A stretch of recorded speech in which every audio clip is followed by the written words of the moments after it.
Hello, YouTube. It's your boy, Bugboy1014. Alright. So, we're here for Nostalgia Tuesday, aka more Shining Force. Man, I love Shining Force. The game.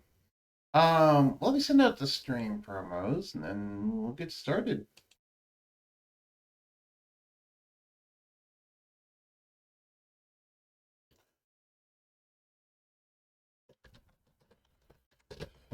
Shining Force. Play some Shining Force.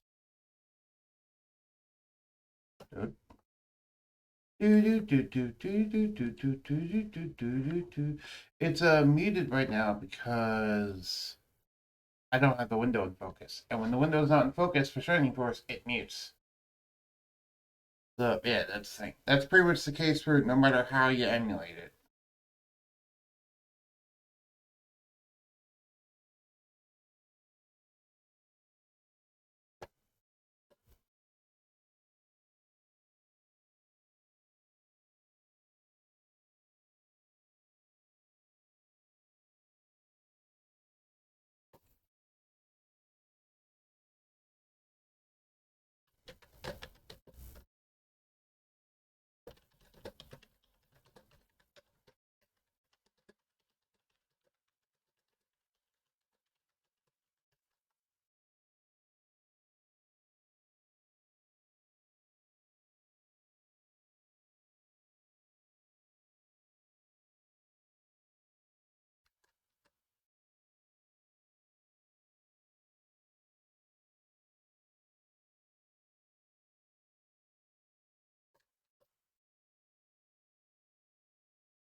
Do do do. Do do do do do do do do do do do do do do do do do do.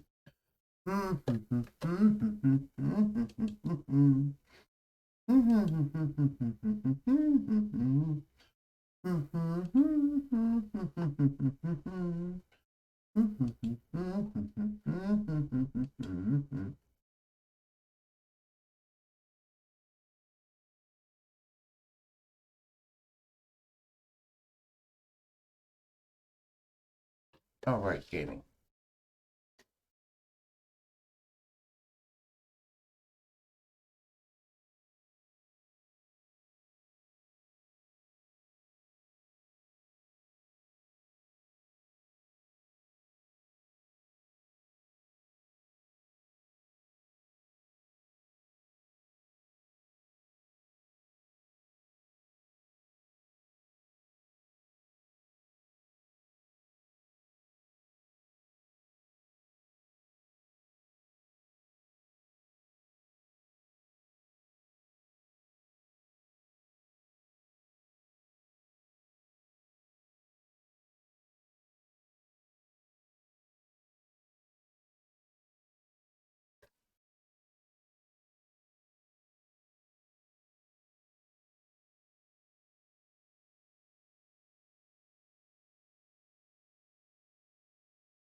Hello, you. I am sending out the things to all the different servers, and then I'll get started.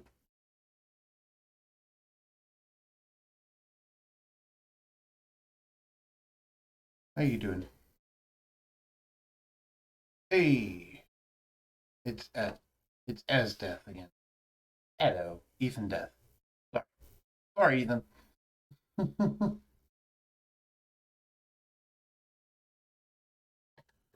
All right, let me just. Oh right, I can't post it. Loud. Good to hear you just chilling, chilling like a villain.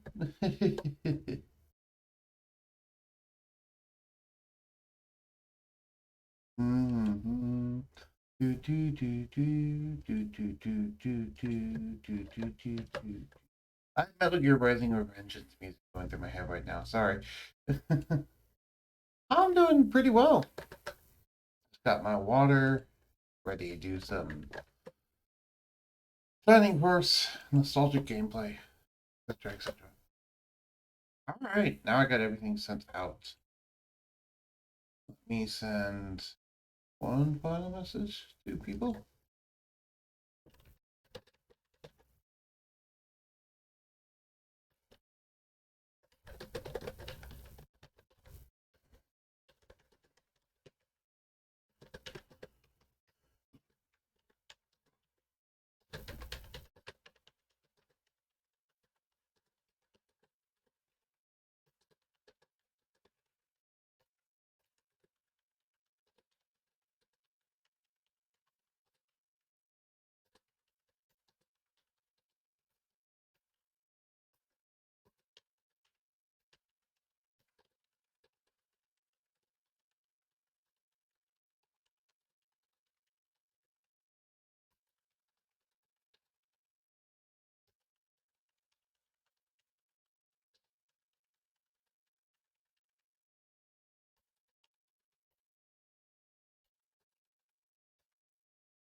I gotta hit you up on that potential D&D offer.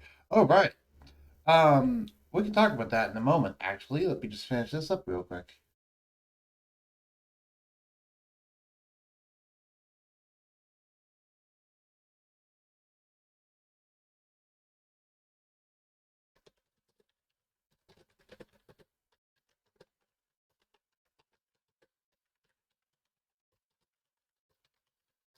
Pog. That's very Pog. Be your boss and be assistant. Dun, dun.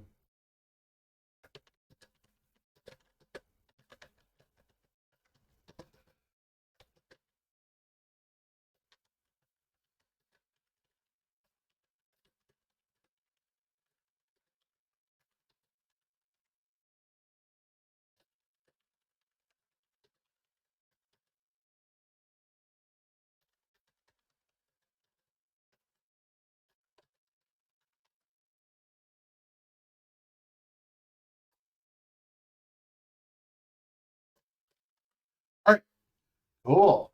Well, let's get back to it now. Hey, we're good to go. Welcome, everybody.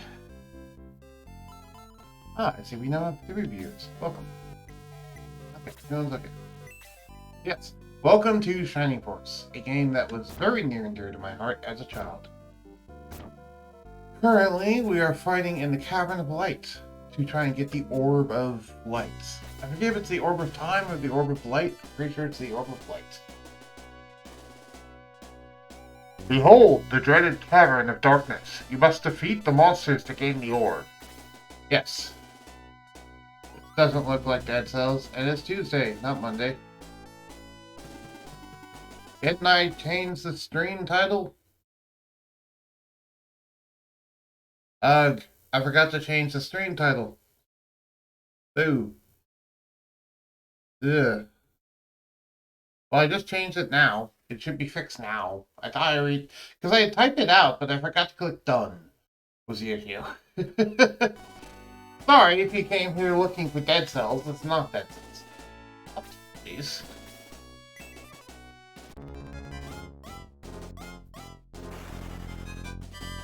Yeah, I typed everything. I typed, like, the title and put the game in and everything, but I forgot to click done. I always forget you have to click done. Ugh. By the way, no, this is the Sega Genesis and Sega Mega Drive classic known as Shining Force: The Legacy of Great Intention. And it's a game I grew up on for most of my life. Yeah, this is old style RPGs. I've been playing this game ever since I was like 5. And for perspective, I'm like 28 now. So I've been playing this game for over 2 decades. It's still fun. Because of that, though, I'm currently doing a particular challenge. Well, not really a challenge, just a personal rule set that I attached to extend the length of the game. Because the game's not that long. And it's also not that difficult. So my personal rule set is as follows. Number 1, if anyone dies, I have to repeat a battle.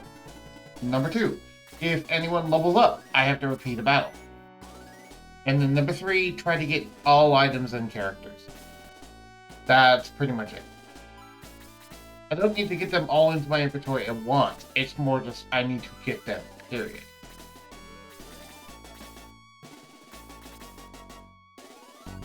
Yeah, I'm like, how you say, I'm like 18, and if you're not exactly 18, as if you're not exactly 18. Well, to be fair, I don't keep track of my own age, usually.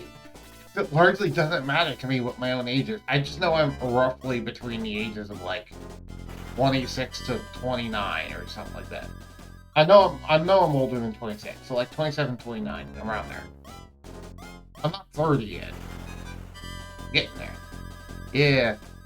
If I wanted to, I could actually do the math and figure out exactly how old I am, but I'm too lazy and I don't want to right now. I'd rather use my brain power and other things. Which, that's actually a good point to talk about brain power.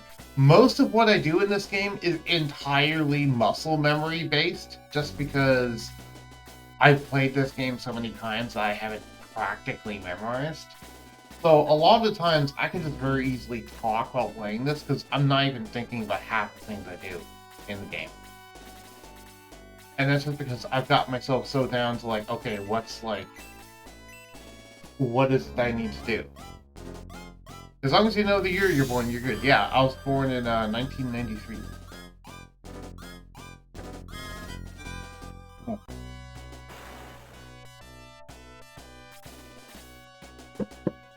So fun fact about this game. There is no random battles. There's no random encounters. Every single battle in the game is a story mission. And normally, there's no way to actually grind for EXP other than just leaving a battle that you're already a part of and repeating it. And once you get past a battle, you can't ever go back and play an old battle. So, pretty much what I'm doing right here is ensuring that everyone will actually, get strong over the course of the campaign, more so than they normally would. Yeah, 28 currently.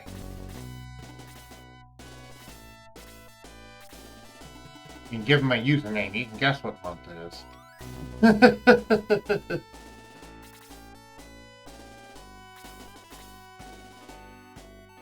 Yes, that is literally why there's 1014 in my username. This username dates back from when I was a young teenager. I've used Bugboy1014 since I was a young teenager. No, month 10. I'm from America. We do month before day.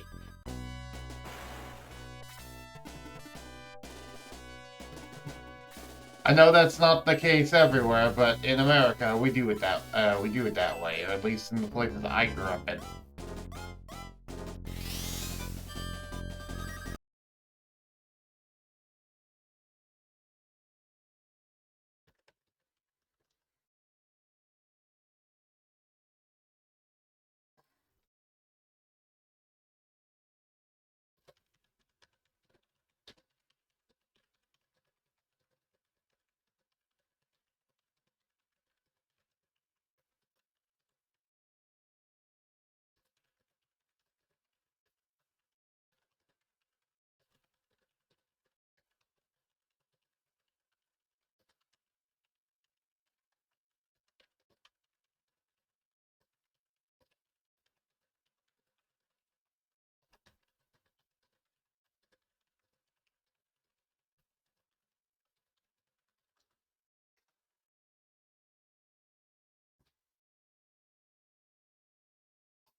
Yep.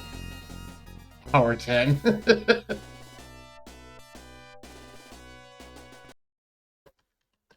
Nope. Alright, so yeah, let's talk about that D&D thing. So you were interested in being part of the Oncoming Storm campaign, correct? What was your opinion of it last time that you saw it? I know my camera work was not the best, but you heard what was going on in the background, I believe. The screen didn't refresh fully, and I got to go check the other screen, and blah blah blah blah blah.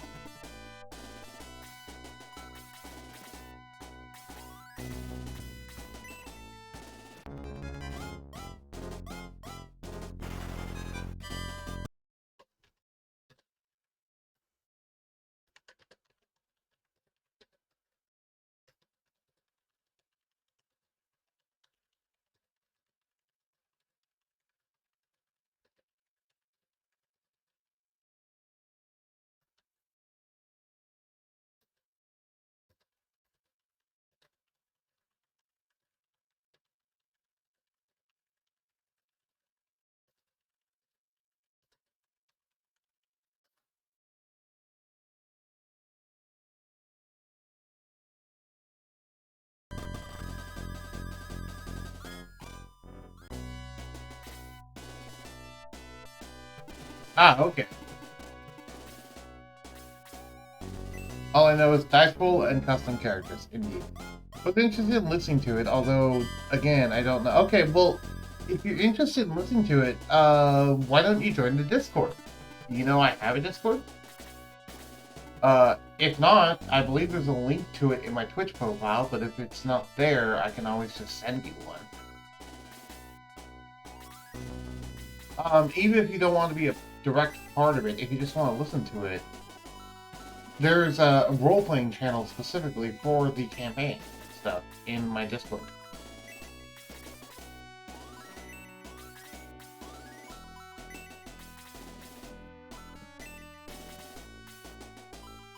Anyone heard? Oh.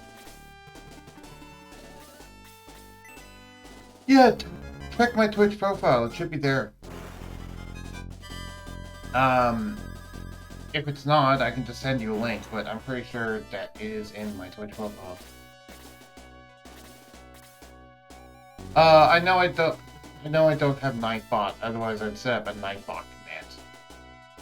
I'd like to be part of it if it all works out. It's alright, like I'm baby new player. That's fine.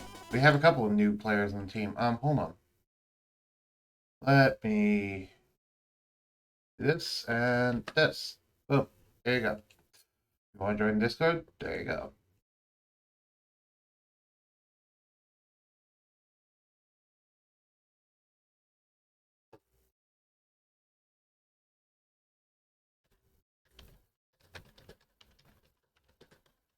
See you there. Anyway, even if you don't want to directly be a player involved in it, which I could totally understand. Oh, take your time. Why do I? In fact, I actually have a really good idea as to who you could be in the campaign. When you get back.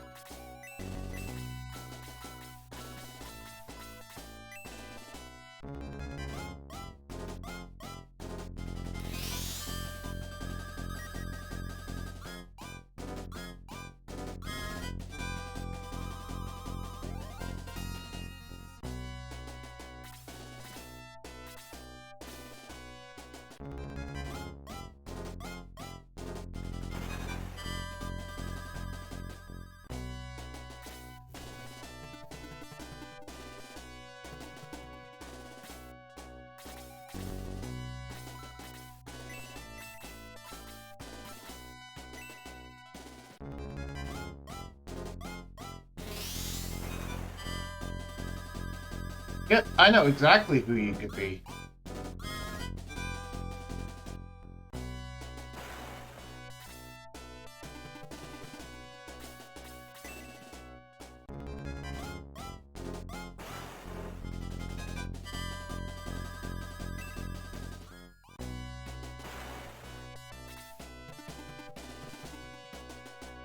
It would work as a good introduction for you into Dungeons and Dragons as a whole, as well as into the campaign.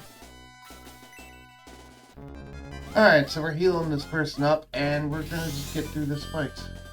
I don't think anyone has leveled up yet. I haven't been paying super close attention, but I do not think anyone has leveled up yet. Which means we should actually be able to complete this fight.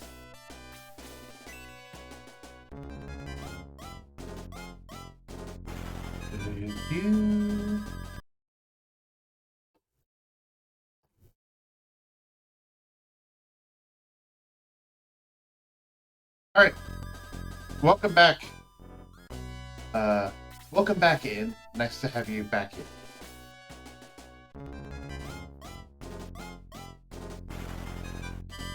So, okay.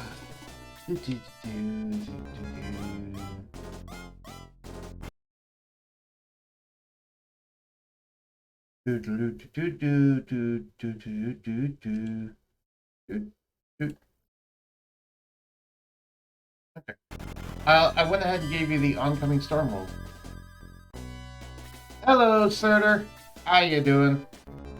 Also, Ethan, I have a really good idea as to who you could play as if you really were interested in my campaign and you want a nice, easy set of characters to play as.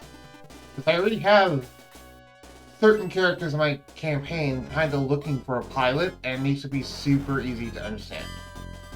Oh, nice to hear that your H key is working, Surtur. One moment, let me move Luke over here. By the way, do you think when you get the chance you could change my nickname in the server to my Twitch username? Sure. Why not? Oh, you do that right now. Give me a moment. Ethan. I'm just gonna change the nickname to Ethan. There we go. The other part, but Ethan, I'll play you. Yeah, how do you like the idea of, how do you like the idea of playing as two very large half-ogres by the name of Harold and Gerald, who are gentle giants, and just kind of like helping people and doing arena fights? Yeah, F it, we're doing it live. Welcome to my channel. I am very unprofessional at all times. If you don't mind that, then feel free to stick around. If you mind that, I'm probably not the person you want to watch. I never claimed to be professional, and I have not in any capacity.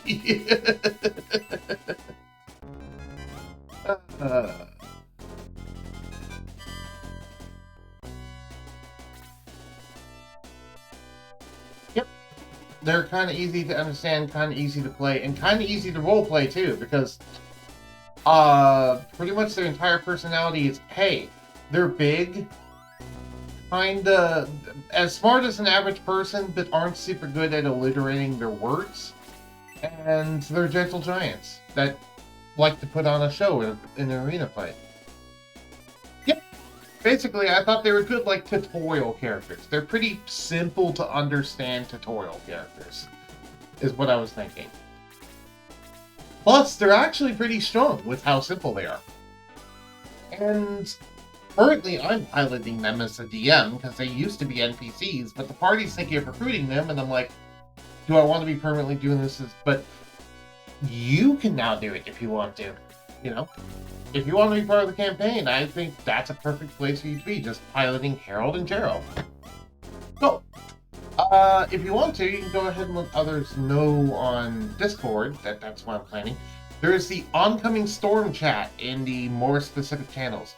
Not the role-playing one, the non-role-playing one. Go ahead and let people know in there that I message that you will probably be piloting Harold and Gerald. And yes, they are twin brothers, though one of them considers themselves older than the other.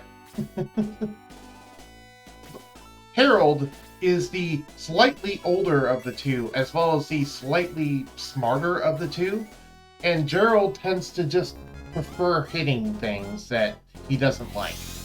But both of them are very nice people. This has been my worst Emerald Nuzlocke attempt in a while. I got early Zubat, Crobat incoming, but forgot that Meditate has psychic moves. I also didn't realize the opponent used 2 Tail Whips on Mudkip and proceeded to one-shot me with 5-hit double slap 2 crits. Damn! That's some pretty bad luck, my dude. Also, May is asleep. First thing though, when do y'all meet? Because I don't want to seem to make things official and then turns out... Yep. Usually the last Saturday of every month is what we're planning on doing. Which, for this case, it's the 30th. The 30th of... Not this month, but next month. So, the 30th of April is when the next Session 2 will be.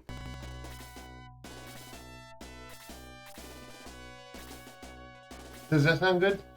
And I'll be starting at basically my normal streaming time. So if you can make it to my streams, you can make it to the live session.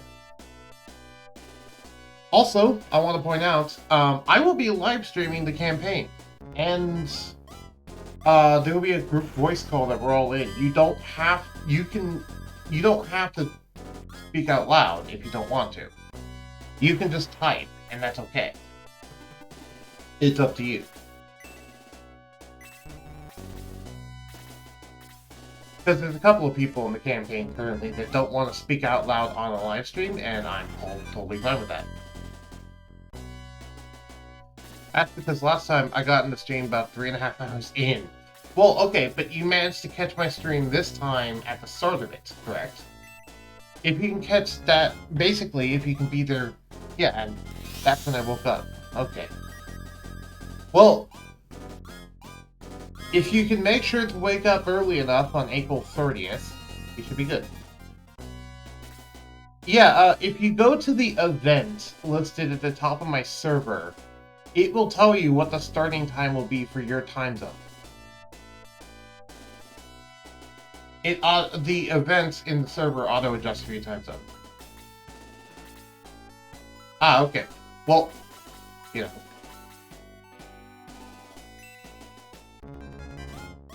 If you wanted to plan your schedule around the thing, then there you go. That's how you plan the schedule around the thing.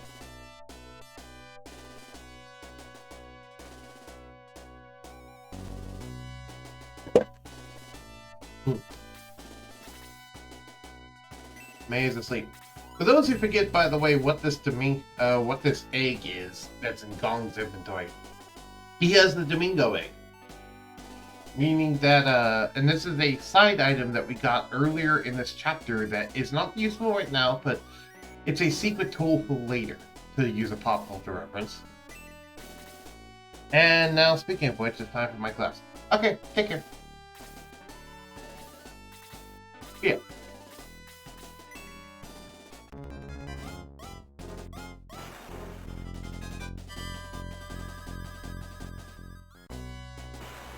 Take care, Ethan.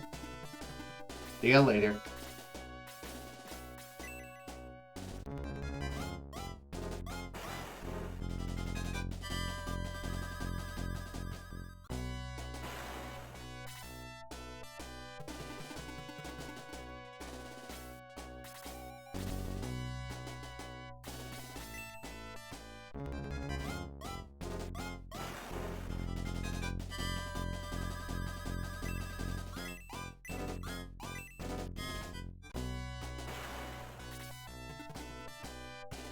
So how you doing, Surtur? I mean, I know you told me about that horrible Emerald Nuzlocke stuff, but... I wish Detox healed sleep. That'd be nice. I'll do my best to come in and when you start, but I might not be able to, as I'm not used to waking up this early. Normally, my time, I won't say anything about those playing with 2 characters yet. Yeah, that's fine. Keep in mind, by the way, the session would probably go on for about 5 hours. So, yeah, you'd have to wake up that early and then also play for like 5-6 hours, potentially. So that's something to consider if you want to do it. I'm doing well. Having fun with my first game I bought this year. Ooh, cool! What game did you buy this year? That's always fun. New games are always fun. Hopefully it's something you like. Is it Elden Ring? Is it Kirby and Forgotten Lands? True. Alrighty, see you. Yep, see you around. Huh.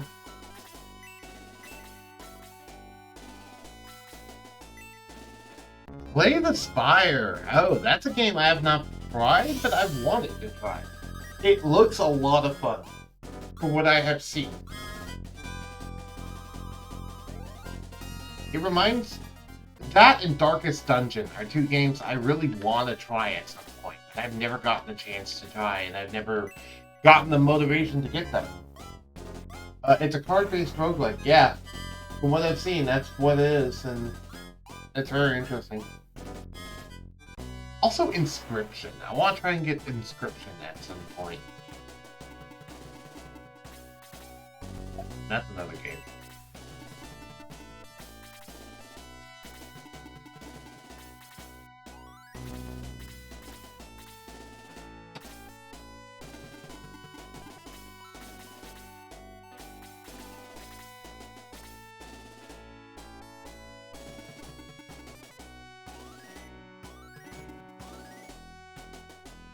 Imagine Yu-Gi-Oh, but you actually had to use whatever you opened in packs, and you couldn't. You had to just make a deck out of whatever you opened in packs, instead of looking more like a roguelike version of Yu-Gi-Oh, which I guess would be the Yu-Gi-Oh Chaos Draft. Which shout out to Hard Like Joe for that series. I guess that's basically what that is. It's just roguelike Yu-Gi-Oh. Card-based roguelike version of Yu-Gi-Oh.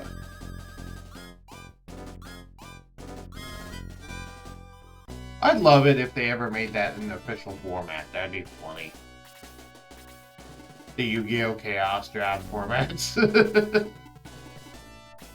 I mean, people like draft formats, so why not?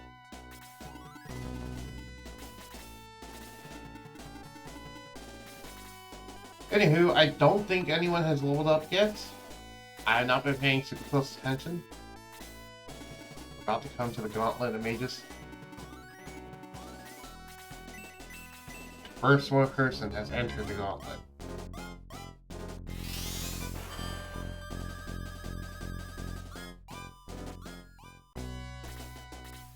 Oh wow, they didn't even attack. Hi, surprise!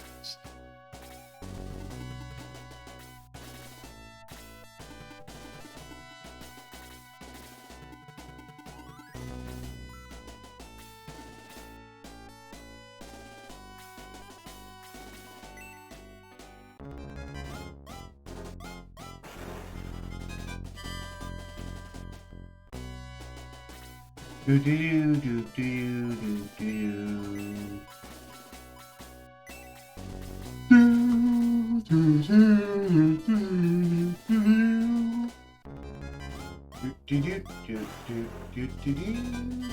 I find it funny that Max gains MP even though he doesn't gain any more abilities besides egress. It's like, what's the point in him gaining MP over time if he doesn't get any other abilities? And you might say, oh, there might be like a secret when he gets a really high level. No.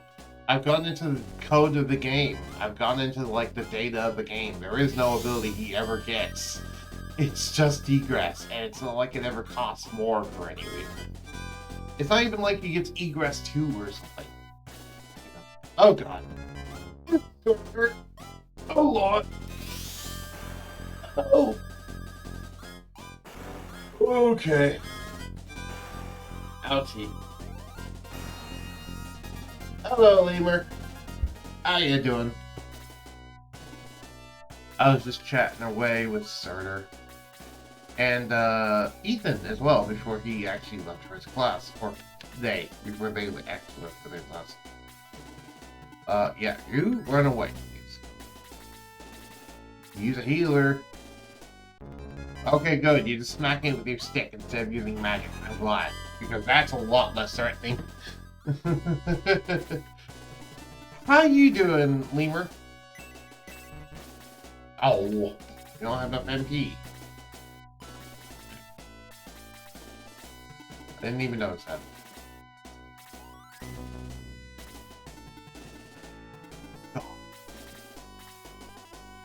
Oh, I can't reach any. Let's see, here she goes.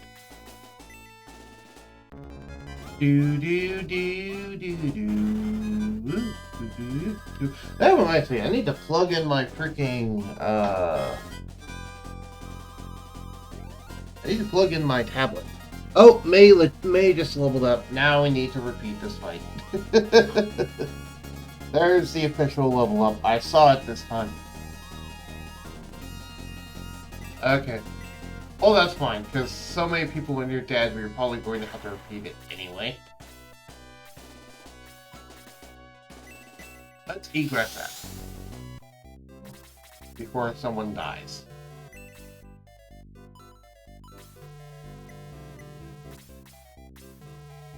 Do do do do do do do do do do do do do do do. Do do do do do do do.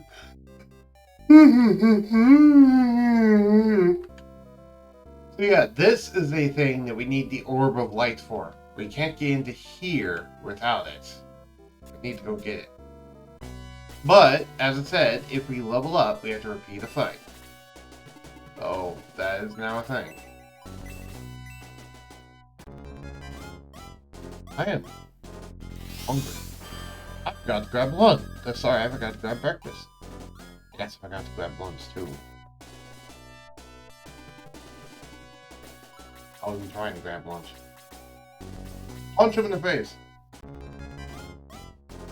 Gone, the punching healer.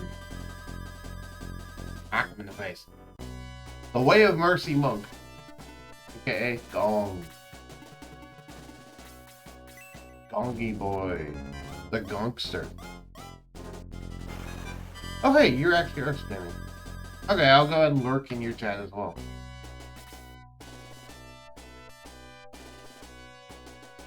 Which reminds me, when I was reviewing the footage, it looked like Discord, it looked like Shining Force was slightly overpowering my voice. How's the audio bounce? Let me know.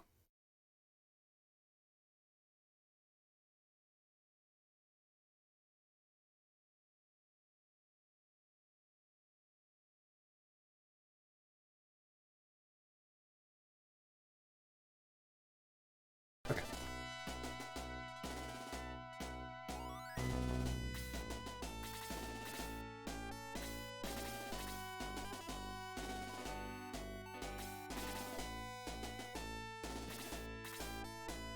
Do do do do do do. But yeah.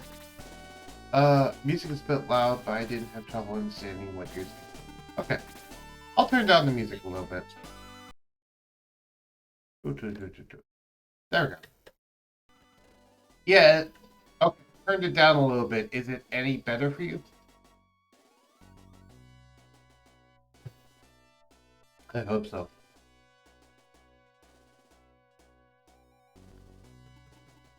Do do do do do do do.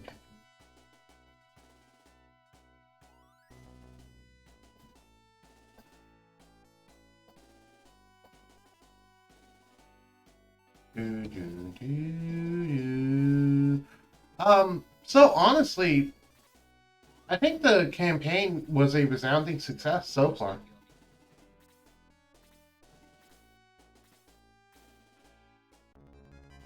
Now there's almost no music. What do you mean there's almost no music? Hold on.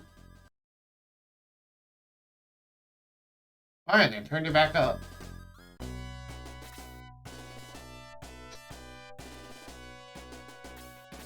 How's this? Is this better? Is this worse? Let me know.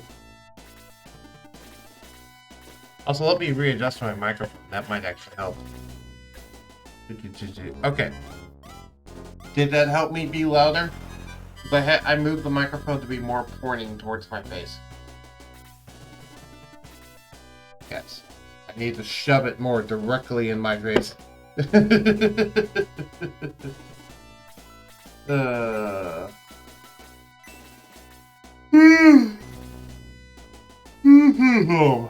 Sorry. Recently. So... means I'm tired. The reason I'm yawning. Yeah, nice, relaxing Shining Force. Nothing strenuous, nothing super skill intensive. Almost all of it's muscle memory, and I can just hang out and chat. You know?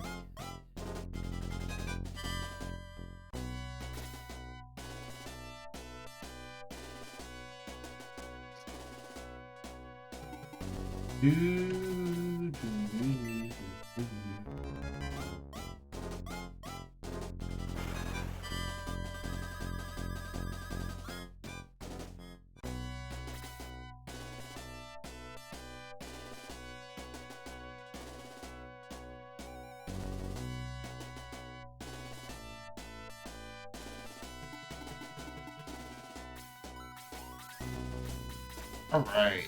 Remember, we do have the power ring on max. Let's make you do bonus damage.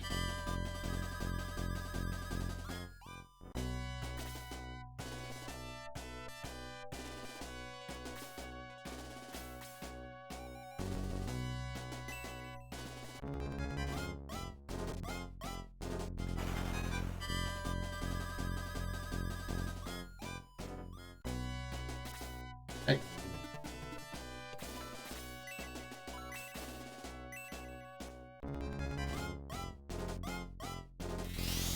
Cool. Because yeah, this is an old Sega Genesis game, and this is back on old monitors, so usually the music is always blastingly loud. Because if you played back in the era of those old video games on CRT monitors, you know almost every game was like either loud or so quiet you could barely hear it. And usually it was loud, and usually kids liked it loud and turned it loud. To the point where if you wanted to be able to hear your stuff, you just kind of needed to mentally tune out the noise. You know, my dad would, I have so many memories of me sitting on the apartment floor with like my giant blocky arcade cabinet looking Genesis controller. And my dad watching war movies in the background. And I'm just sitting there playing this game or, you know, playing Sonic Spinball or whatever else on the floor, just on my own TV. Because he had his TV, and I had my TV for the Sega Genesis. I just sit there and play and drink some Coca-Cola, and just, it was fun. It was some of the happiest memories I have from my childhood. But just me hanging out with him, watching war movies, and me just, you know, sitting and just playing this game. So in a way, it almost feels the same. Except now, instead of me sitting on an apartment floor, I'm sitting in a chair of my desk, of my streaming setup, and I am streaming it for the world, and kind of sharing the experience with them. And that's what Nostalgic Tuesday is all about. That's what Nostalgia Tuesday is all about, is just sharing experiences that are happy from my past with everyone. And just getting to talk about some of these things. Some of the things that it's like, you don't usually get the chance to talk about it, but it's stuff that's near and dear to like your childhood and just to your own happiness of your past. You know what I mean, Surtur? I don't know. Maybe I'm just yammering on and I don't mean anything right now, but...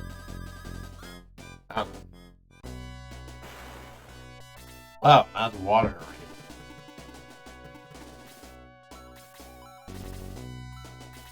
Cool. Yeah.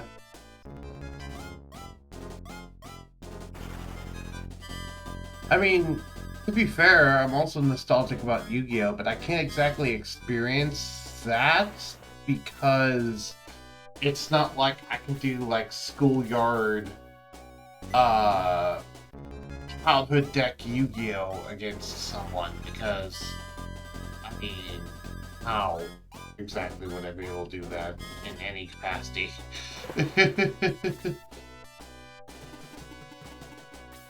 Other than like having someone specifically build a deck to let me do it, and even then it still wouldn't really be the same. So some nostalgic things from my past I can't exactly share, but some things like this I definitely can. Because there are pre-existing games that exist, and you know, I just experience them again. Dust and Elysian Tale was the same way, except this has a far older impact than Dust does, but I'd say an equally strong one, just because while Dust was only in my life for a small amount of time, it left a really big impact for that small amount of time it was in my life. I mean, heck, it even made you cry, Surtur, and you almost never cry at, like, any video game.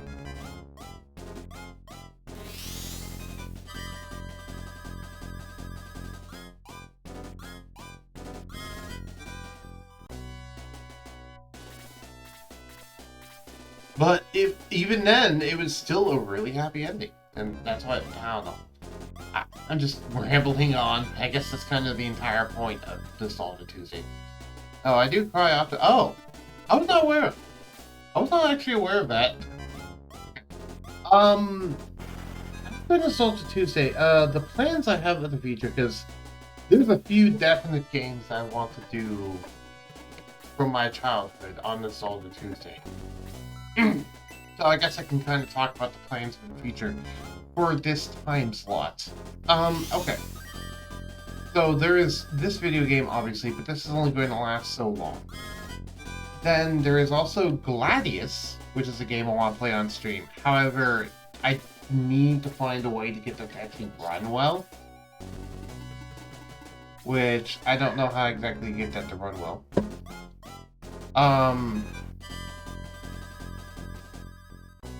There's also Kethen, which is in a very similar boat. What else? I know there's a...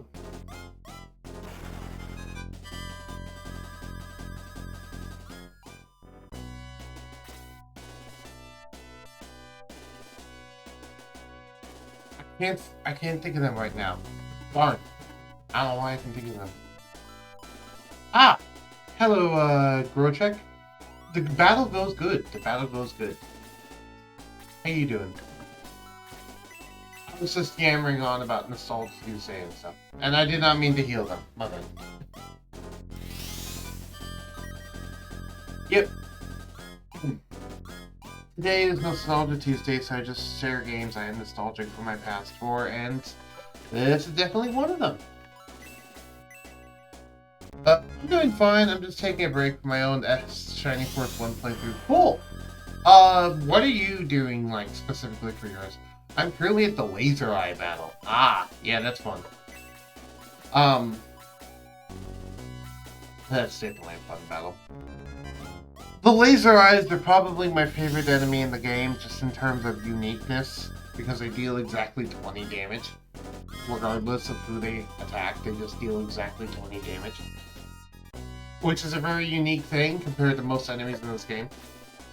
Doesn't matter how much defense you have or whatnot, they just deal 20. I do a minimalist party, Han's like, permadeath like. Ah, okay. I do not. However, my own rule set in this case is the same one that I applied to myself as a kid, which is as follows. Number one, if I level up a single time in the battle, I have to restart the battle. And number two, if I die in a battle, I have to restart the battle. So that basically means that, which explains the high levels here. Because anytime I have to egress out and redo the battle. Deal 20, no randomness, reminds me of the Marut. Yep, it's basically the Marut of Shining Force. That is a good way of putting it. But if you don't know what that is, Grochek, the Marut is a D&D monster of CR25. And one of his gimmicks is that he'll deal exactly 50 force damage and not be able to miss.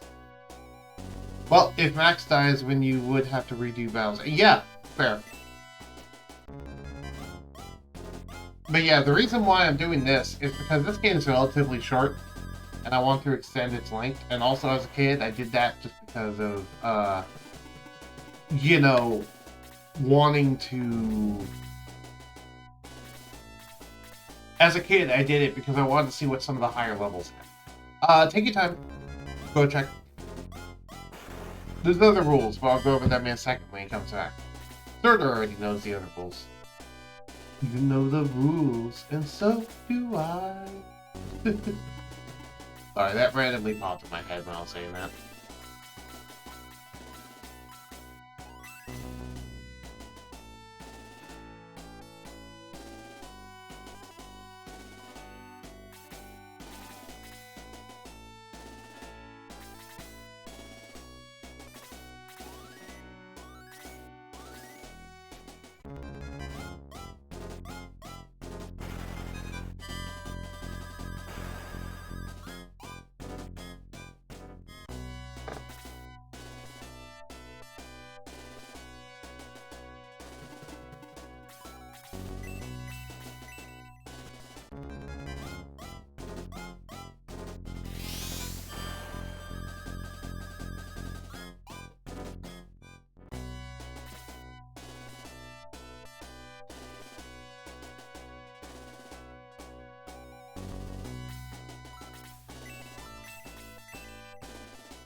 Alright.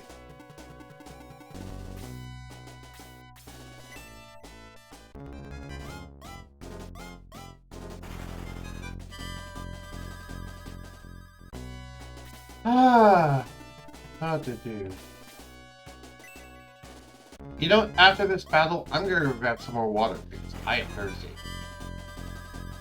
Hey, we got a double hit. We got a double hit from Gong. As you can see, Surtur, double hits are incredibly rare. I have no idea what the percentage chance is, and I have no idea how to test it, but double hits are rare, and crits are just as rare as double hits are, from what I can tell.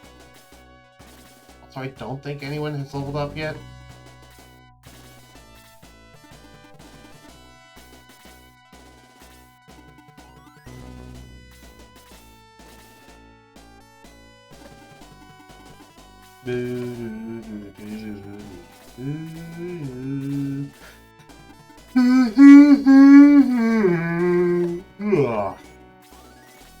Yelling. Do do do do do do do do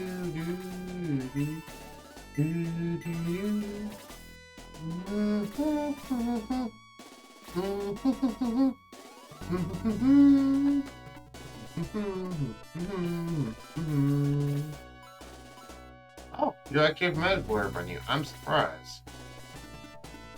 Heal Max, please, then. Thank you. Welcome back, Rocheck. There's another rule I forgot to mention.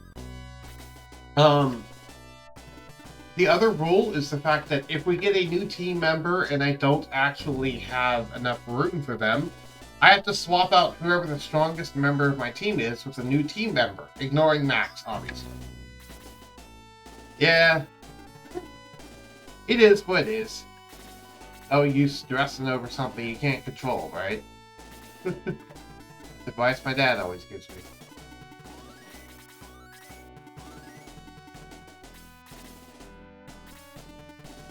So, yeah. In addition to training up units, we're also going to be swapping out all of our old units for new units as soon as we get the new units. So, that's going to be fun. I'm going to be stuck with some weak people sometimes, and I'm just going to have to make them stronger. And that's just all there is to it. And that's the rule set I put on myself. I don't really like permadeath, so I don't want to do permadeath. I'm also not a fan of Nuzlocke, so... don't worry about that, given that I will have 11 characters at the end of my playthrough. Yeah. I don't have to worry about that. Okay, yeah. No, I will be recruiting every single character in this playthrough. I'm trying to get every single character and every single item. This will be a 100% playthrough, which I tried to do 100% playthroughs on all of my games I play on live stream. Really? Max? You had to miss? Okay. Oh god. Here we go. Blaze 2. Always scary, especially at early game levels.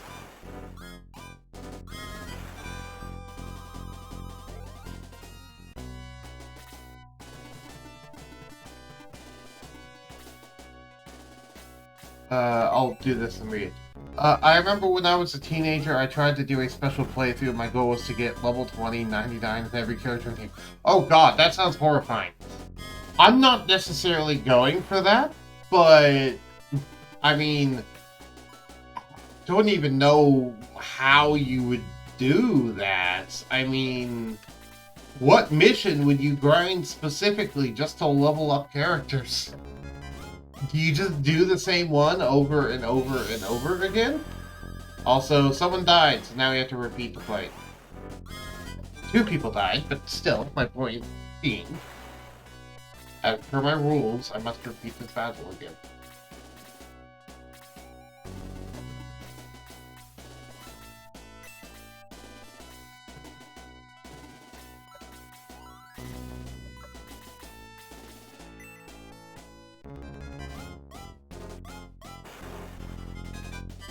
Alright, I forgot the skeletons are actually tough at this point.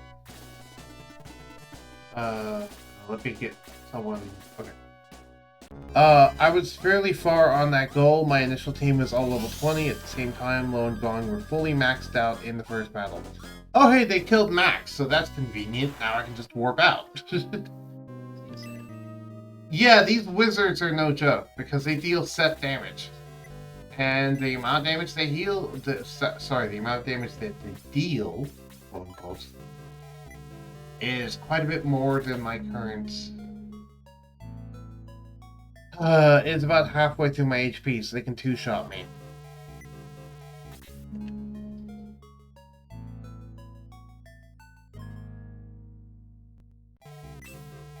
Nice. Yes, it is. I will readily admit that, yes, magic is OP in this game.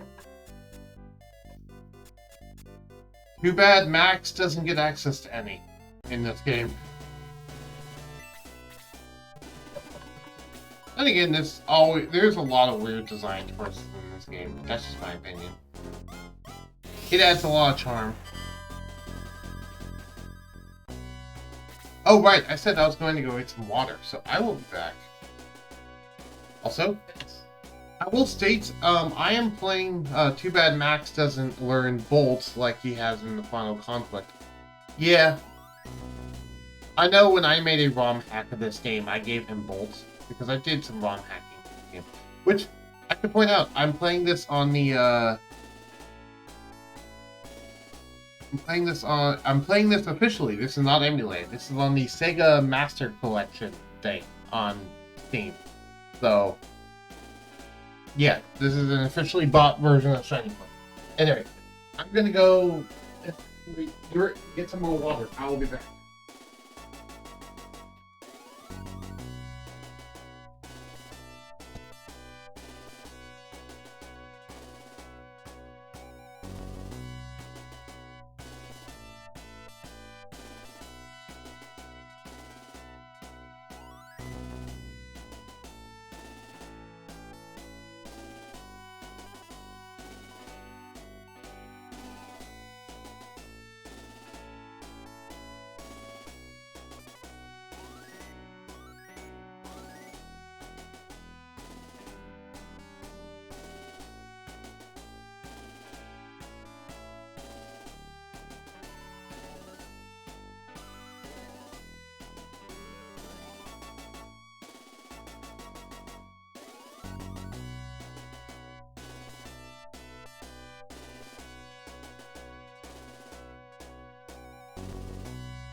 I have returns.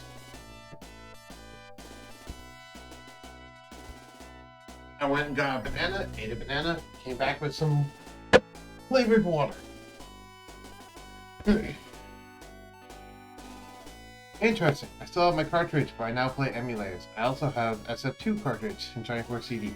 Cool. Yes, I still have my original cartridge. However, let me look up the exact name of this. The Sega. I bought the at one point because I wanted to play this this and a bunch of other Sega games officially. I wanted to do that for a different reason.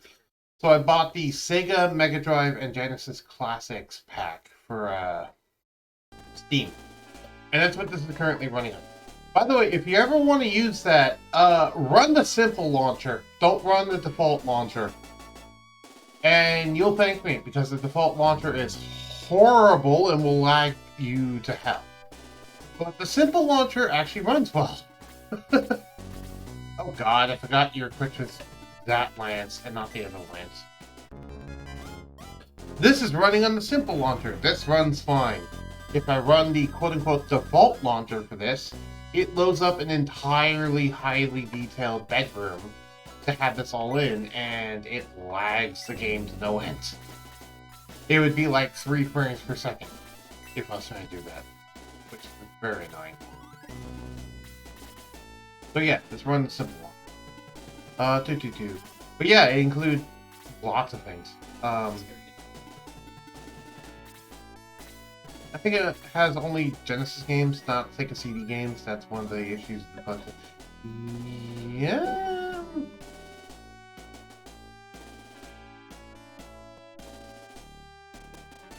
Yeah, it doesn't say that it has CD games. It just says it has Mega Drive and Genesis games. Which is true. It has lots of different classic Mega Drive and Genesis games. Including a lot of the Sonic games. And Streets of Rage, if you like that. It's funny, because I grew up with the Genesis, but I was never really much of a Sonic person. Sonic was okay. It was never that my thing. But then again, platformers in general were never really my thing. I've never been a huge fan of platformers, personally. So to me, I usually associate the Genesis with this game a lot more than with Shining, a lot more than with Sonic.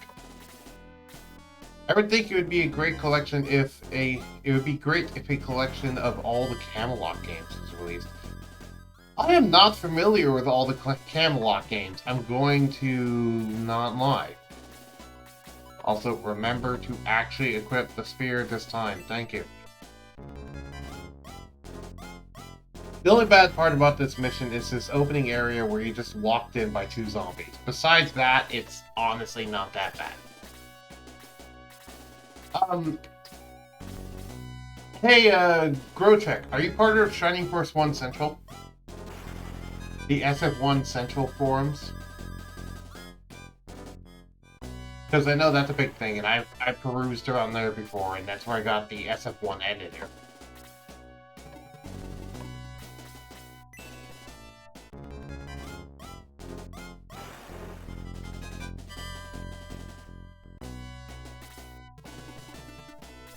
Because yes, I've played this game for over 2 decades now.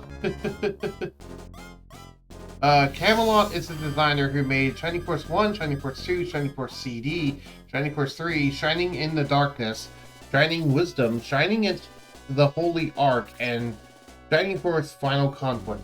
I don't know much about Shining Force Final Conflict, by the way. Go ahead and let me know what's up about that, because I'm curious if it involves Max. I have joined the Shining Force Central, but I don't really contribute to it. Yeah, me neither, but I've given a few ideas on occasion. I do follow Mookie, who is on Twitch. Oh, cool. I did not know Mookie was on Twitch. I just do some dabbling in my own, personal... I might show off on stream at some point, my own personal ROM hack, but it's nothing, super impressive. I mainly just edit the stats of all of the weapons and monsters in the game, It's basically just a rebalancing patch. And I also edit the stats of magic actually be a bit different. Basically, I make weapons a lot bigger of a deal. In addition to, you know, adding player stats and a bunch of other stuff, and adding in more monsters or mixes. I don't have, like, custom storyline or custom missions or anything, though, unfortunately. I missed your comment due to a Twitch error. Could you repeat that? Oh, I said that, I do not know... I said that I did not know Moogie streamed. And then I started rambling on about my own ROM hack of the game that I make. I have not published it. It's more just a personal save file thing, but it's basically just a rebalancing of all the weapons, magic, and monsters in the game, as well as the player characters. And a lot of the cases, it's just, like, for example, all of the weapons are a lot stronger. Like, the magic is actually not only, retooled in terms of how much damage it does and its actual effects, but also who gets what magic. You know, more people get access to more magic. All of the items have, like, not necessarily new effects, but retooled effects, you know, etc., etc.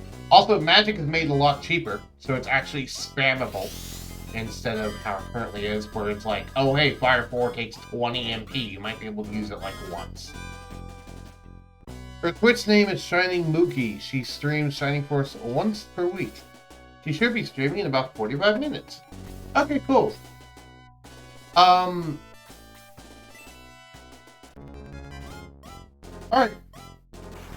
By the way, did you know I have a Discord? If not, oh, Gort leveled up. Now we're gonna have to repeat this fight. Anyway, if you wanted, you could post the link to that in the Discord. That's edits. Are you ever planning on releasing it?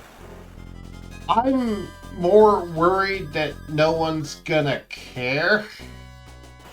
And to be frank, I mean, it makes the game a lot harder. That is another thing. It makes the game quite a bit more difficult. You actually have to try. Even without permadeath, you still have, even without doing permadeath, you still kind of have to try, because, you know, if you don't try, then you might all of a sudden find, oh hey, I'm just getting one shot.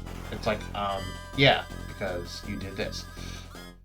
If people are interested in me releasing it, though, I might actually do so. I need to dig it up again. It's been a while since I've worked on it. Oh, you didn't hear what I said? Did you catch any of what I said? What was the last thing you heard me say?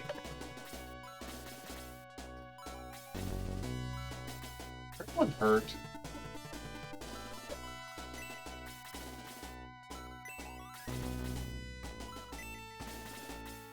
You're hurt.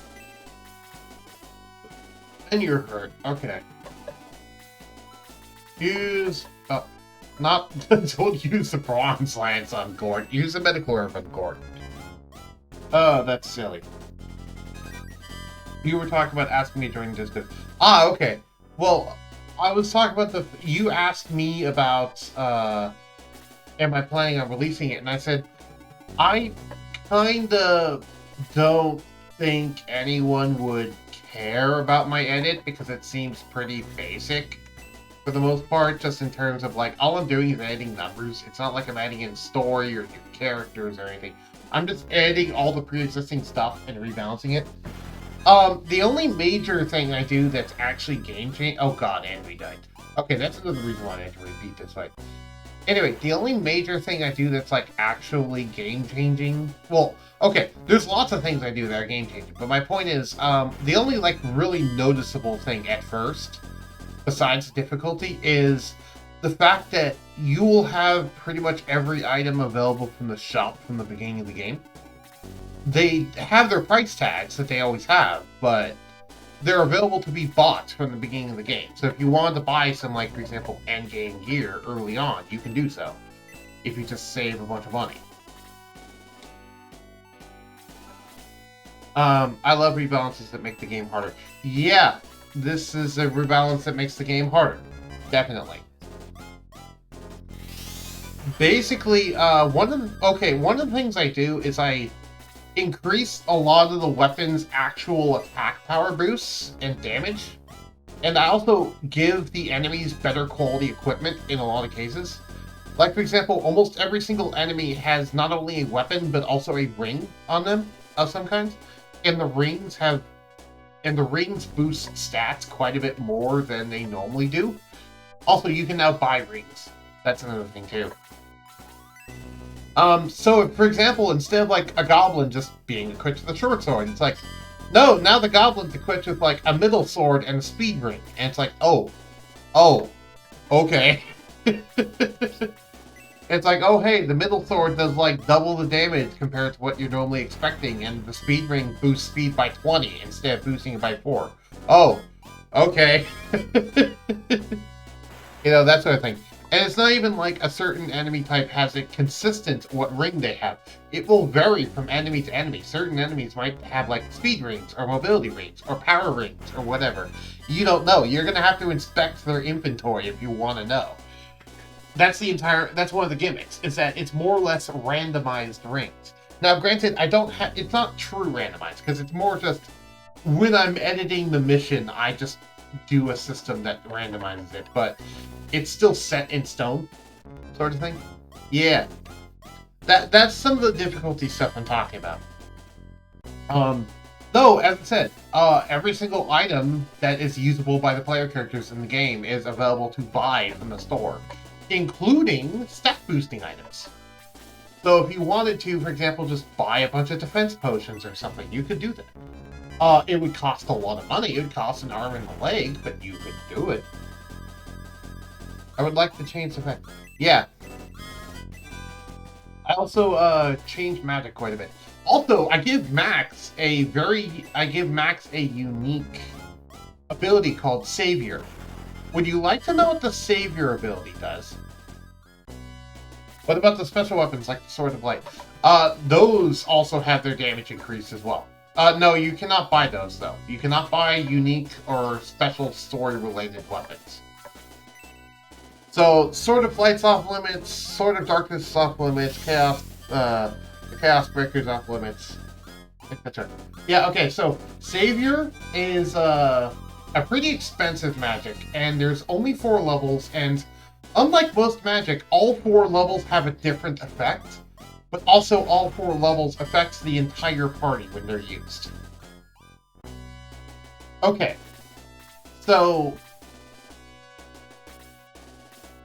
level 1 applies boost to the entire party.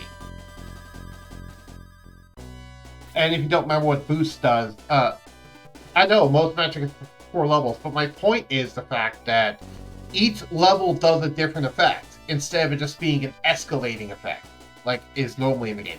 No, each one is just straight up different. Level 1 equals boost, for the entire party. Level 2 equals shield on the entire party. So, oh hey, magic is really powerful now? Well, guess what? You can just apply shield to everyone, and that negates the magic.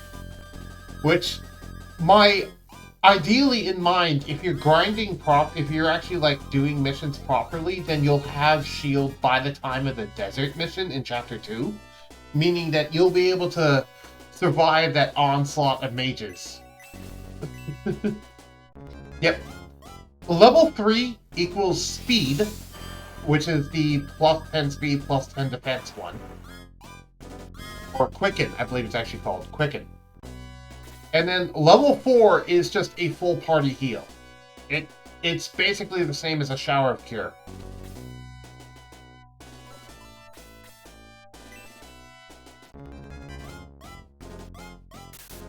Yep. Level 3 is quick, and level 4 is shower of cure, basically. Yeah, Aura 4. I forgot Aura 4 normally does that. So, yeah, what do you think about that? And all 4 levels cost the same amount, by the way, I will mention. It's just, he unlocks them in that order over time.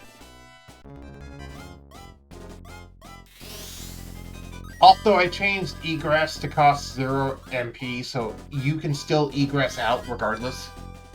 Egress doesn't cost anything. Just because I didn't want to screw the player out of being able to egress.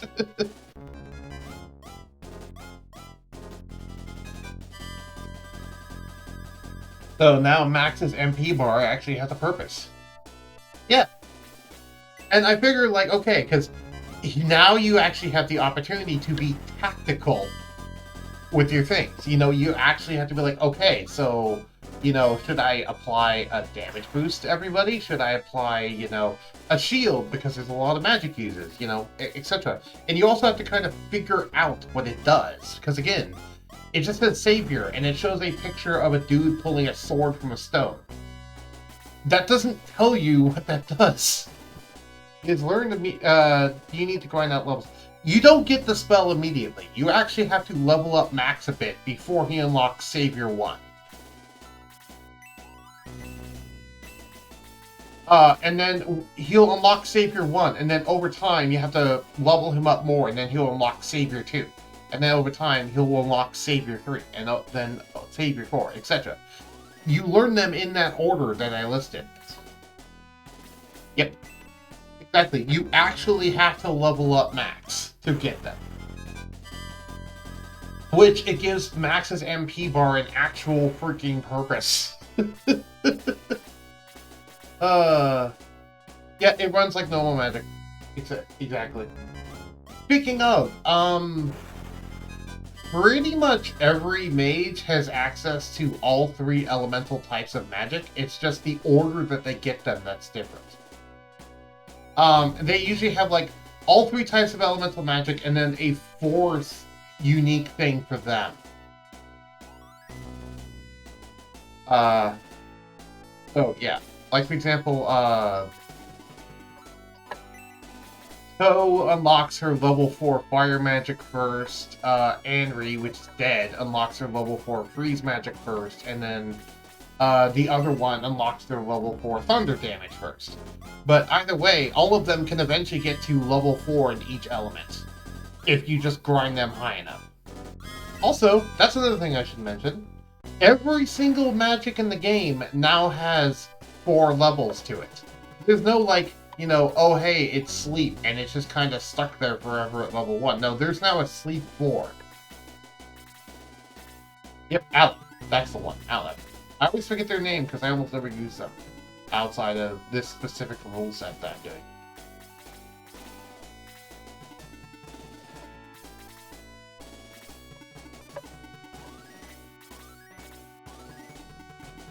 Yeah, if you're interested in trying that, I might be able to dig it up and see if I can find it again. I have no idea where that file would be, because it's been, like, years since I touched it. Hopefully it's still working. Who knows, it might have been data corrupted by this point, but either way, I know all the changes that I made, so I can just make them again, even if it is, like, data corrupted or something. I know you can set extra levels for spells, like you can get Egress 4, but they normally do not do anything. Yeah, and I actually changed it so that they actually, while they don't necessarily have different effects, they have different areas and ranges. I'd love to get it from you if you're willing to share it. Yeah, I'm willing to share it. I've never had someone interested in it before. It's just a little fan hack that I do for a game that I've played for over 2 decades now and love to death.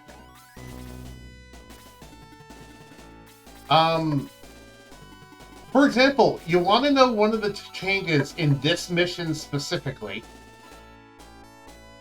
that I do, just to make this mission a lot more obnoxious.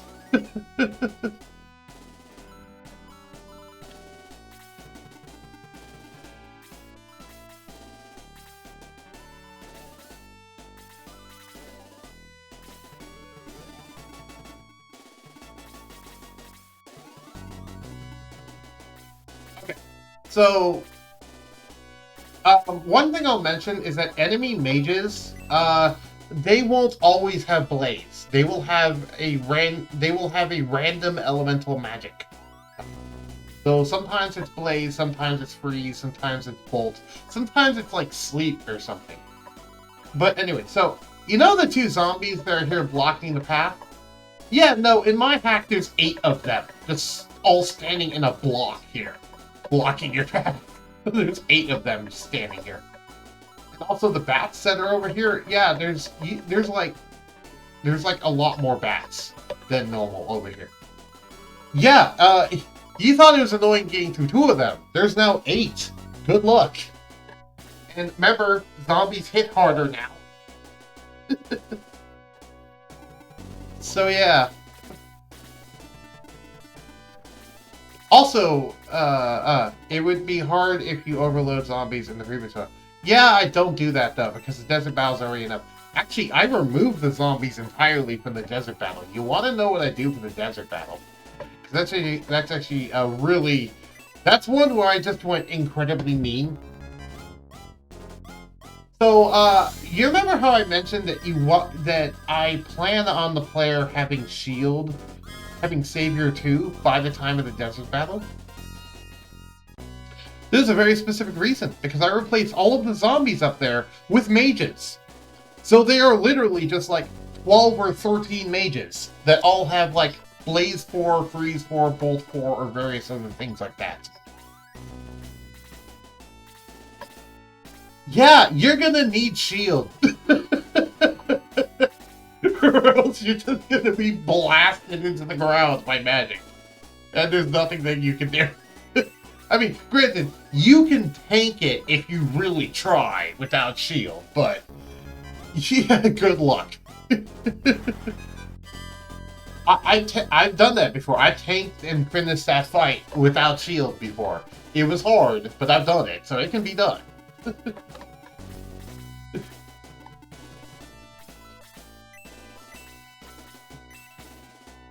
Your mod is... yes. Yes, it is fun. It does a bunch of stupid things. Oh, you want to know what I do for the final fights. Not like the final one, but like the one before that, the one that feels like it's supposed to be final. It sounds like getting EXP for level ups is extremely easy. Potentially, yes, but that doesn't necessarily mean that it's going to be easy. Yeah, Dark Souls fight. It doesn't mean that it's actually going to be super easy of the actual ROM hack, just because, you know, yeah, there's lots of enemies, but also,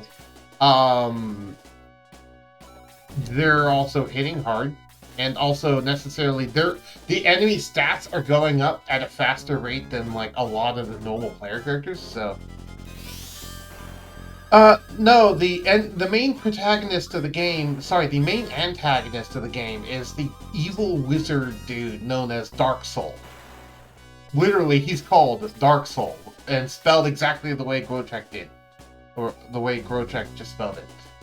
Anyway, every single boss in the game comes back for that fight. So you're not only fighting Dark Soul, but you're also fighting every single previous boss at the same time. Hello, Blue. I was talking about my ROM hack of Shining Force because Grochek was interested in it, and that's the first time anyone's ever been interested in my ROM hack for Shining Force. So, yeah, like the secret battle in SF2, except, you know, it's a main story mission, and I remember I wanted to change the dialogue at a certain point to, like, kind of explain that, oh, these are dark, shadowy clones of these characters that he made to fight against the Shining Force in the final battle, blah, blah, blah. But I don't know if I ever actually implemented that, because I suck at dialogue editing. But I wanted to say that it was something like that. Also, Jogurt is actually useful now. That's another thing I do. I actually make Jogurt useful. You want to know what Jogurt's gimmick is? He's actually a useful character. Shocker.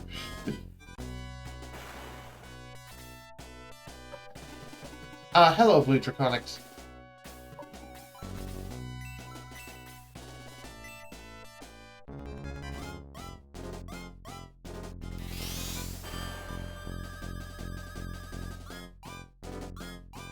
How you doing, Blue?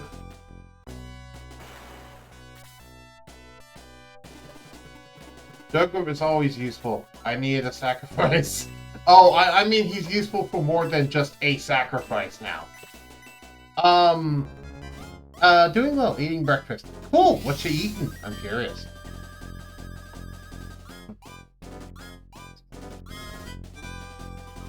So, sweet. So Jogurt, what his thing is, he only has one attack, one defense. He only has one attack and, I'm trying to remember exactly how it did. He has one attack, one HP, etc. Except he has a 50% dodge rate and 255 agility. He has literally maxed out agility stat. And on top of that, he has 255. On top of that, he also has like really good. He has like 255 MP and a bunch of non-damaging utility spells. Yeah. So basically, you ever want to cast D-Soul 4 constantly on the enemy, just in a character that's nearly impossible to hit? Yeah. Now that's Jogurt. Jogurt has Muddle 4, Sleep 4, D-Soul 4, and I think Silence 4 as his actual spells. So he doesn't have damaging spells, but dear God. What would be extremely evil is if you put 8 of those tiles, like when the arm skeleton appears. Then you have it so a boss generate each from each time. Oh no! Oh no, I do something even more evil than that. You want to know what I do that's even more evil than that, for that fight in specific? It's not skeletons, it's only 2 of them, but it's Dark Souls that come out, not skeletons. You have to fight regenerating Dark Souls.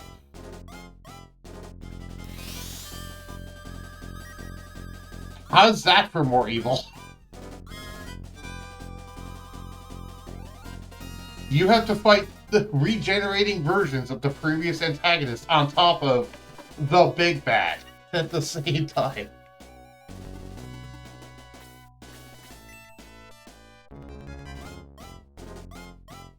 Yeah. Yeah, no,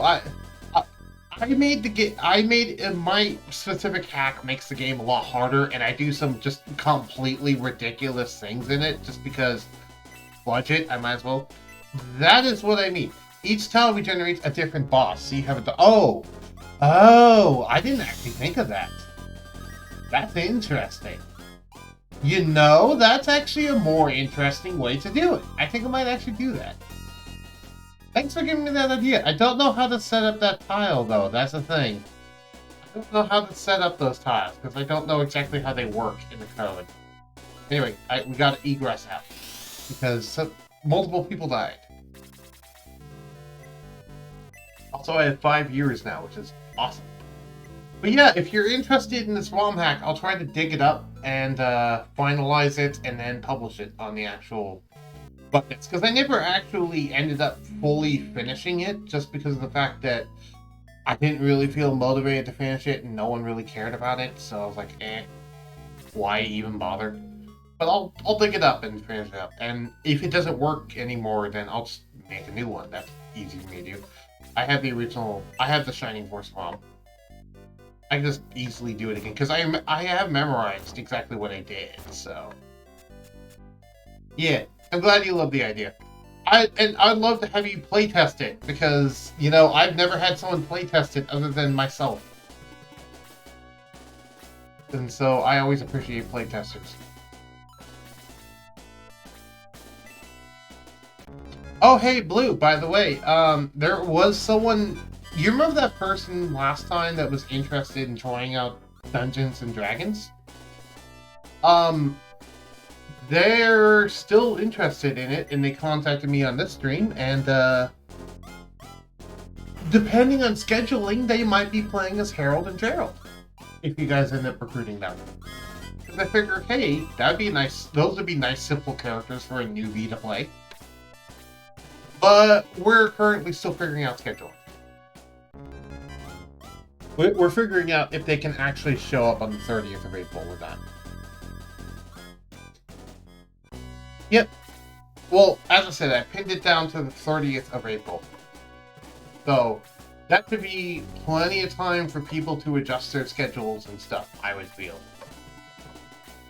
And that's sticking with what I said before of doing it the last Saturday of every month.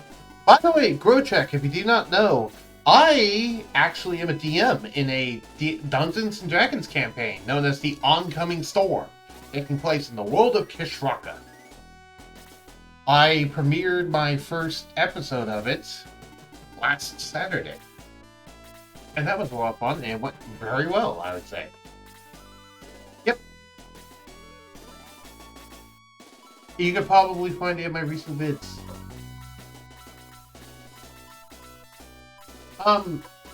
Hey Gong. Powering time. I used to play D&D Thunder Rift back in the day. Ooh, what's D&D Thunder Rift? I've never heard of that one.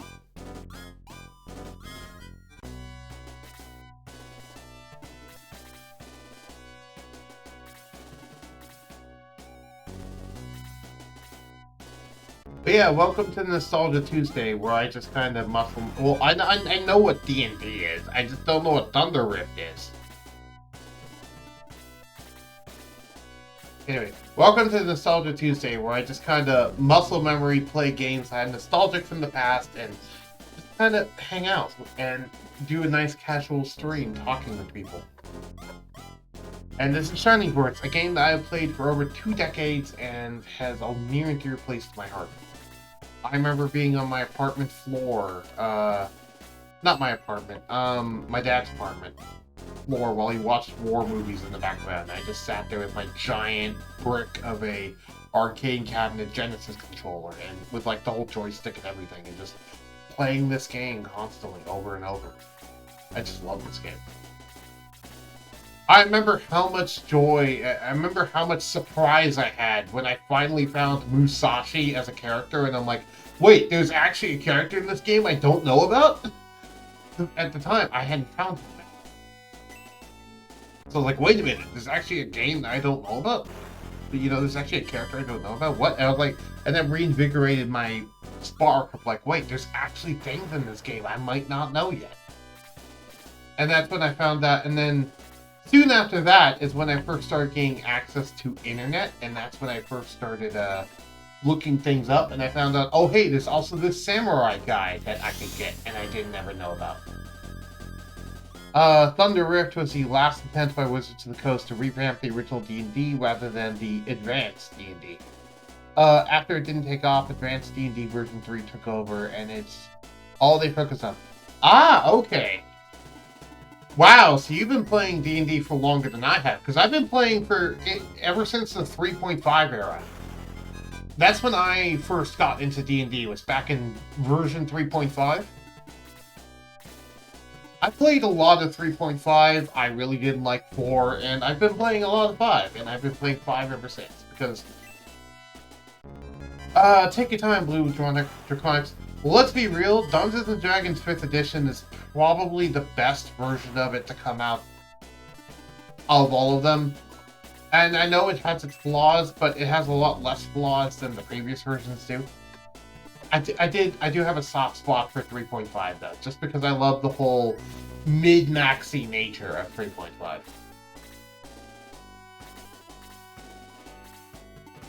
Speaking of, by the way, Blue Draconics is a person in the actual campaign, and he's also a person that streams on Twitch. If you have not, go give Blue Draconics a follow. Blue Draconics 381. He also streams the campaign, in addition to myself, because he was one of the characters involved in it. My older brother gave me the rulebook for D&D Basic and Expert from 1982. That's what got me started. Cool. Yeah, I was not born at that point. Because as I said, I was born basically the same year this game came out. Which was 1993. I'll even hear my name. How dare you? No, you're fine. Yes, I was giving you a shout out and telling people to follow your channel, and also mentioning that you were part of the campaign. Yeah. If you don't know, check out Blue Draconics 381 on Twitch. They stream a lot of stuff, including Final Fantasy XIV and Pokemon Mystery Dungeon, Pokeroll. And they also stream the campaign, which I very much appreciate. What was your first console, by the way? Ooh, that's an interesting question. don't remember, but the first console I remember ever playing on was Super Nintendo. However, I also had a Genesis I also had the Genesis at the same time. So, really, it was a combination of both Super Nintendo and Sega Genesis. That was what I would call my first console. And specifically, it was one house because I had to move from household to household as a kid because of custody issues. But the one household that I was in, which is my mom's house, had a Super Nintendo. And then my dad's house, when I went over to his place, he had a Sega Genesis. And so yeah, that's where I played Shining Force, was at my dad's house. And I'm not going to get too into my whole childhood, but let's just say I had a lot more opportunities to play video games at my dad's house than I did at my mom's house. And that's all I'm going to say about that, because I don't want to get into sad things. Mine with PlayStation 1. Cool. Over the course of my life, I have played Sega Genesis, Super Nintendo, Nintendo 64, Game Gear, Game Boy Color, Game Boy Advance, Game Boy Advance SP, Nintendo DS, Nintendo 3DS, Xbox 360, PlayStation 1, PlayStation 2, and computer, and that's about it.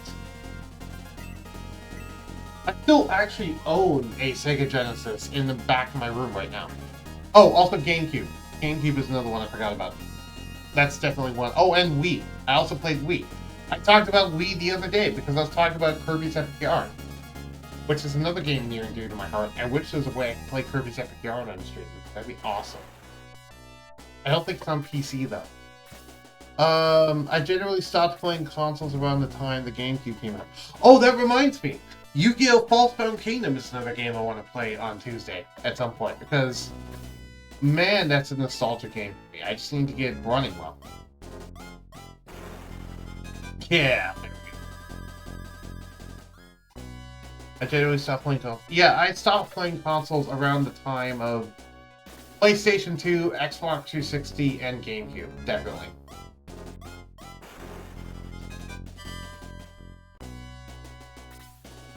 How about you? What was, oh, you said that your first console was an Atari 2600. Okay. Was that Surtur? No, that was you. Okay. Whoops. I clicked away. By the way, I will say for the Sega Master Collection or whatever this is, the Sega Genesis and Mega Drive Classics, for Shining Force, the in-game save function doesn't work. And when you exit out of full screen for this game, it tends to sometimes crash it. So, I would use quick save more than anything else, which is what you see in the top left. And that's just press F5, and then you can press F9 to quick load. If you're going to actually play this game, do that instead of actually saving normally. And that's going to save you a bunch of headache.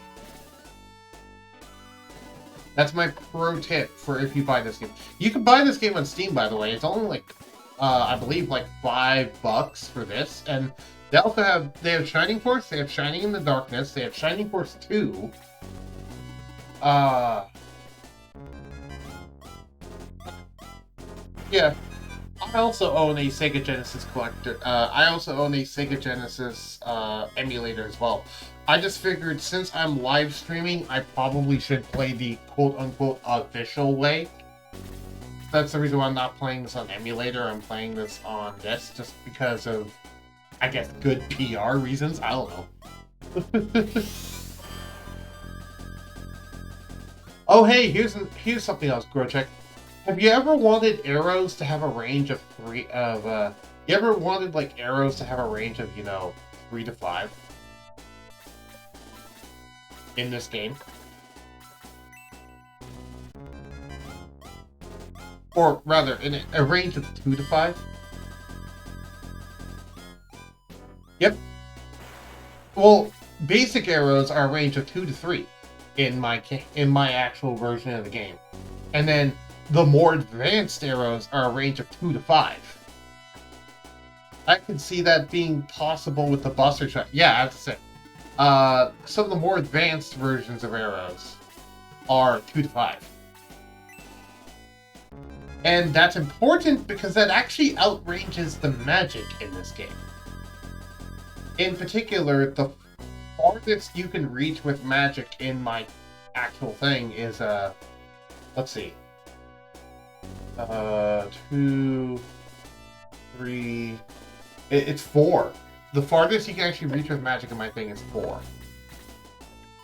Is 1 to 4.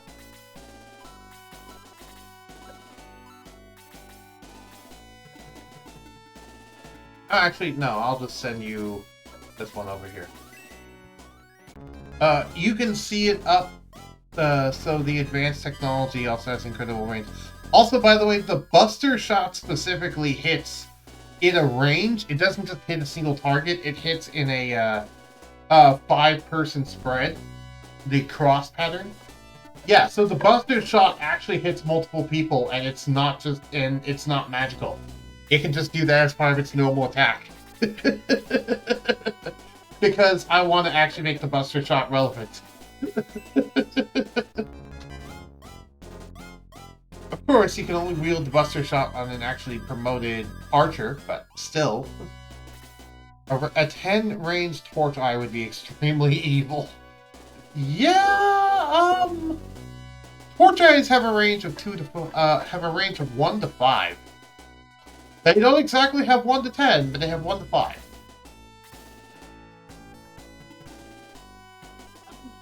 I'm gonna lurk. I got things to prep for my stream and wait for Leaf to wake up so we can finish Shadowbringers today. Okay. That's fine. Again, if you guys did not hear me before, go give Blue Draconics a follow. That reminds me, I might as well do my own amble. My own self-plug. So, if you're watching this on YouTube, hello. I upload all of my streams a week after they are recorded onto my YouTube channel, Bugboy1014 on YouTube. And if you're watching this on Twitch, hi, hello, my name's Bugboy1014. You can go find it on YouTube a week later. If you want to watch this live and you're watching this on YouTube later, you can come watch me live, record these. Oh, I unlocked Freeze. Yay. Anyway, you can watch me live, record these a week before they come out on Twitch, Bugboy1014 on Twitch. In either case, if you'd like to join my Discord server, you can check the description of the YouTube video or my profile on Twitch, and you'll find a link to go to the Discord server. Come join. Come hang out in the bug nest. You can talk to me anytime. I'll pretty much answer all DMs. Try it. Yeah. Okay. Self-plug over.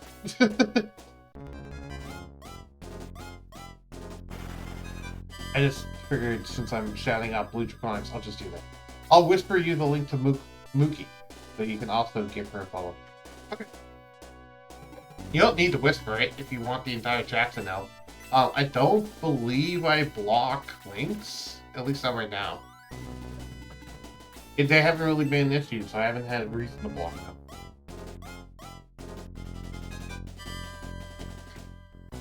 Oh, you want to know another thing about my actual ROM hack that's slightly different than the normal version? I don't know if I post a link will put me in timeout. No. I mean, unless the auto mod does that, but I don't think so. Either way. Oh, by the way, Grocheck, thank you for the follow. I didn't notice until now. Because I don't have an alert for that, so I just happened to notice that you followed me. Thank you for the follow. I appreciate it. Yeah. Still have that on my thing. Yeah. Here. If you want to control my Discord, here you go. I really need to set up Nightbot with a Nightbot command for Discord.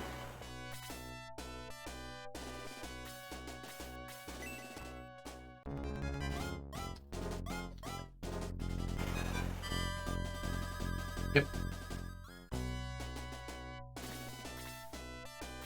Also, by the way, I am always in the streaming chat at my Discord. If you ever want to just randomly collab with me, you can join the streaming chat, and as long as I'm okay with it, I'll allow you to speak.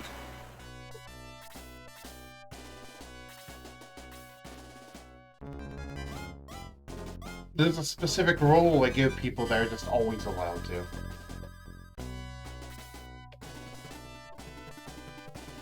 Let's hope this works. Hey, it worked. I see the thing. I will click that in a moment. Just let me do something real quick.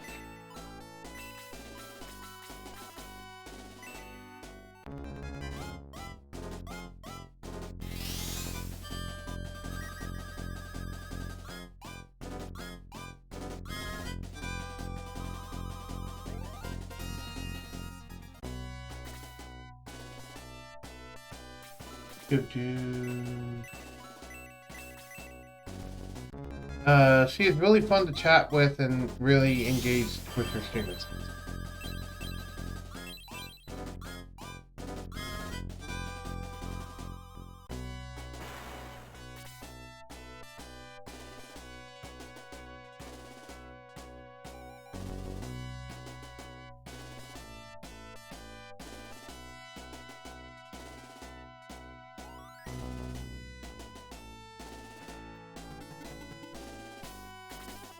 Okay.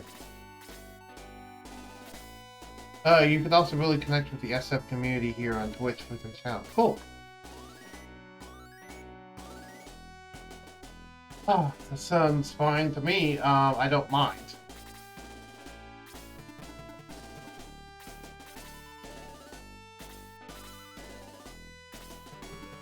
I never really... Well, I've talked in the forums on occasion. I have actually talked in the forums. I'm Bugboy1014 on the forums, by the way, because I use that username literally everywhere. Odds are, if you see a Bugboy1014, it's probably me. Because I use that username everywhere. That way, I'm recognizable wherever I am, because I don't mind hiding.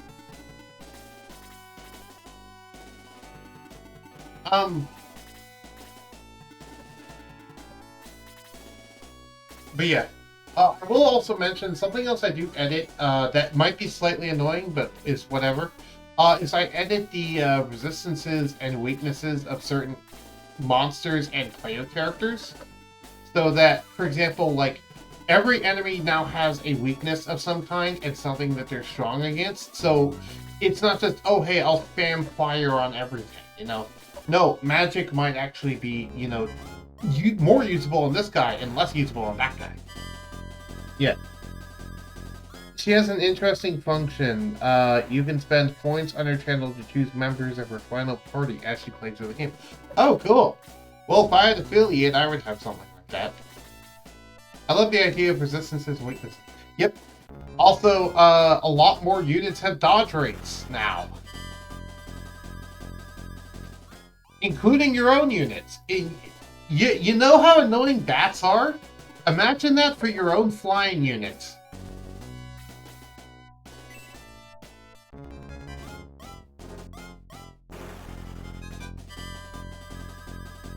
Yep.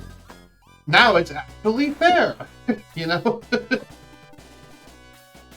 I mean fair as in both sides are actually getting the benefit, not just one. I don't know how to do that.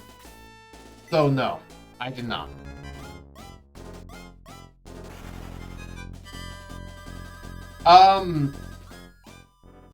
I, again, don't know how to do that. So, probably no, unless SF1 Editor already has a way to do that.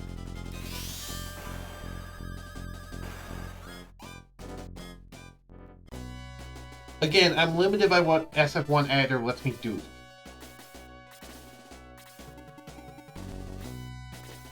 Yeah, I mean, I would like to, but I don't know how. I'm not that knowledgeable. And I'm not a programmer. I just know how to edit numbers. And I use the actual Battlefield editor.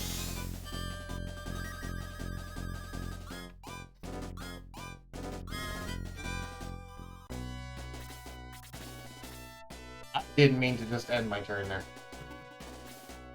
Also, has anyone leveled up? I forget. I know the Bottle Bones as of 2 is actually useful. Yeah, if I had a way to make it actually useful in the Civ 1, I would. I'll probably do more research. Now that someone's actually interested in that ROM hack, I guess I can just get started on working on it again. That'll give me a fun project to do. Also, I don't think anyone has leveled up, so we'll go and fight this guy and kill him. I think we've finally gotten through this mission.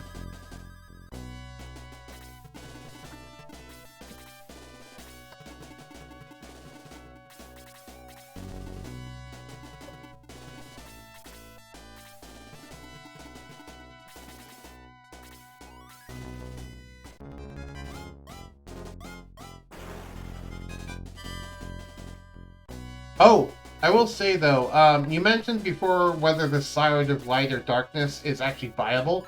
They are not, however, the fire axe is. I will say that.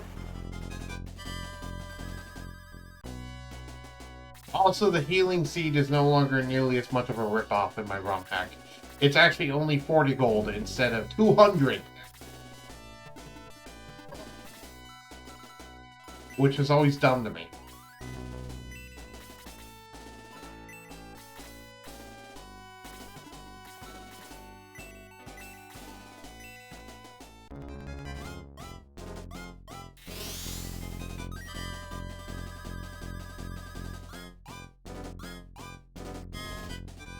By the way, as I've actually never been told this, how's my playing looking to you? Is this, like, optimal stuff, or is this, like, am I making any rookie mistakes, in your opinion? Do you know the secret of healing items in this game? I'm just gonna say no, because I'm curious what you mean. But, maybe. What do you mean?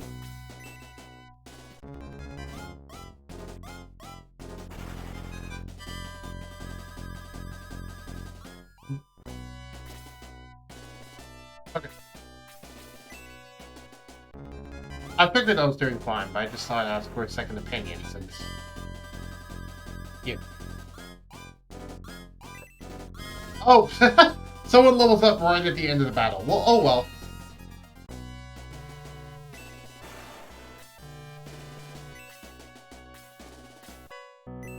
Basically, when healers use healing items, they get EXP as if they cast a heal spell. Thus, you can buy EXP. Oh yeah, I'm aware of that. I'm aware of that. But that's not the reason why I did what I did. I thought you were going to say something I didn't know. No, yeah, I actually knew about that.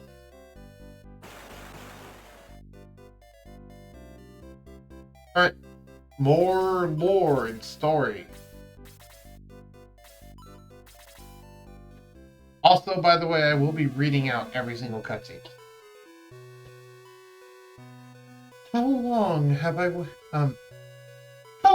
waited for the summons, Max? Sorry. How long I have waited for this summons? Max, you are a hero without fear. The legacy of the ancients is an evil being that has been sealed away for 1,000 years. That soul now searches for the key to unlock that seal. You must stop him. Will do.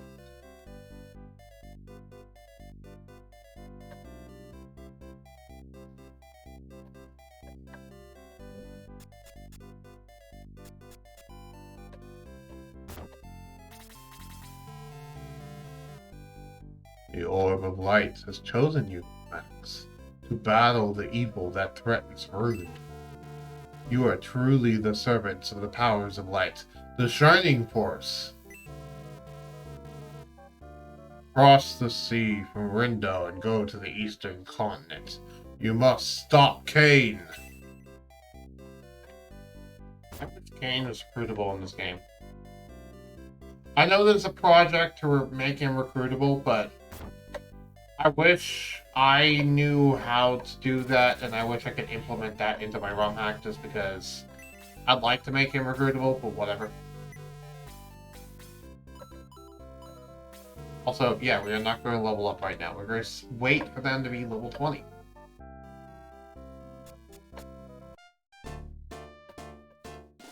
But yeah, imagine getting through this upper area, but with like, 12 or 14 mages.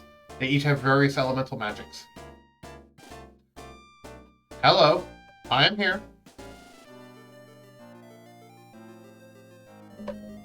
Oh, right, Arthur. Whoops. I almost completely spaced out. Thank you there.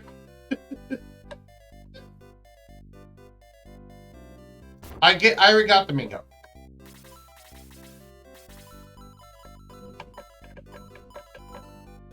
I already picked up the egg.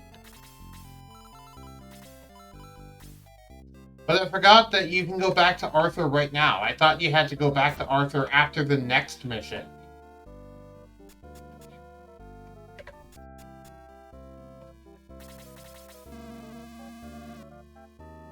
Oh. What voice did I do for this guy? Let me drink some water first.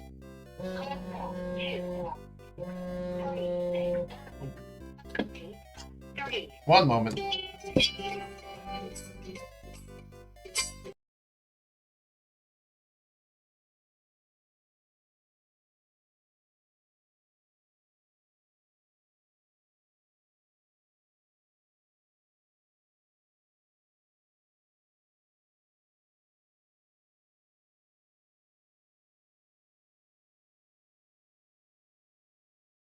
Stupid spam call. For some reason your chat timed out. I didn't see my questions hit. Oh! You mean the questions about Arthur and Domingo? I already answered those. Did you not hear my answers?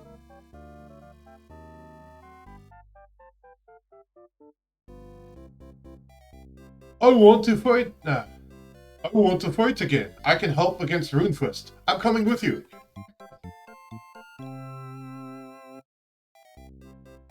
Anyway. I'll be at headquarters. Call me when you're ready to go into battle.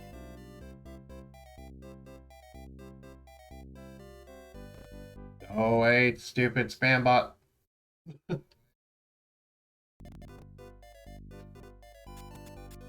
Anyway, as I said, I already got the Domingo egg. Before I even went into there, which you can see right here, Gong is holding on to it. As for Arthur, I forgot that you can recruit him right now. I thought you had to do the next mission and then recruit him. So I was going to come back for him after I did the next mission, and I forgot you can already just recruit him right now.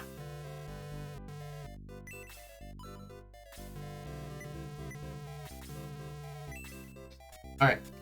Do I have enough room on my team, or do I need to swap someone out?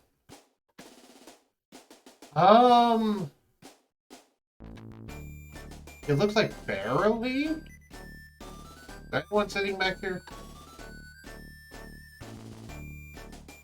Nope. Okay, so I barely have enough for him to be on the team. Okay, cool. I never hear your answer to my question about RODD. What's RODD? Hold on. I never got a question about, I never got a question about RODD. What is RODD? You mean Resurrection of Dark Dragon? Oh, I have never played Resurrection of Dark Dragon. And part of the reason why I've never played it is because I've looked at the art style, and the art style looks ugly to me, and that makes me kind of not want to play it. However, I know they made some changes and updates to it and added more story. I'm aware of that, and I'm aware that they also gave Max an orbital laser in that game.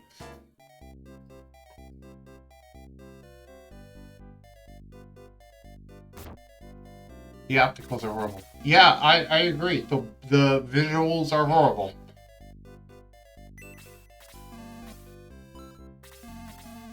Okay, Arthur, what do you got? So, Arthur is a knight from the Mage Tower that does not actually know magic right now. However, Unlike every single knight in the game, he can actually learn magic, which is very interesting. In addition, they made the battlefield incredibly unwieldy.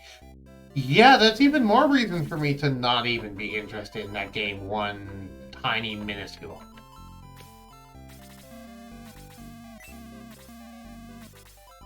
I mean, it's neat that they fleshed out the story, but that's like the only positive I can think of for what I've heard of that game. I've heard they also made a bunch of weird character changes that just makes things a lot worse from what I heard.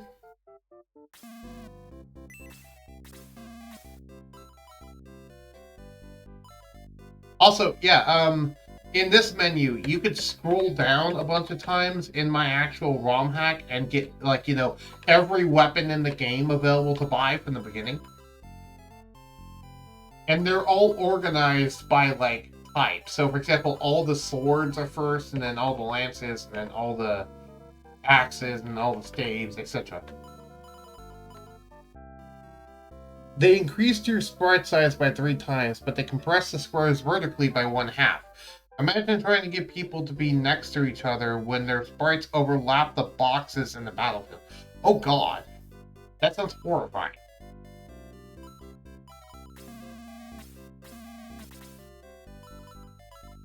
Okay.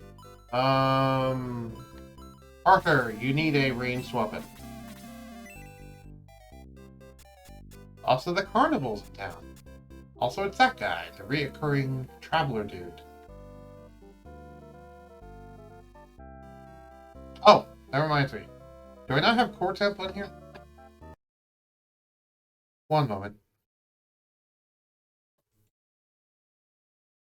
Do do do do do do do do. There we go. I like to have a thing up that shows people how my computer is doing while I'm streaming. So in case there's anything that like goes horribly wrong and I don't notice, they can call it out.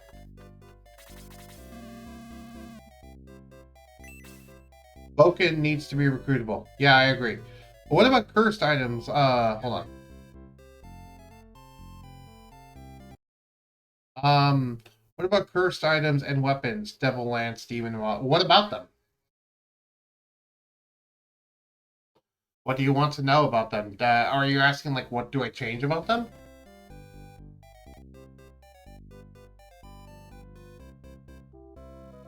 Yes, I agree. Broken needs to be recruitable. He has a unique sprite and everything.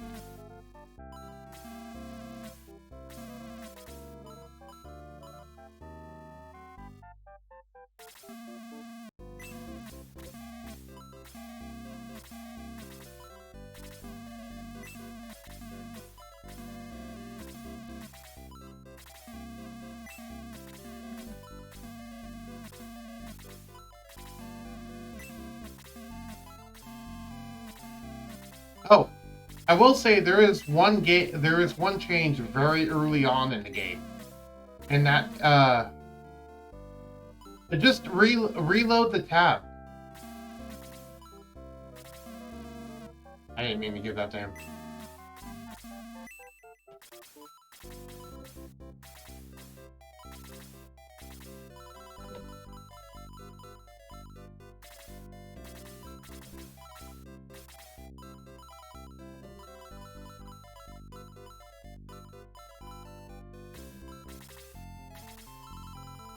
Are the yes, the cursed items are in the shop as well. You can buy cursed items.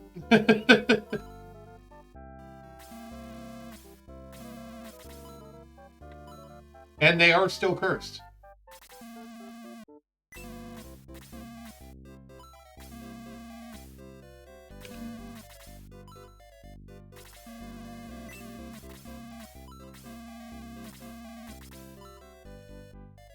I have no idea why you're experiencing issues in terms of the actual stream. I apologize for that. I don't know what to do about that, though. Also, by the way, showers of cure are available to be bought.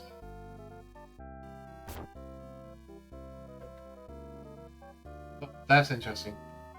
You know how to equip a cursed ring without being cursed? I am not aware. How do you do it?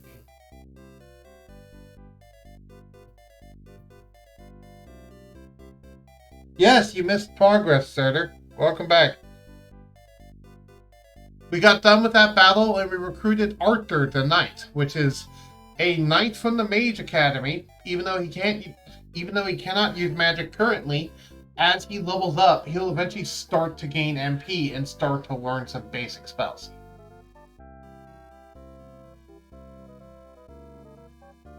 Also, I am now here to talk to these people again.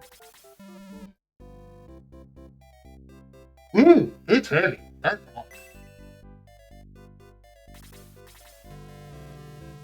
Croc the genius, that's me. Look at my steam suit. Gunts, walk over here. It still doesn't seem right. Silence, just do as I ask. Okay. It stopped. Not again. Oh dear. Well, back to the old drawing board. Oh dear God, that's a wall text. Hold on. Sorry, I was so busy with Slay the Spire, I zoned out of the stream. Okay, that's fine.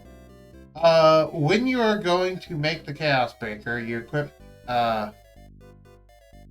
Max with the Sword of Darkness and a Cursed Ring. When he gives up the Sword of Darkness, the game will remove its curse but will not unequip the ring. Thus, Max will have a Cursed Ring equipped but not be cursed. Oh, well, okay, that's fine, just because that's a one-time thing. You know what I want to do? And this is something I've been trying to figure out how to implement. I want to implement a way so that when you make the Chaos Breaker, you can just pull back out the Sword of Light and Sword of Darkness and have all three of the blades. I don't know how to do that. Is this play still the same?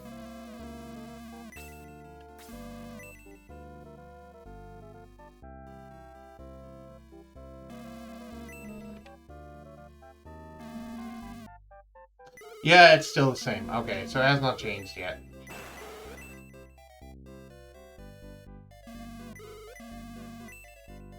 The play will change after the circus battle. Okay, yeah. I knew it was either after the previous battle or after the circus battle. I forgot which. Little details like those I don't pay attention to that often. I need to go talk to the mayor.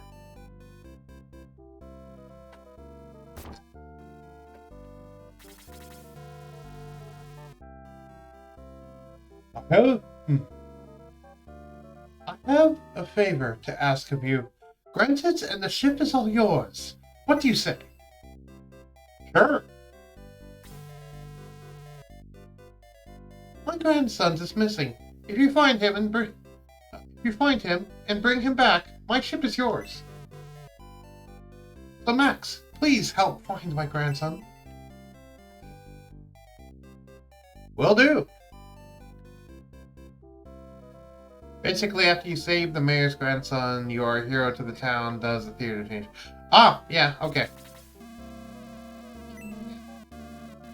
I probably should have read out that guy's dialogue. I'm sorry. Basically, he talked about the fact that he saw the mayor's son enter here and that there's unusual stuff going on in the tent and that no one seems to come back out of it. So we need to go in and investigate. Basically, yeah. Anyway, what do you think of the idea of being able to get the Sword of Light and Sword of Darkness again after you make the Chaos Breaker?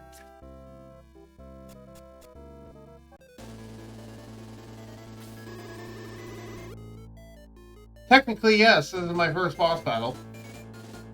So, you remember how I mentioned before in a previous stream that we haven't actually fought a boss yet? Yeah, here's the boss. Here's the first one.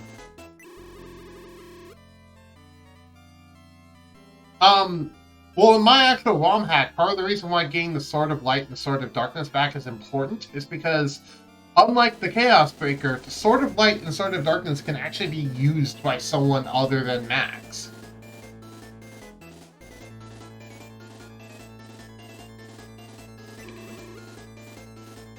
Are you in good hands, Max? I have more vital matters to attend to right now.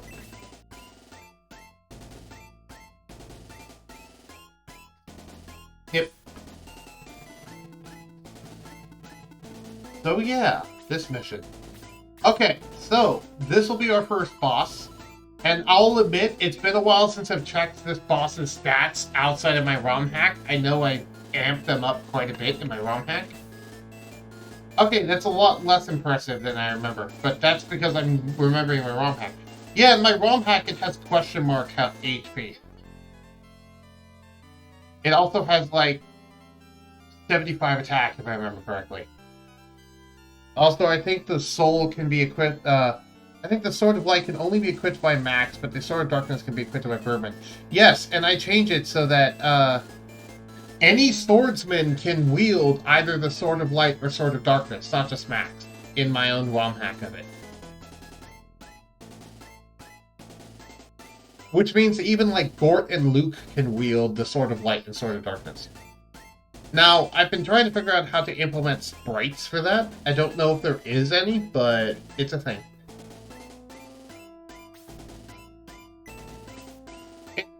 So, yeah, in my own ROM hack, this guy has, like, higher agility, 3 times as much attack power, and he actually has question mark HP. On top of freeze 4. Musashi with soul would be OP. With Sword of Light. Musashi is already kinda OP though, let's be real.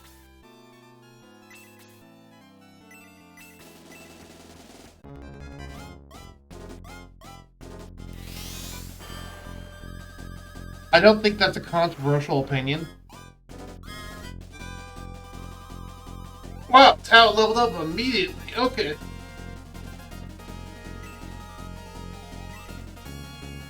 What's the boss advantage from Shining Force 2? Because I never actually played that much Shining Force 2.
Boss in Shining Force 2 get 2 turns per roundabout. Oh, wow. I was not aware of this. I have no idea how I'd implement that into Shining Force 1. However, you know how Elliot has regen? Imagine every boss in the game having that sort of regen.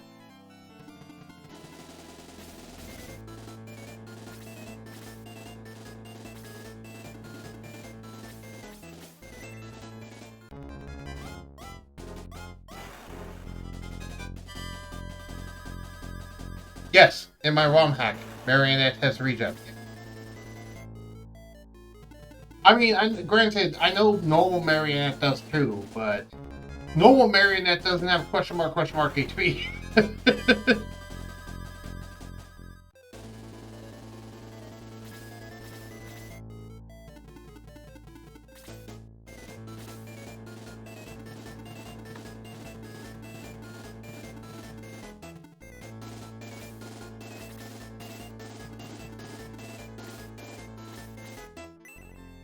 But yeah, right after the stream, I'll be sure to start looking for that file to see if I can find it. And if I can't find it, then I'll just start making it again. Because it shouldn't be that hard.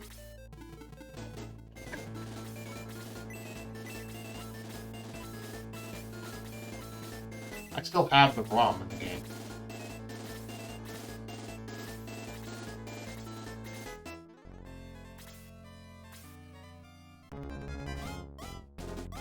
If all bosses have regen, that would be sick, especially when combined with my idea of having all bosses in... Yeah, exactly.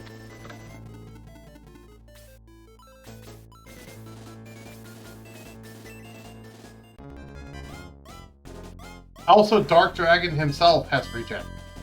Keep that in mind. In addition to literally a maximum of HP stat, literally as high as I can crank it in the game.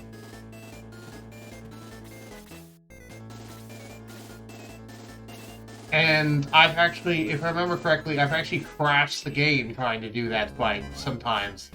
Just because of... It's like they let...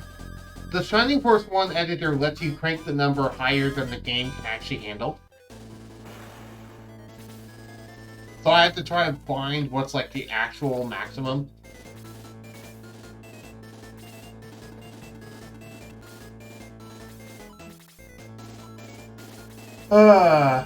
I know in Shining Force 2 you could have some crazy high HPs, but in Shining Force 1 it's a lot more limited.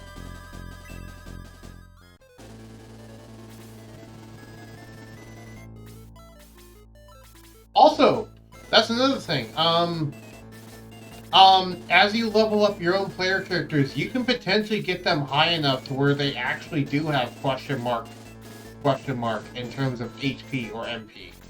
If you just level them up long enough, they can become strong like that. In particular, Max can, at like level 60 promoted, if I remember correctly.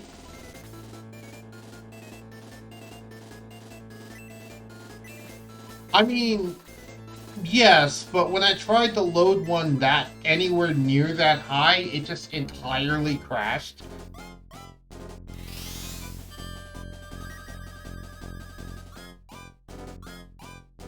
So are you sure it can handle that much? Because I couldn't get the game to actually run when it was anything higher than like 500.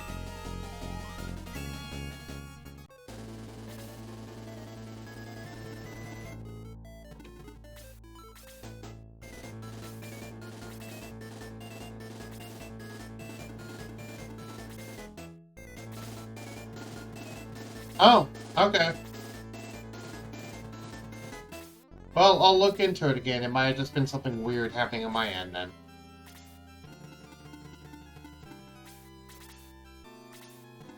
By the way, say hi to YouTube, by the way, because this will be on YouTube. Nice. I didn't really edit the HPs that crazy high. I mostly kept things as like a multiplicative of what their original stats are. All stats except HP start to crash when they go above 127. Well, yeah, because that's the integer limit.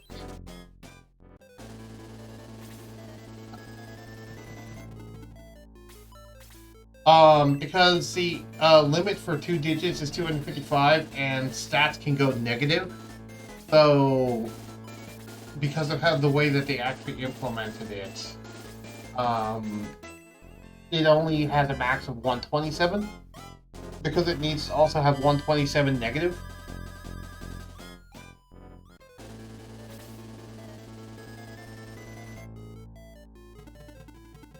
That's the reason why that's the case. Also, I know movement tends to mess up when you go higher than 9 for movement.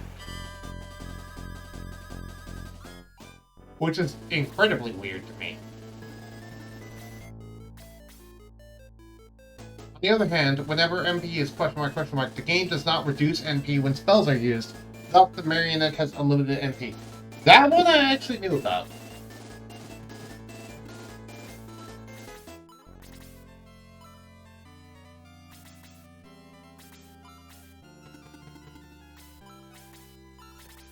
Yeah, basically once you get someone to question mark MP, they just have unlimited MP.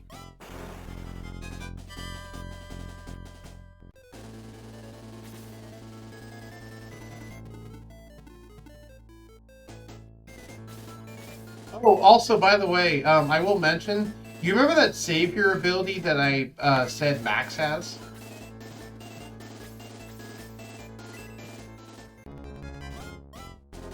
Well, yeah. But in my ROM hack, it's already not that difficult to spam spells anyway. Kane also has the Savior ability.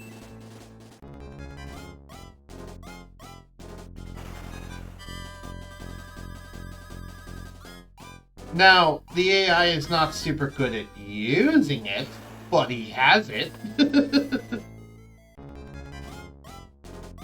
Also, hello. Freeze.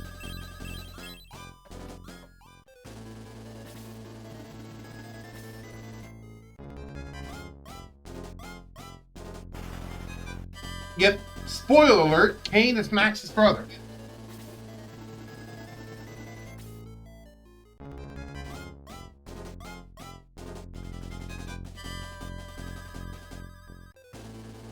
But it kind of makes you wonder why he's evil.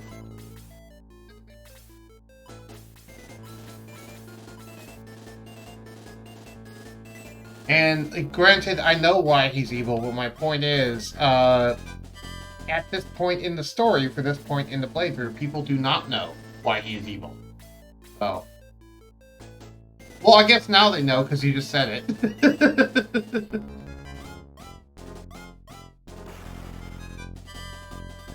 I was trying not to spoil it, but that works, I guess. Yes, he is being controlled. Why do you think I wish he was recruitable?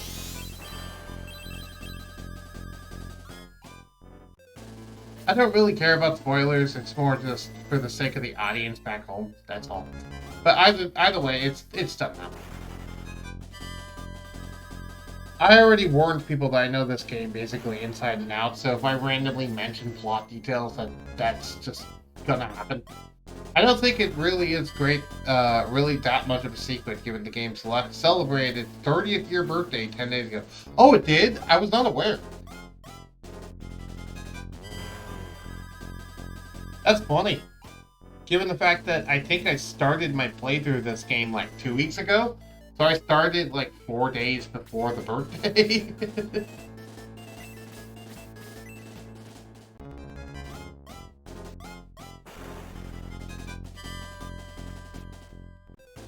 What's your favorite character in this game?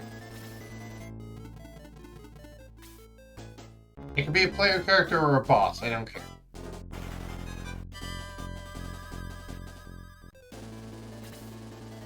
March 20th, 1992 is the game was officially released. Oh, interesting.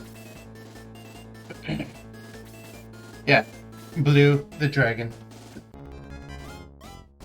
My favorite character is Elliot.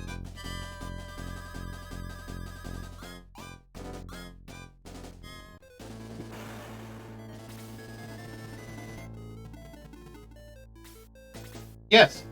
Speaking of Blue, hello, Blue. Yeah, I got Blue Draconics motivated to play this game simply because there is literally a dragon in the game named Blue, and Blue Draconics is a dragon named Blue. So he's like, wait, I'm in this game? I gotta play it. I mean, it's not actually him, it's an alternate universe version of him, but whatever. However, I think Peter would beat up Blue in a heartbeat. I don't know who Peter is, but that depends on how strong of a Blue that we're talking.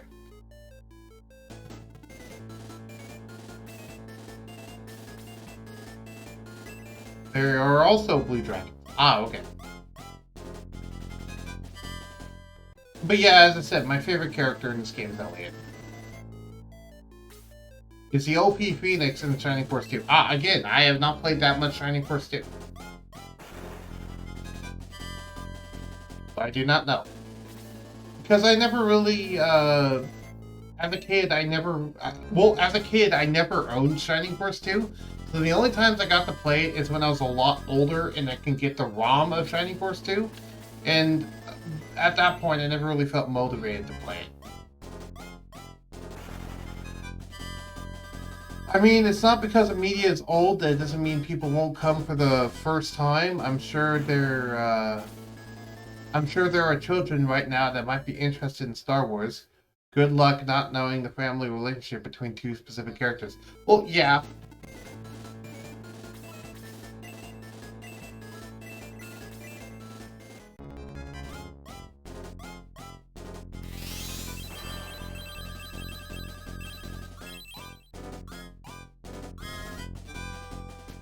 Remember, we are repeating this battle because someone has died and someone has leveled up.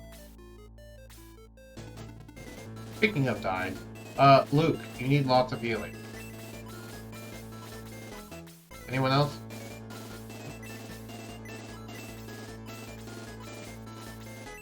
Oh god, I did not mean to heal Gone. Oh well.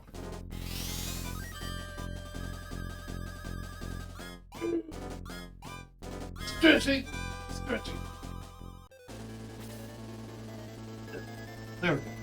Stretch my back. I can't wait until I get channel affiliate because then I can actually have people remind me to do that. I remember when I was playing, I was accused of being an agent of the Empire because Hans and Luke died in the same battle at one time. Oh, that's funny.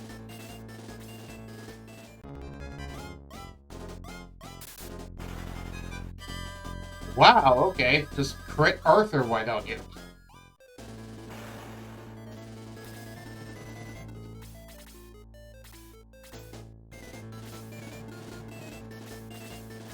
Oh, hey, by the way, how scary would the marionette be if it actually moves? Because it actually moves in my ROM pack.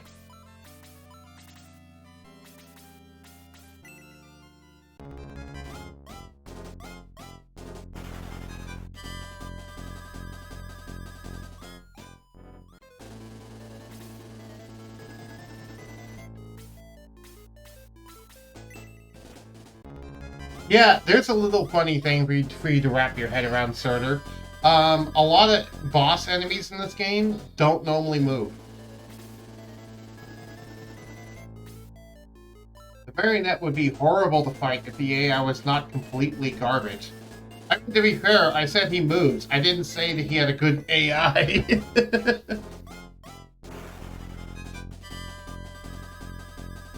I have no ability to edit the AI other than, like, being able to make it move.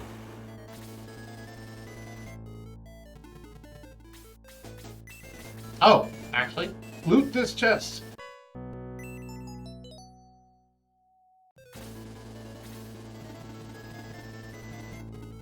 Luke, finally heal Luke, please.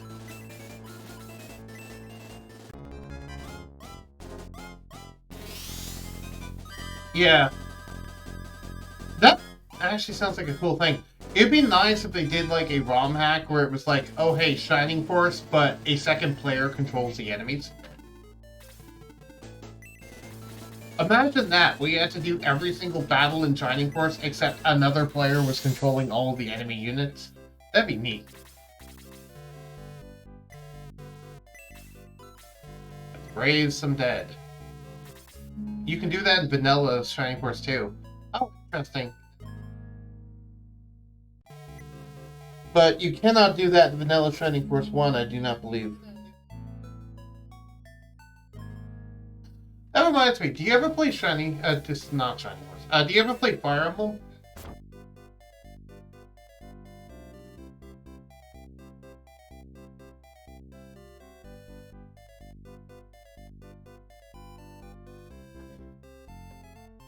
You say anything else?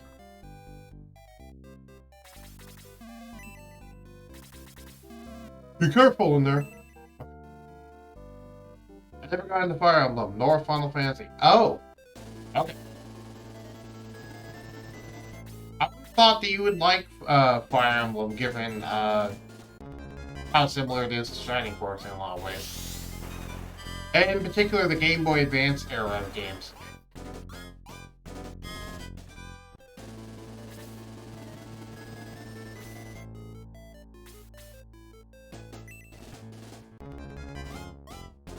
I think that in the Japanese version of SF1, you can do PvP in SF1. Huh. I'm not exactly talking about PvP. I'm more talking about, like, the whole videos I've seen recently for Pokemon, where it's like, I go through Pokemon, but another person controls all the enemy trainers.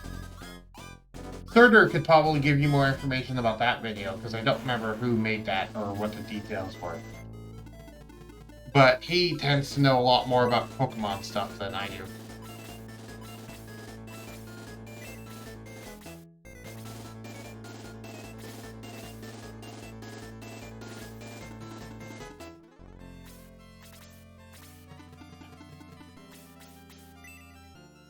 This game has so much RNG in it, it's really funny.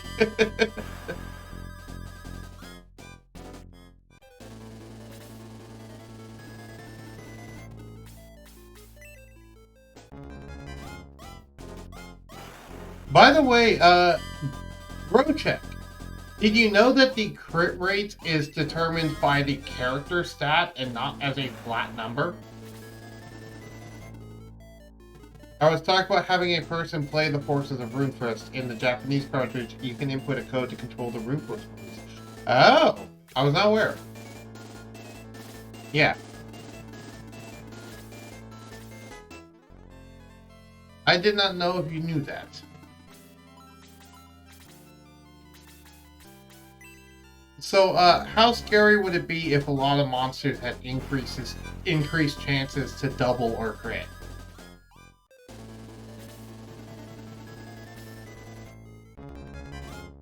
Oh yeah, the hack that Smoland played by Wolfrey VGC 2016 Pokemon World Championship controlled the AI. Yep. That one. And they're challenging, which I really enjoyed. Yeah. That's something I implemented. Max and a lot of the enemies have a much increased crit rate compared to the average character. By average character, I mean the rest of the Shining Force.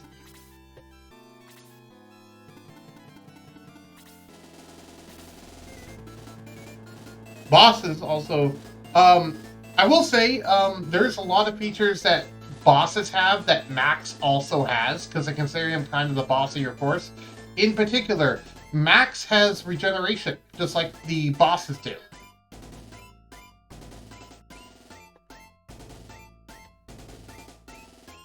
Nihil on YouTube is currently posting a playthrough of Shining Force 2 where he has a guest play as Devil Arm. Oh, interesting.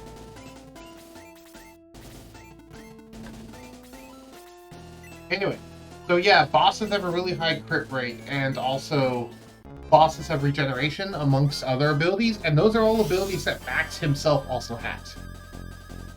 Because I consider him also a boss, even though he is on your side. And if Kane was ever recruitable, he would also retain those abilities, if I could figure out a way to make him recruitable. Ah, it's double. And that's a level up, so I need to repeat this. I would love to play your ride. Yeah, I will be sure to get it to you after this thing. I won't guarantee it will be done today, but I'll get it to you within, like, the next 2 weeks. How's that sound?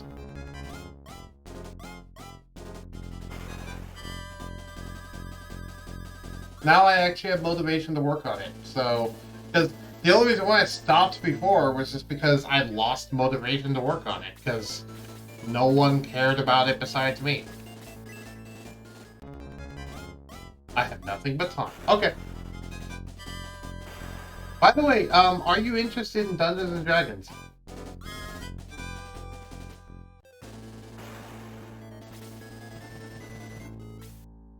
I mean, I know you're interested in Dungeons and Dragons. I I'd rather you send it in my PMs rather than whisper it on Twitch.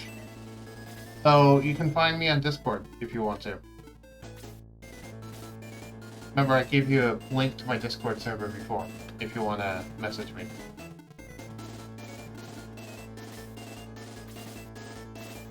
Because even if you whisper it to me, it will show up in the YouTube video. That's the reason why I don't want you to do that.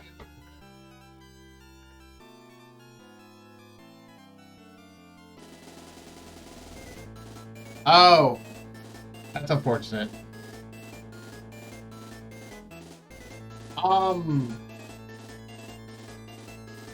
Huh. Is there a way that you can send it so that it won't show up on the live stream?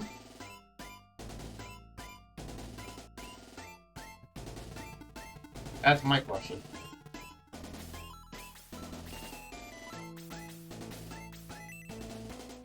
However, if you wait until after you stop recording, then okay, yeah. So we'll wait until I finish my stream, and then, yeah.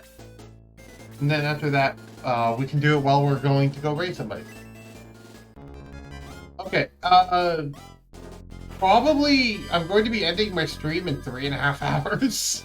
I don't know how feasible that is for you to be here. Up to you. Oh, also Anne-Reese is leaving, evidently.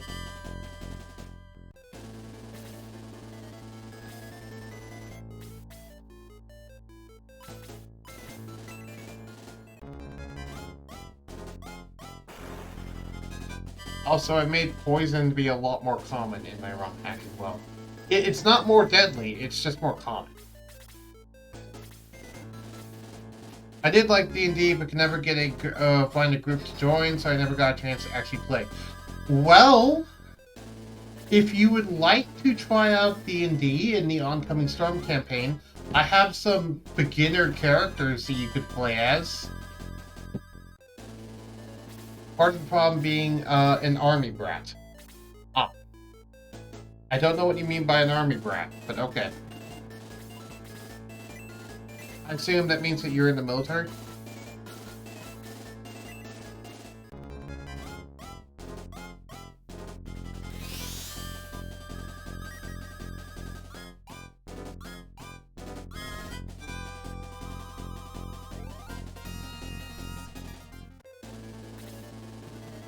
Sorry for YouTube audience at home, I'm just engrossed in this conversation.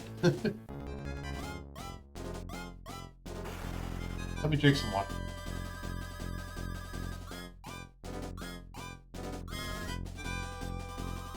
Ugh. Hey, Hans is moving up in the world. And he got nothing for his level up. It's an acronym. It stands for Born Rough and Tough. It's used for children of members of the army. Oh, okay.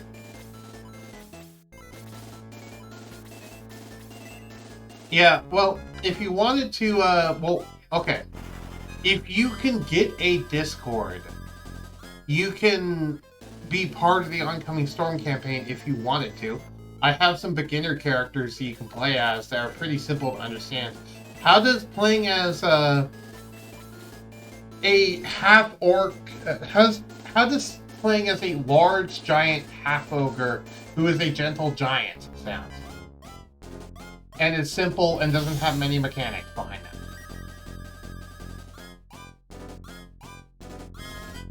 Ah, fair. We'll be hosting sessions once a month on it, and we're also going to be live streaming / recording those sessions. So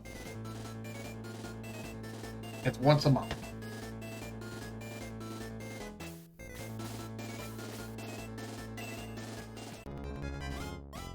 I still have my old characters to pull up. However, the Gentle Giant sounds good too. Yeah, the only reason why I brought up the Gentle Giant is because he's already an established character in the game. He was an NPC that can potentially be recruited into the party, and they're thinking of recruiting them into the party, so I'm like, oh hey, that sounds like a good thing for just a new player to play, because they're pretty simple in terms of mechanics. And who doesn't want to play as a 15-foot tall half ogre?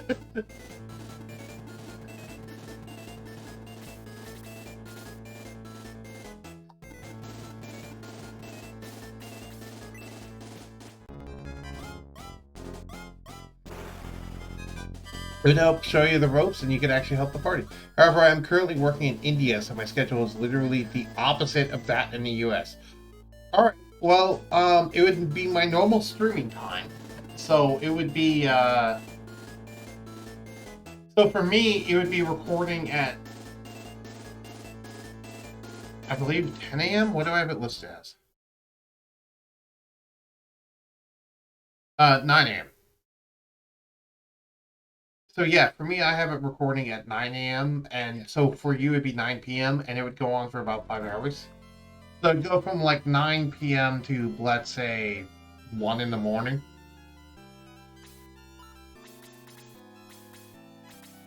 And that sounds like it might not be doable. I am in Eastern Standard Time. AKA Eastern US.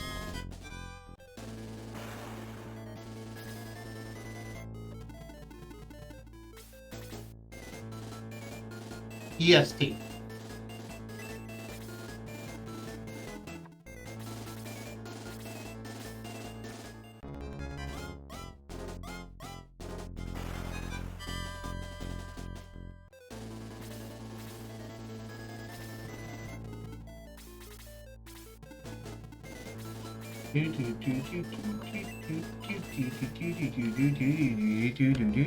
If you want to see how session 1 of that campaign goes, and actually see as the characters you might be able to potentially play as, aka Harold and Gerald, go check out session 1. It's on my Twitch VODs, and I'm going to be uploading it to YouTube next Saturday.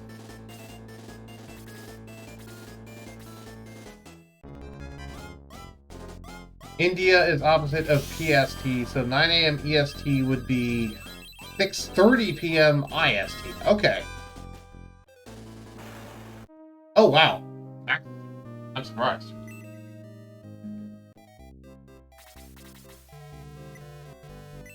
Okay. I don't know. I don't know.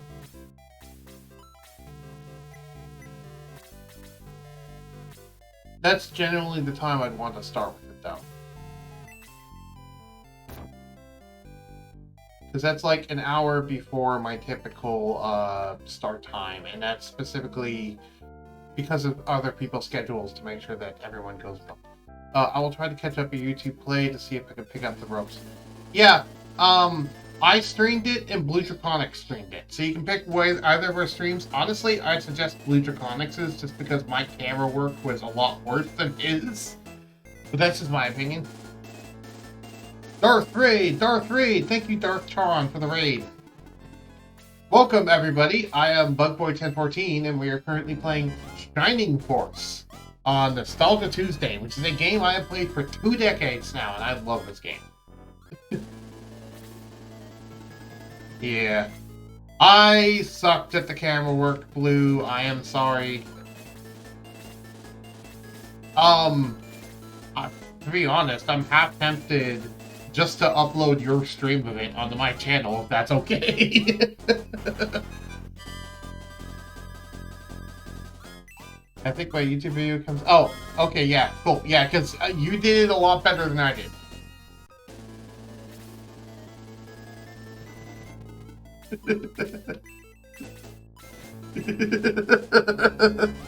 I think my YouTube video comes out first. Yeah, it does. Because I upload mine a week after they come out. That way it gives people an incentive to actually watch things live. However, I tell people when things are actually recorded. So even though it comes out a week later, they know when it actually was recorded. Which is why I have the date of recording in the stream title of my video.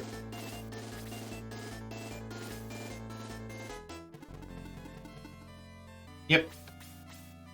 But yeah, you don't have to join the campaign if you don't want to. I just thought I would offer. Because, you know, ultimately, worst comes to worst, I can just do Harold and Gerald. And there is someone else also interested in playing as either Harold or Gerald. So, you know. Mind if I link my video? Oh, go ahead. You can also link your Twitch channel in here if you want to. Links are allowed in here. Worst comes to worst, I'll just delete your message, but I don't have a reason to do that for you, Blue.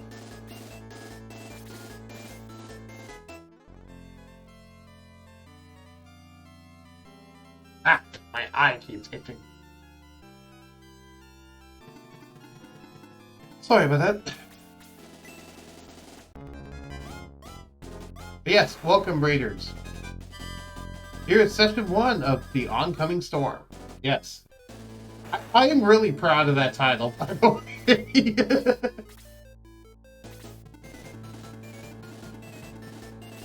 It's very thematically fitting.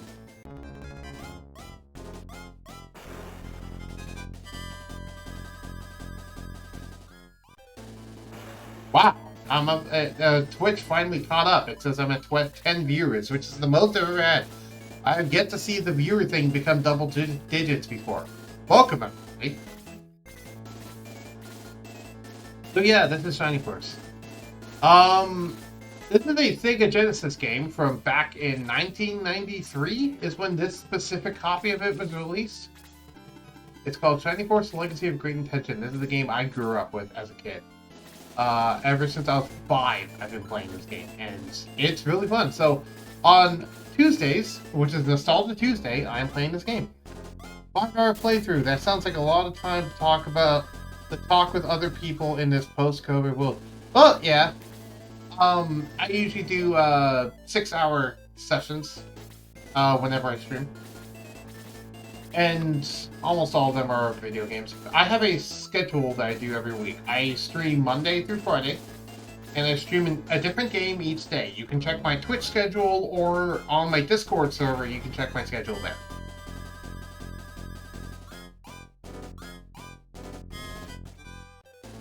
Yes, indeed. I might also be ghosting your stream even before that. Who knows? I could be there right now.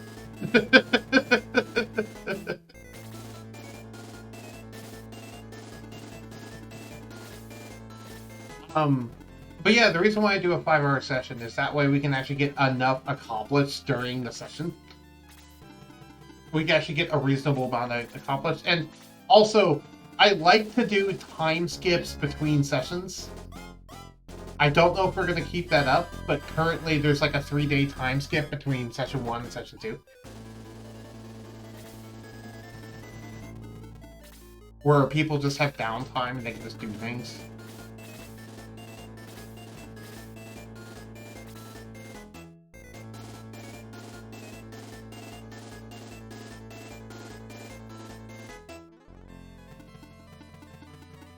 Also, yeah, Arthur has not gotten enough magic yet.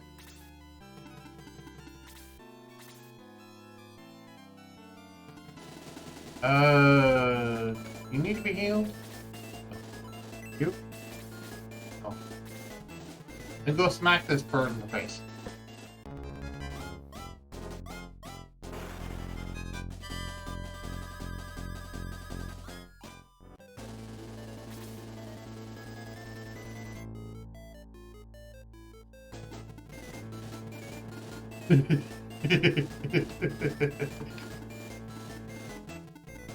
Ah, these are very unfortunately placed, and I can't actually hit them with magic, which is unfortunate.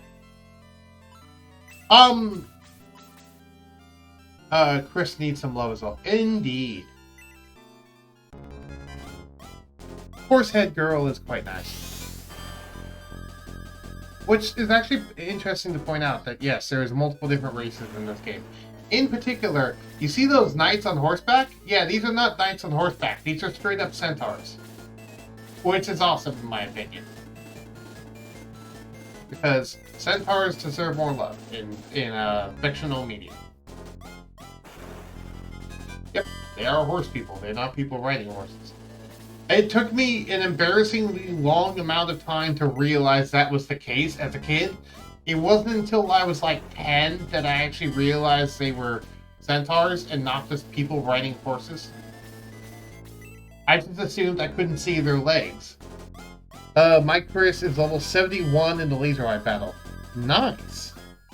Also, by the way, imagine the laser eyes having a range of 2 to 5 and there being a lot more of them there.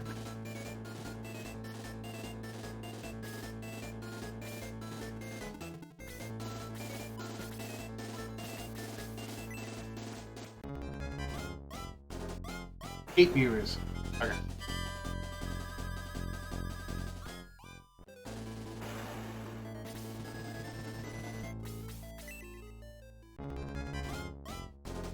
That would be torch eyes. Oh, right, torch eyes. Sorry, not laser eyes. Also, I will mention, you remember how I said there's every single boss in the Dark Soul fight? Yeah, laser eye is also in that.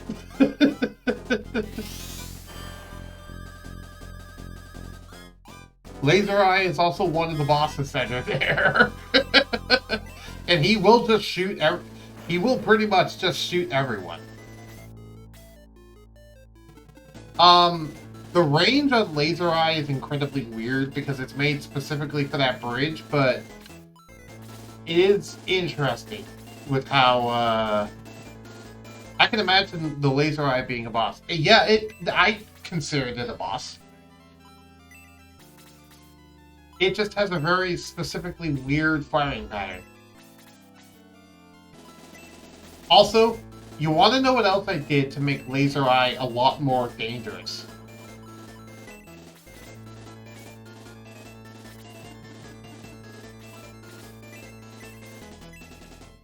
And no, it was not increased damage.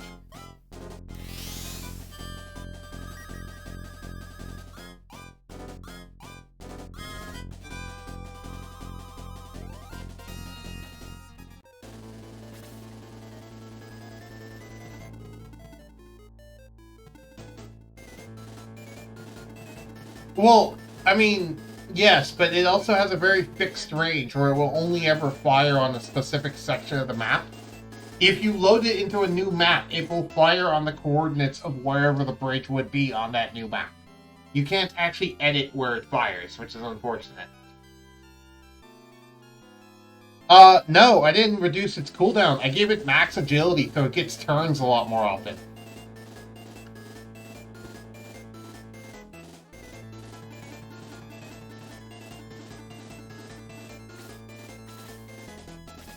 It's still random as to whether or not it gets turns, but it'll just get them a lot more often now. But no, the cooldown is actually the same. It's just getting a lot more turns now. That would effectively reduce. Yes, it effectively reduces its cooldown time. Also, there's a lot more enemies on that bridge leading up to Laser Eye. Also, another thing I do is I basically make Laser Eye nearly impossible to actually kill at that point in the game. Just because I want you to actually go beat the Knight and not attack Laser Eye, because if you want to actually kill Laser Eye, good luck. Because it is nearly impossible to actually kill in the game. Because if you don't know, if you go defeat the Knight, it will automatically defeat Laser Eye. But considering it's an ancient device built by the ancients to be a weapon of war, it kind of makes sense that it'd be nearly indestructible.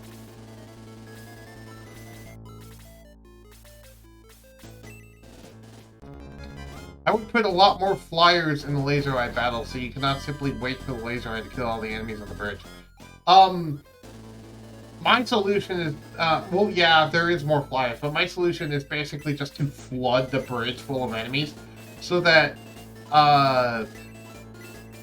even if you try to, like, make it through while enemies are dead, they'll just regenerate on the bridge. Also, I gave the enemies on the bridge the effect of the actual tiles from the final battle, so they just constantly regenerate. The Prism Flowers in SF2 are more advanced than the Laser Eye. Interesting, I was not aware of that. Again, I don't know much about SF2.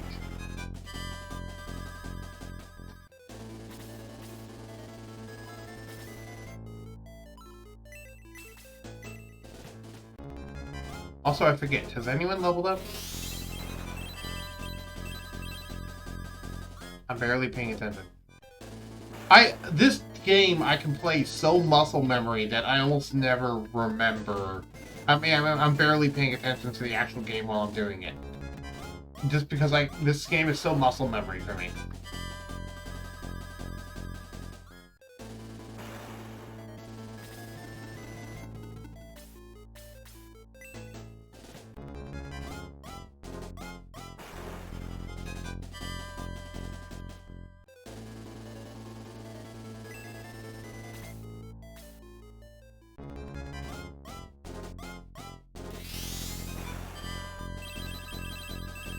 That's a lot of damage.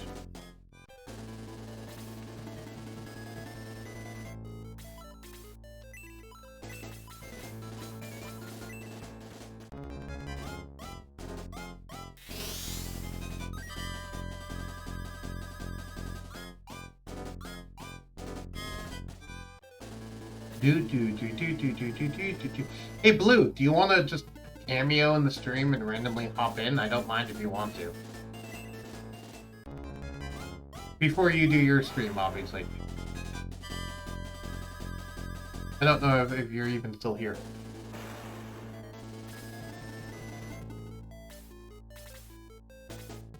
That is one way to fix the issue of waiting for the laser eye to clear your path. Yep, they just regenerate, so it's not going to permanently clear the path anyway.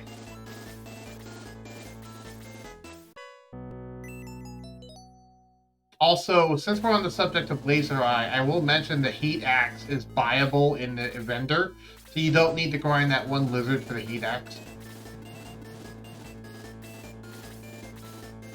You should also fit the Dark Elves in the Laser Eye battle with Buster Shots, so they destroy people trying to pass. I'd have to change them to a different enemy if I did that, but I could, potentially. Sure, I'll pop in. But I like to grind. Circus battle is the best battle. I don't know if I agree. For me, my favorite battle is the Laser Eye battle, but that's just my own opinion. It's certainly one of the better ones, though, just because it's the first boss fight. Yes, Laser Eyes. Hello, Blue. Hello. Yes, Blue has now joined the stream. Can you hear it okay, by the way? The stream actually out here. Oh, can I do...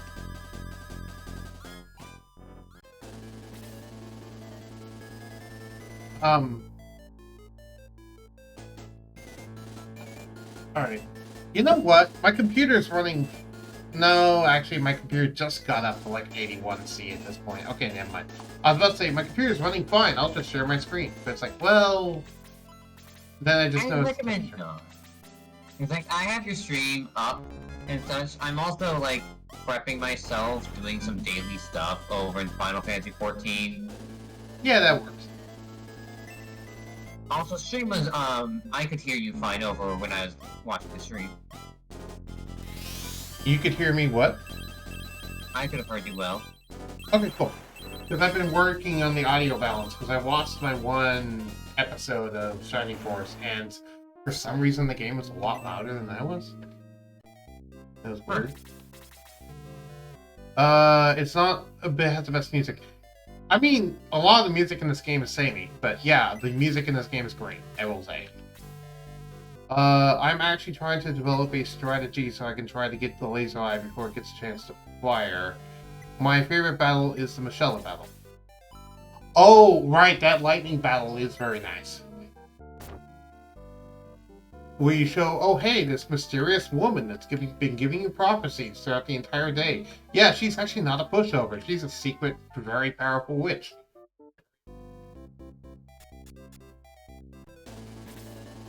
I love that Skull Castle Michelle battle. But yeah, this will be the game that you'll get to enjoy playing soon, Blue. One day. Yes.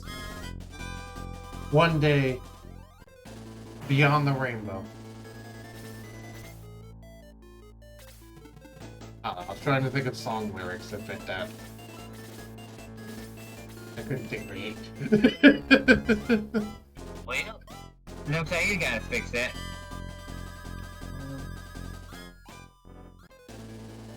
By the way, I also have my own stream pulled up on my tablet currently, so I can kind of hear a tiny bit of echo, but it should not be loud enough that it's actually hearable on stream.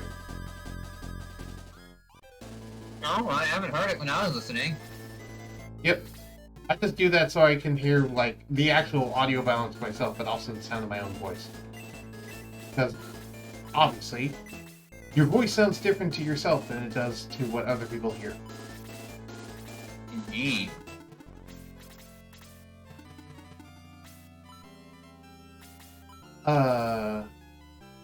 Isn't that the truth? Yeah, very much so. And that was a rude awakening when I first found that out, when I recorded my first video. And I was like, wait, that's what I sound like? Yes. And I recently, well, not recently, but like a few years back, I want to say half a decade back, I found out why that's actually the case. Are you curious? Go on, I'm actually quite curious. It's because the reason why our voice sounds different to ourselves and to others is because we're not only hearing our own voice out loud, we're also feeling the vibrations and rattling in our own skull from the voice, which is changing how it sounds to us. Ah. Yeah, it's all the vibrations going on inside of your own head that messes with the eardrums and makes you sound different. Interesting. In particular, my own voice, me, sounds a lot deeper than it actually is. That's one thing I've noticed. I'm gonna forget that I released with my... Yeah. And of course, other people don't notice this with your voice just because obviously they hear your own, they can't hear what you hear of your own voice. Because it's not their skulls vibrating from it. Yep. But yeah, so each character in this game has their own gimmick, which is quite nice. I like that fact. Some characters are straight up better than other ones, but at least everyone has their own gimmick. And everyone is definitely playable. You can beat the game with pretty much any party of characters. It's just some make it easier, some make it harder.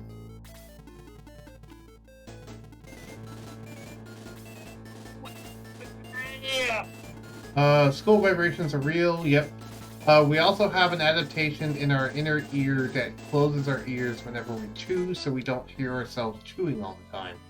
I love the army of hamsters. Yep. I did not know about that one, actually. That one's interesting. After the army of hamsters, yeah. That's a thing that can happen. So, Blue, do you remember when we talked about Jogurt earlier?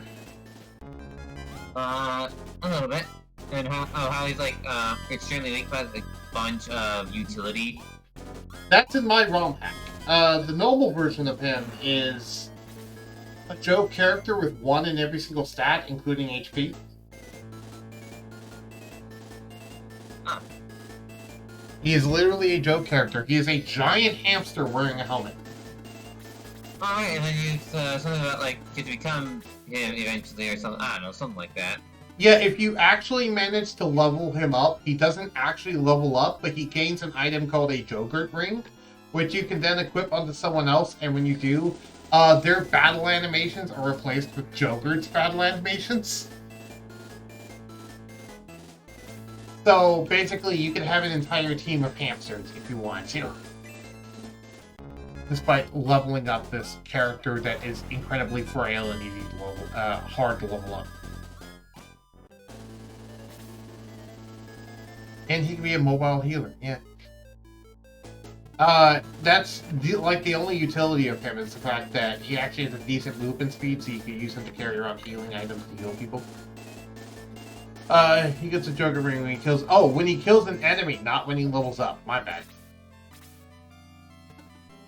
My counter to that is I'd rather have Amon or Balberry for that slot. Well, yeah. Also, Jogurt is infinitely promotable. Yeah, but it doesn't do anything.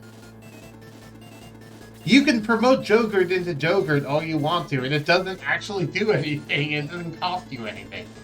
You can just kind of do it. Unlike most characters in this game, in which you can only promote them if they qualify for it, and you can only do it once. Oh god. I forgot that puppets can randomly steal your HP in this game. Forgot that was a thing. Oh, steal it.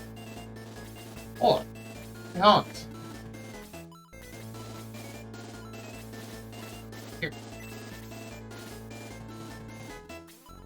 We got a weapon upgrade for Hans. Yay.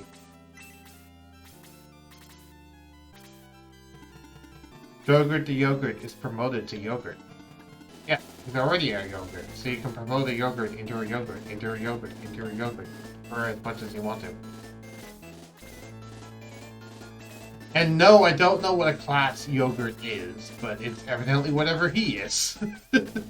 It's a joke character, what do you expect? Kind of like Clockman, which we'll see at some point. Did I tell you about Clockman, Blue? Nope.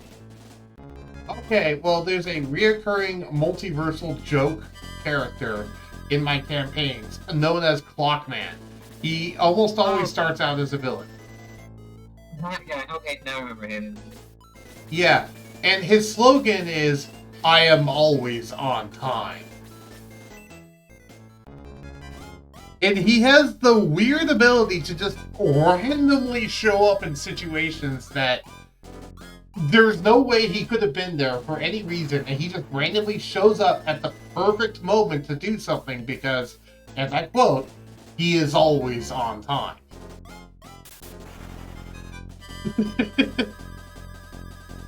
And yeah, another one of his gimmicks is he has like hundreds of clockwork amulets, meaning that instead of doing attack rolls, he just always gets 10s on the dice.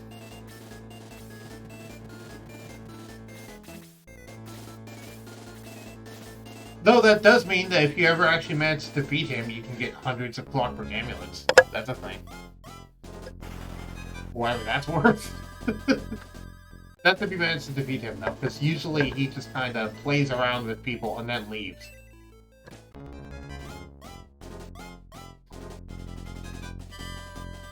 A wizard is never late, nor is he early. He always arrives when he means to. He's not a wizard, he is a clockwork soul sorcerer.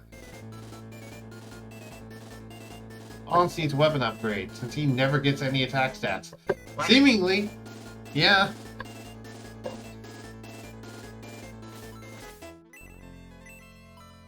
Gandalf the Grey. That just reminds me, has anyone ever seen the epic rap battles of history for Gandalf versus Dumbledore?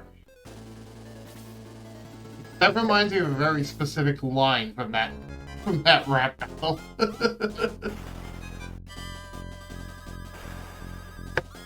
Do you mind if I say it, Blue? Go on. Gandalf said to Dumbledore, "Death makes you die, it just makes my brights brighter." In reference to the fact that when Dumbledore died, Dumbledore actually died. But when Gandalf the Grey died, he just became Gandalf the White.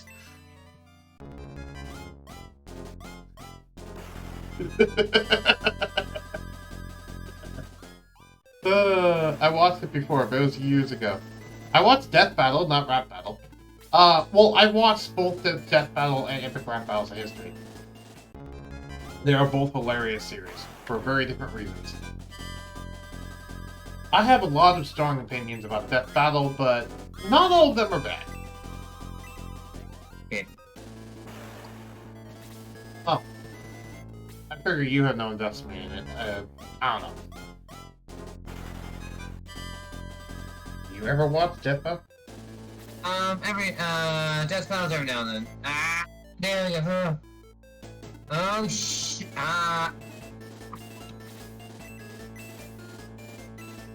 Deadpool vs. Pinkie Pie was definitely one of the better Death Battles, just because they didn't take themselves seriously. Hilarious. Yes, and when they do not take themselves seriously, they tend to do better work. For the same reason, Deadpool versus a Mask was really funny too. I don't watch a whole lot of Death Battle. Eh. I don't watch much Death Battle anymore, and that's mostly just because they tend to underpower almost every character that they scale, but that's just a bad habit of theirs. And I'm someone who actually quite enjoys power scaling characters and has been doing it for quite a long time, so it's just a personal thing that bothers me about how they scale characters, because I'm not gonna get into that. Okay, Gong leveled up. Yay.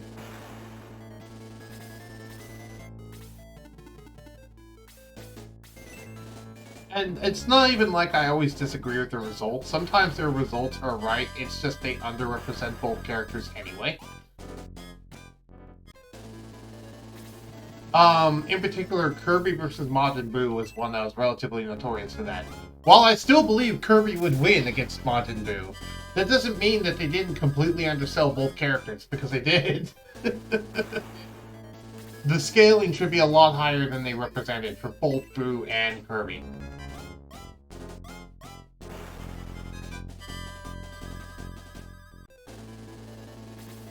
But, I mean, you can probably agree with that, Blue, just based off of what you now know about Kirby.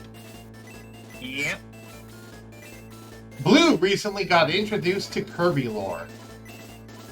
I mean, I knew about Kirby, but not Kirby lore. Yep.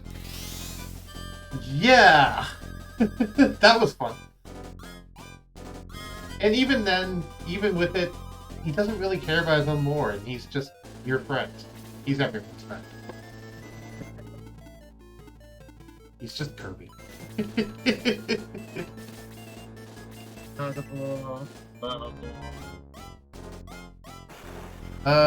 Unfortunately, it's now 11 p.m. here in India, so I'll be turning in. I will whisper you in the morning. IST. Okay. Take care.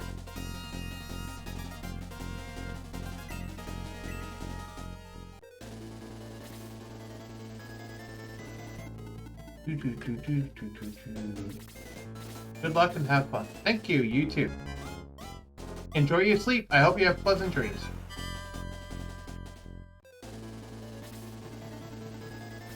After all, everyone deserves to have a happy, restful sleep.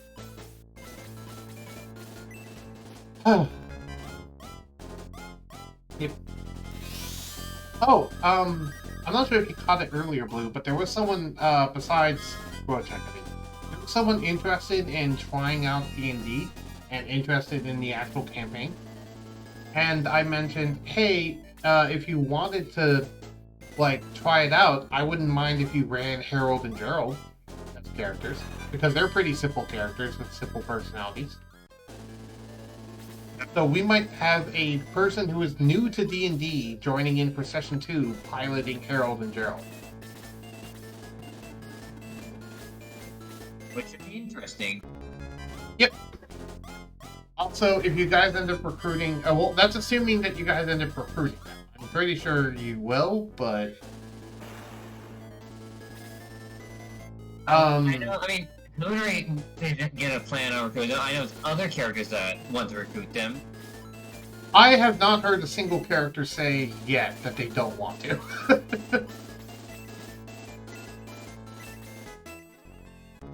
Granted, I have not heard the opinion of everyone yet, but I have not heard a single person say, I don't like them. Yeah, it's just that I haven't come across,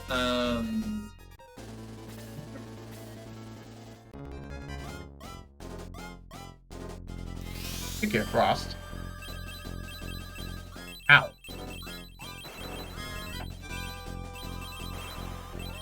So that's 10. Yeah, this is the first boss fight of the game. A mage with freeze 3 that has unlimited HP. Sorry, not unlimited HP. Unlimited MP. Unlimited HP would be completely unbeatable. Unlimited MP. So it just infinitely can cast spells.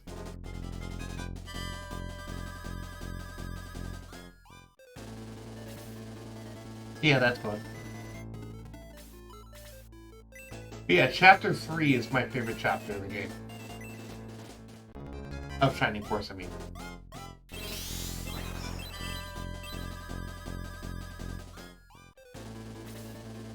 Alright, time to egress out. Someone died. You don't have to do what... I'm pretty sure you wouldn't do what I'm doing, because you're just going to be doing a more or less blind playthrough of this game. That's actually a good question, Blue. Do you want me to be a co-host when you stream this game? Possibly. Okay. I was just curious, in case you like... Oh, how? Because then I could just chime in with little bits of knowledge that I have on occasion. And if you ever had any questions in the game, you could just ask me while I'm already there on my shoot.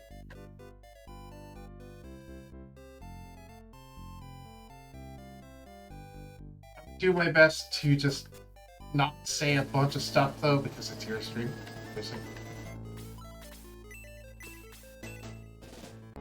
I tend to talk a lot more on my own streams than I do on other people's streams.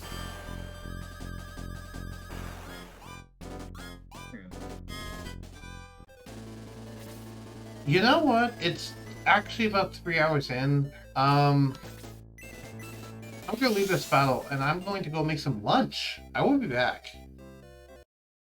Make lunch. Yes, indeed. I am trusting you with the stream while I am gone, Blue. Alright.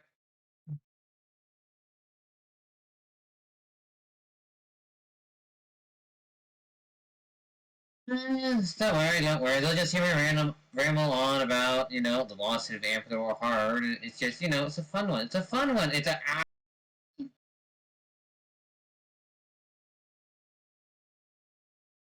I'm having the most difficult with it today.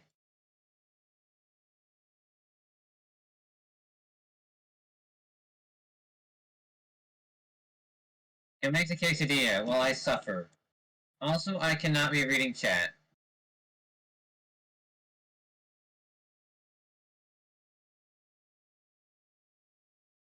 Uh,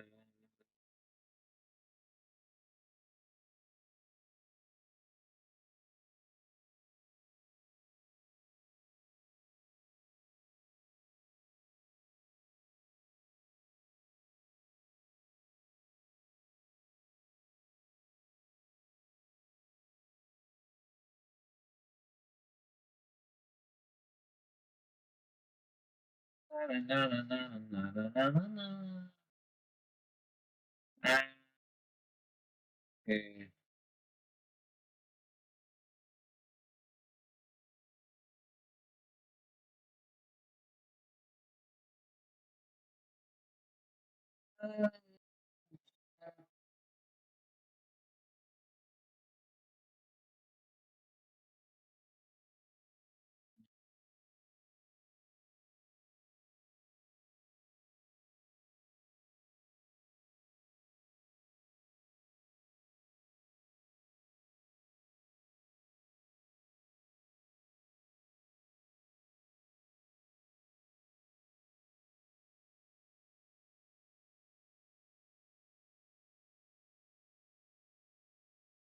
There we go. We fun.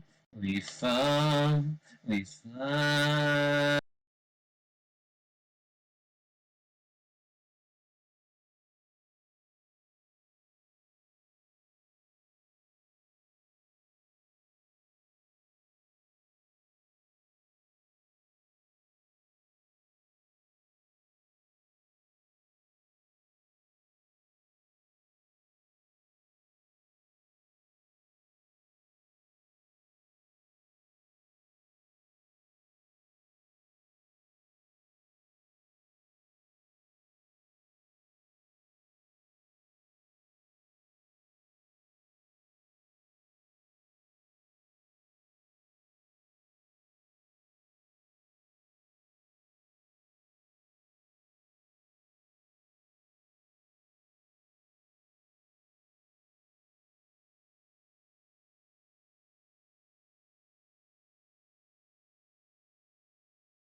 If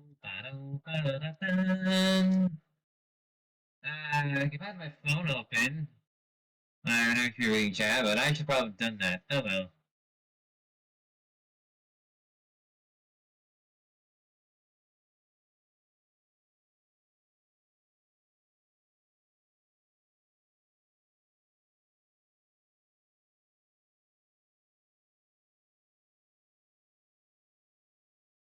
Wow, let's look at these shadow variant.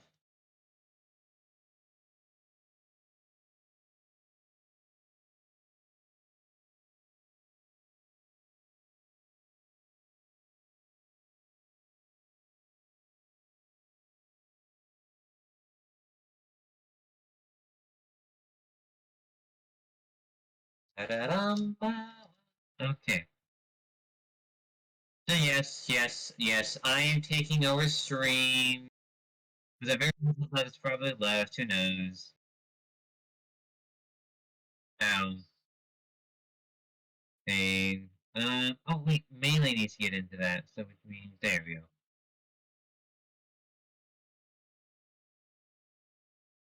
What was that I was hearing? And there's no way.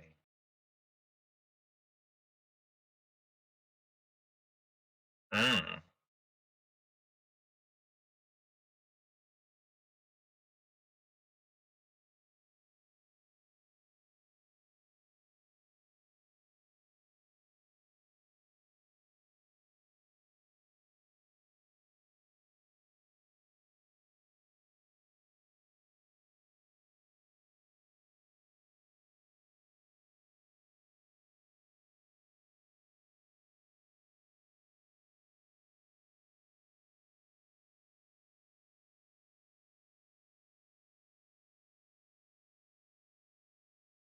Alright.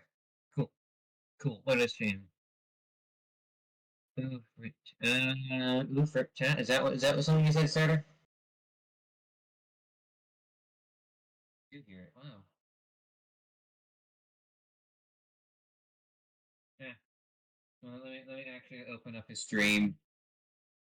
And you know what? There.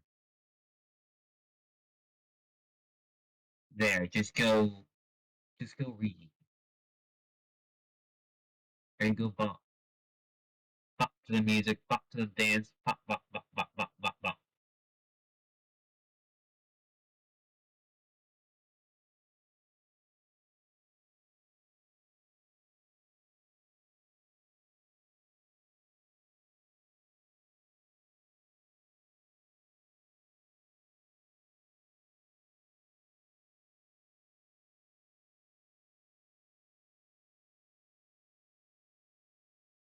Good old read. Yes.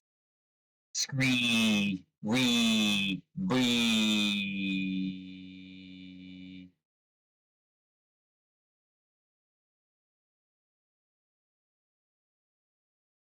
Go. The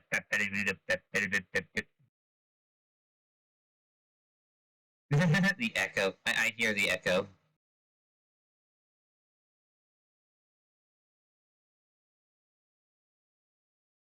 Bop, bop, bop, bop, bop, bop, bop. Bop, bop, bop, bop, bop, bop, bop, bop, bop, bop, bop, bop.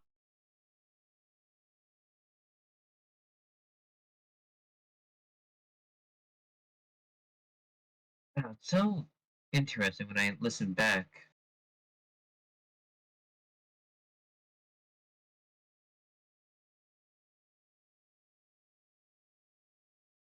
Huh.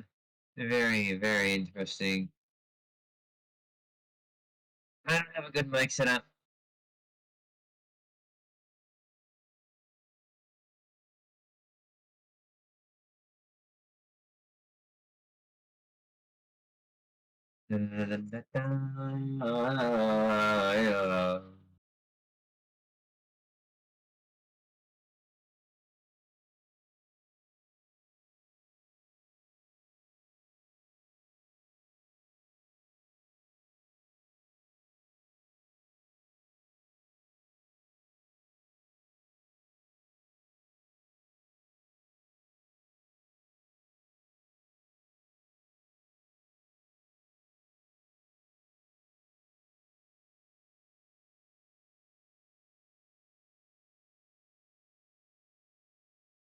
Da-da-da-da.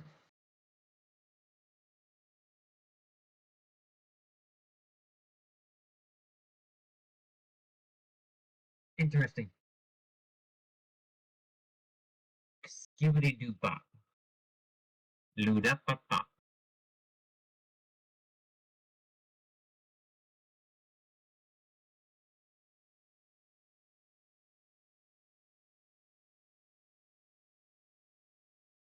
I will suplex chat.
Fudge.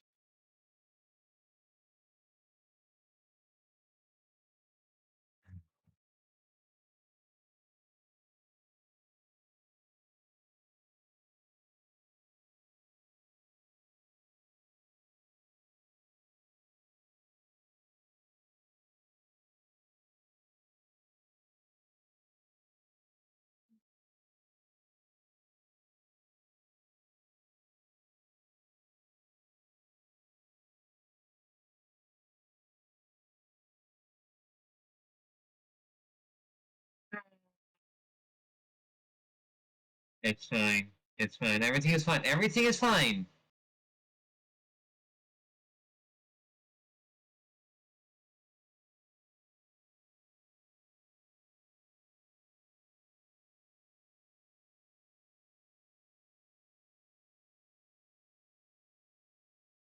Let's see. What was my character's name again? Max? Like, I just imagine Max just like sitting there, staring the guy down. It'd just be interesting.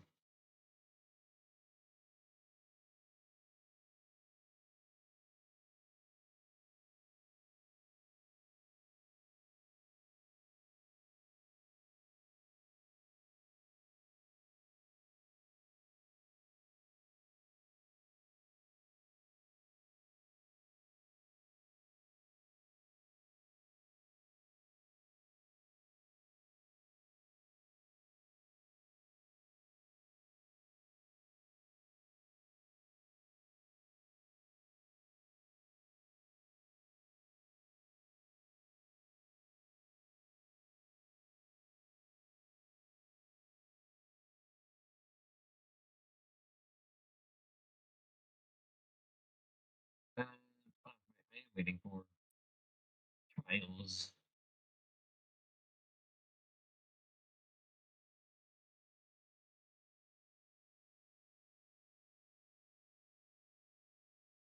The unending journey. The journey never ends.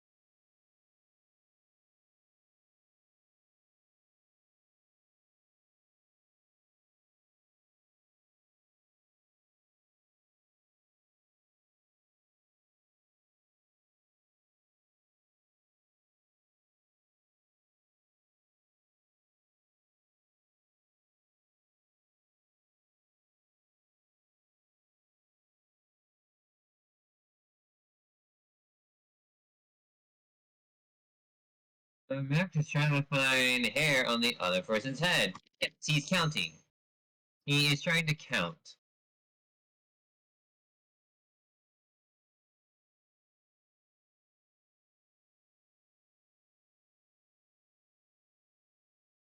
Look at Omega.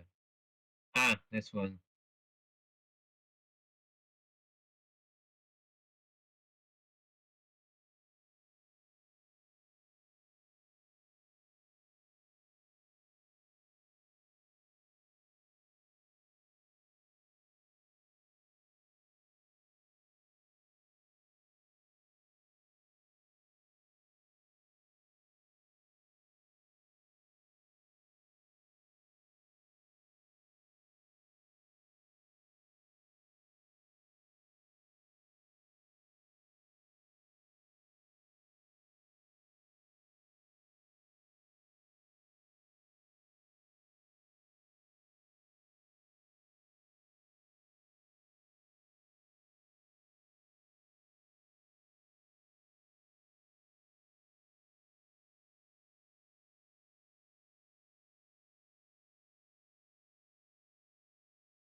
There we go. No, I'm not ready. We pray you go perish.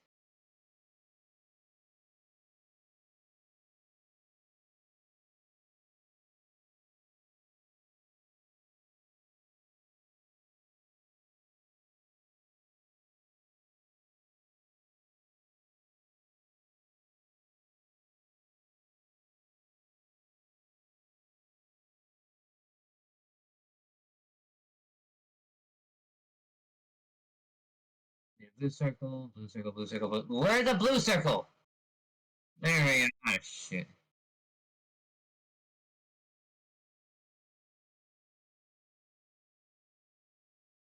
Ah, red.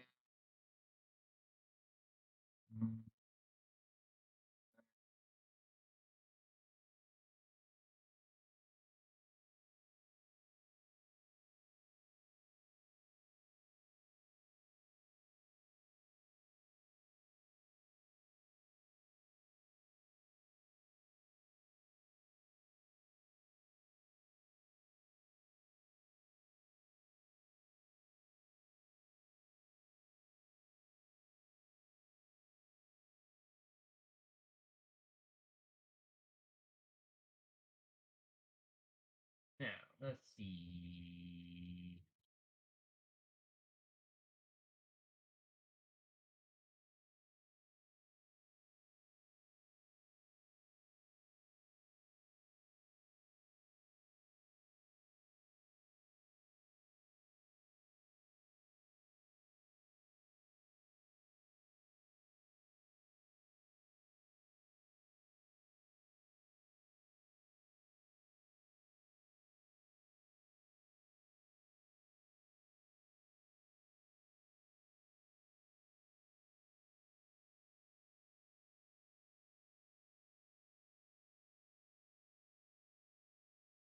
Alright. Oh,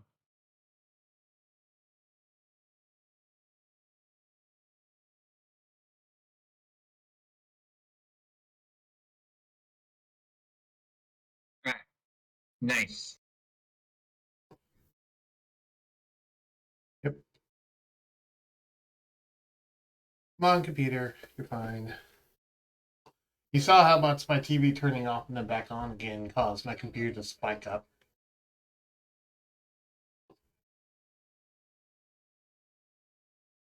I'm back, everyone. Hello. Shoot.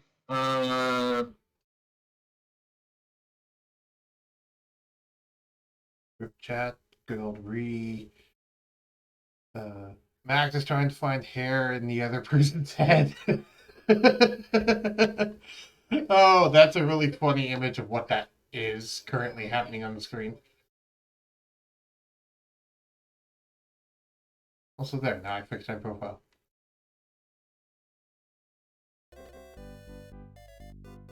Anyway, so what shenanigans did you get up to while I was gone? I'm curious.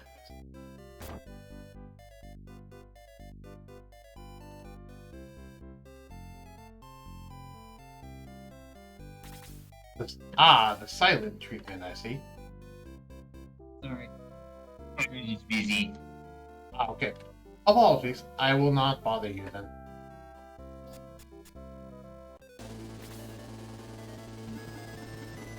Let us get back to this battle. Yeah.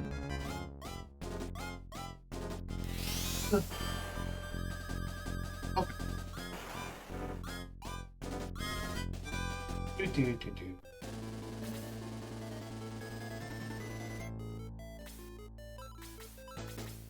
If he starts streaming in the next 2 hours and 20 minutes, then I'm definitely going to raid you. Don't worry, I'll do that soon. Yep, I am not worried. And heck, who knows, if you're doing it in a chat, I can actually see. I might actually join in as a surprise go-host or anything. I got nothing else to do, really. Yep, you'll just be seeing us do the end of Shadowring music. Yep, I don't mind being there on call for that. Also, I have no idea why I just healed this person. My muscle memory is being weird right now.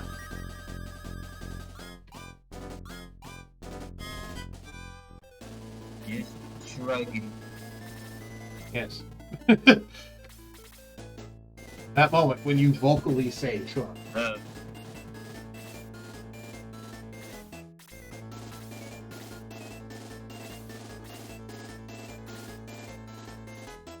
Yes. I have a quesadilla next to me. I'll be eating it over the course of this.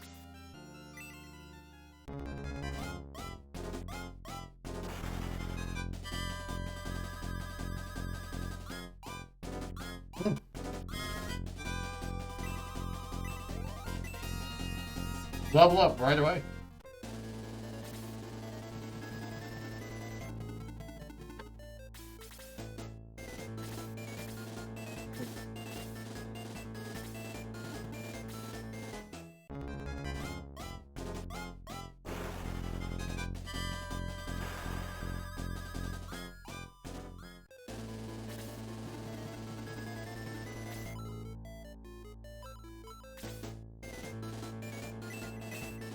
I'll go and egress up.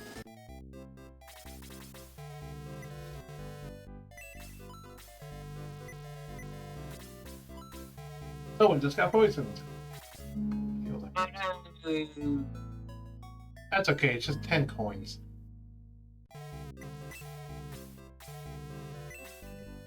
So, I don't know if you've noticed that so far, Blue, but a really funny thing about the currency in this game is the actual money indicator says gold. However, all of the text boxes refer to it as coins.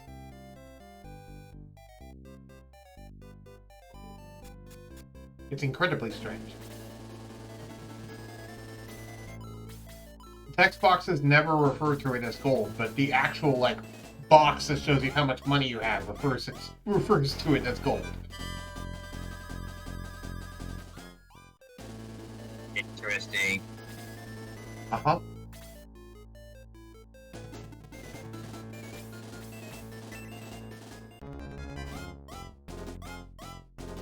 I wonder if that's on purpose or if it's just a design thing that they didn't ever fix.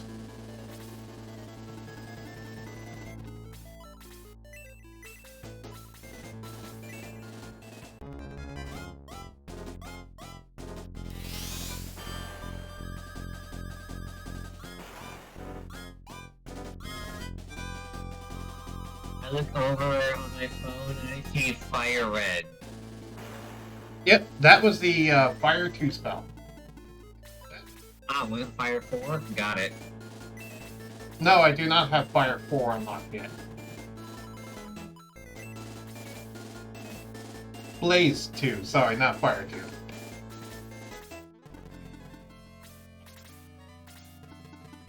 It's the fire elemental magic. That's the way I remember it, so I tend to refer to it as fire rather than blaze. But blaze is its technical name.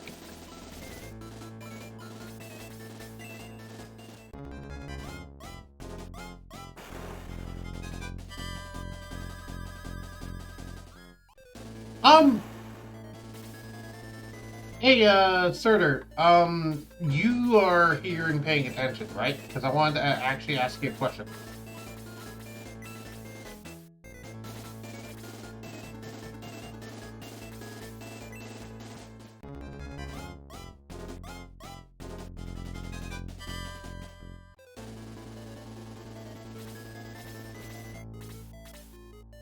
What was the quote again? Death makes you dead, but it makes my bright brighters. Yep. My bright's brighter. Yeah. I believe the quote is, death makes you die, it just makes my brights brighter.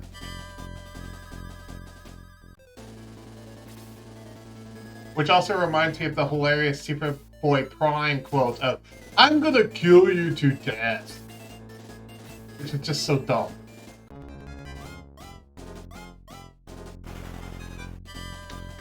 Yes, I am paying attention now because I was typing in chat. Okay. Are you free this Friday? Like around the time that I stream.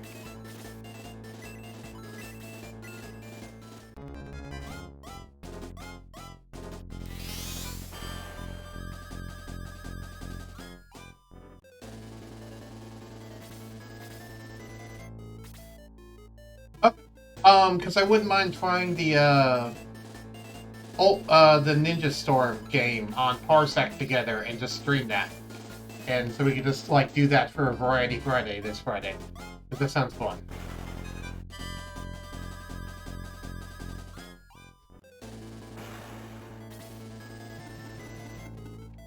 I know we talked about it in the past, but we never actually pinned down a date. And I'm like, I'll just ask if he's free this Friday. Well,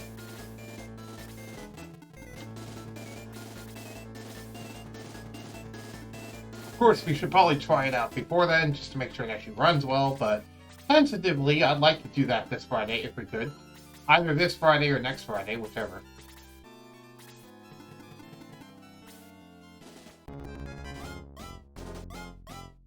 That way I don't have the campaign to be super stressed, worried about on my mind.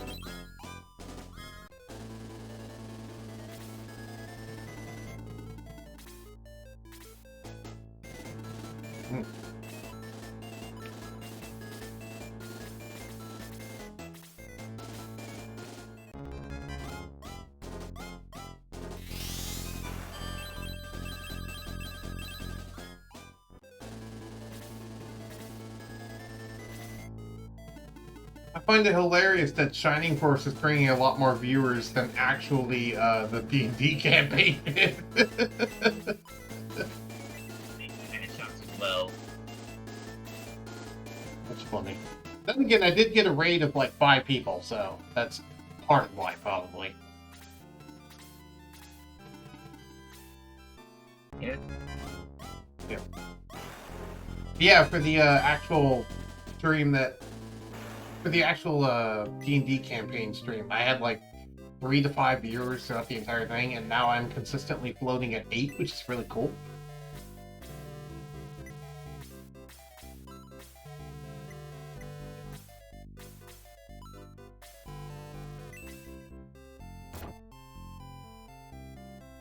Oh, Max died again.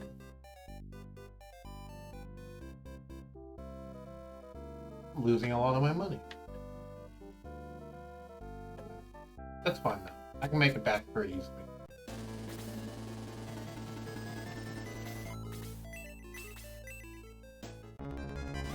Speaking of, is your character planning on doing anything to make money in over the course of the 3 days?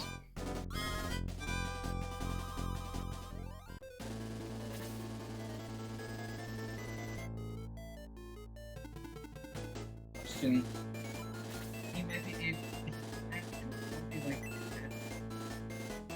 I can barely hear you. Hold on, let me turn you up. Oh, sorry. I'm also farther away from my computer. Yeah, you are quite quiet. I can barely hear you. I can kind of hear you though. Okay.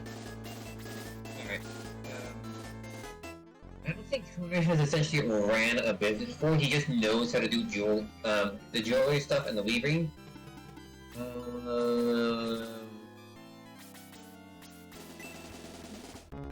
Yeah, if he presented the idea, he might do it. Okay.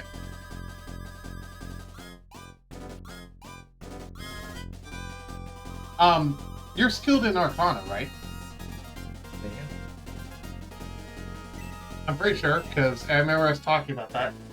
If you wanted to, you could make like you could use your jeweler skills to make Gem of the War Mage is out of normal jewels and just sell them for profit that way. Yep, I just have to have you. That is a functional way to do it. But also you could do things like, you know, take a normal, like, rough version of a gem and then like use your jeweler's skills to like cut it to be like a more better version of the gem and sell for higher.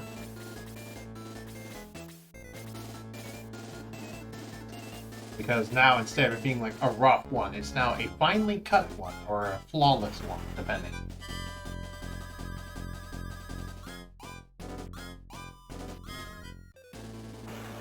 Yeah, let's see. The first thing he has to do is get the gemstones, and he has to have the money for it, which he doesn't have the money right now. Sure. I'm going to say rough gemstones cost about 10 gold pieces for a pretty sizable chunk. And how many chunks? How many pieces? How many gems of the war mages can I make from those? Probably 2. Okay, I guess I'm going to note this down now. Yep. So if you sold those for the standard price for a common magic item, which is 50 gold pieces, then you could make then you could like turn 10 gold into 100 gold. Yep, I have 90 gold profit. Yep. Assuming you don't fail too many of the skill checks in making them. Yep, let's see. So, sizable gemstone costs 10 GP. Yep. Can make 2 gemstone of the war mage. What's that? Specifically, I'm going to say you would first need to take the rough gemstone and cut it into 2 fine gemstones. Then enchant each of those fine gemstones. So in all, if you want to turn a rough gemstone into 2 things of the War Mage, it would take about 10 hours of work, provided you actually It'd probably take around like 10 hours of work, provided everything went well. How does that sound? Yep, 5 hours of work, total 10 hours. Yep, and that would be 3 separate checks, because that would be a check that you have to do with jewelers to cut it initially, and then 2 jewelers and 1 arcana check for each of the individual war mage things.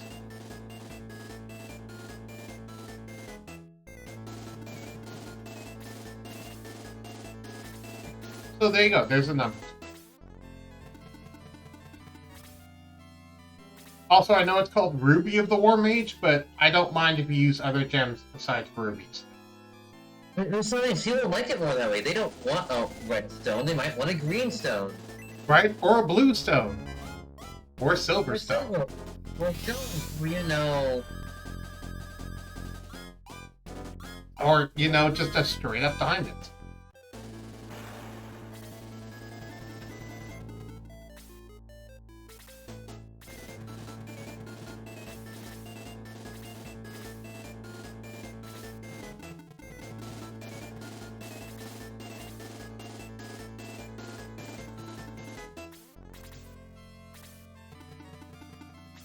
Just like how with the whole moon-touched weapon thing, it says, oh, it's specifically a moon-touched sword, and I'm like, I don't mind it being any form of weapon, for the most part. I don't really care if it's specifically a sword.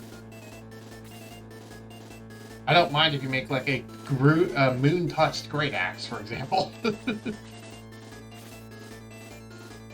I mean, not you specifically, because you don't have skills in smith tools, but still, you anyway.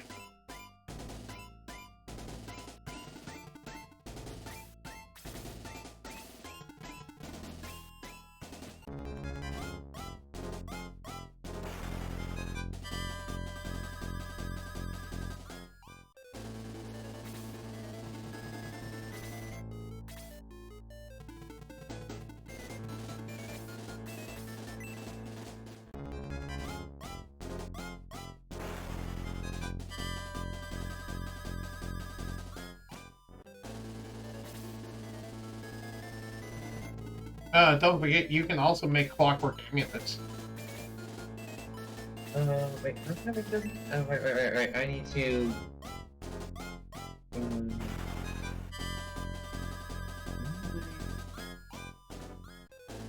Like, stuff down? Oh, I swear I wrote the stuff down somewhere. In your notes, baby? Wow, apparently I did not save them. Oh, no. Oh no! Bad news bears! Look, the Manta Ray, I remember that one.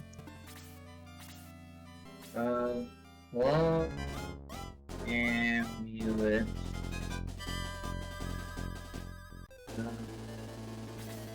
Which one? What else? I forget. Let's take a look at it at some point.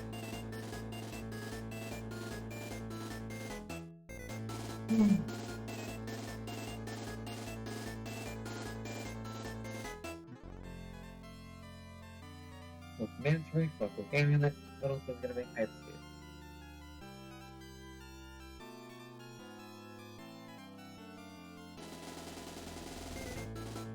I know it can make multiple cloak items.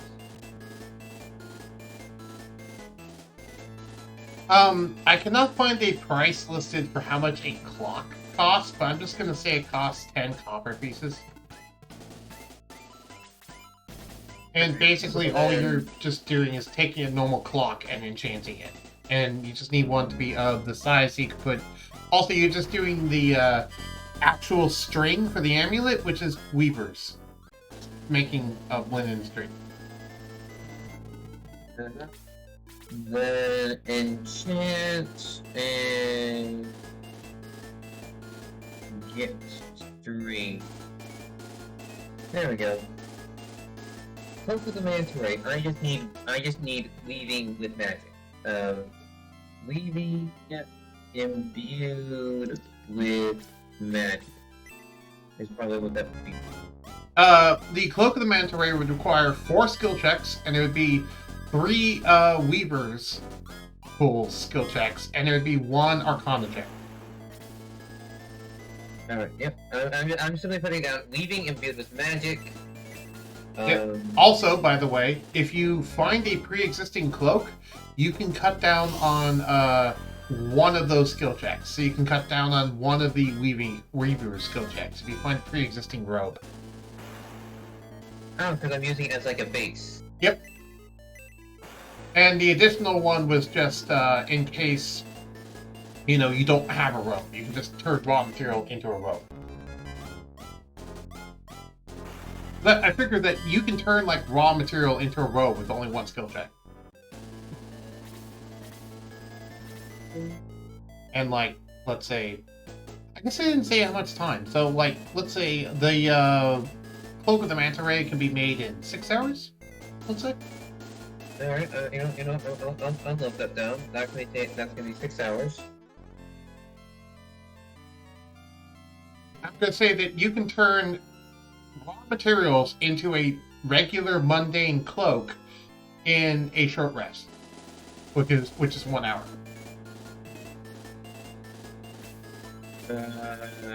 What was that last part again? I'm going to say because of your skills in Weaver's tools, you can turn a raw material into a mundane robe in 1 hour, aka a short rest.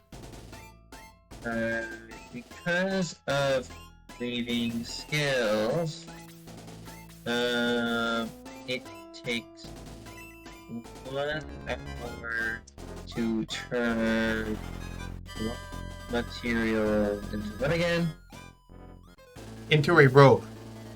Into a robe. Got it. Or really any other like non-super fancy clothing item. Alright. As long as you're not trying to make like fine clothing. If you're trying to make fine clothing, it's going to require more than that. Any clothing. Fine clothing will take longer.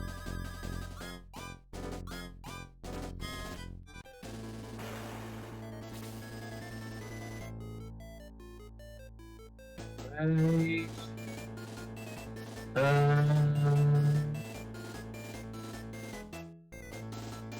Okay, what else? What else do I need to plan for? No. I should probably start now so I get the stuff done. Yeah.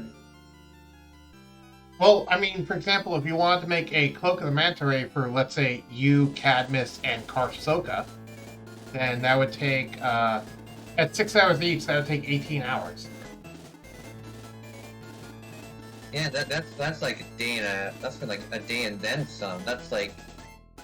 Well, that's like most of a day. You'd basically dedicate a day just to making 3 of those. Yep. And that's if I was just only with Cadmus and Karsoka. But now since there's probably gonna be more, and Lori's like, yeah, I slide my little class at Jaden's place, just so we don't have to continue wandering around. Right. And yeah, if you want to make more, it require more time than just that. Because, yeah, I just talked about, like, if you made 3. If you also may want to make one for Zokurai, then of course it would take a full 24 hours. Yep. It'd just be like, go ahead. Yeah. It'd just be like, it's like, oh, so all of you want it? Okay, I'm gonna need time. And I mean a lot of downtime. Uh-huh.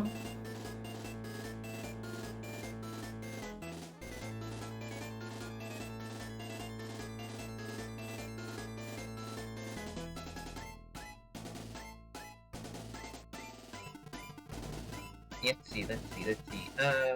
Yes. The Hillary wanting to crash at Jaden's place for a place to live. 1, because Jaden's interesting. 2, it gets the party together.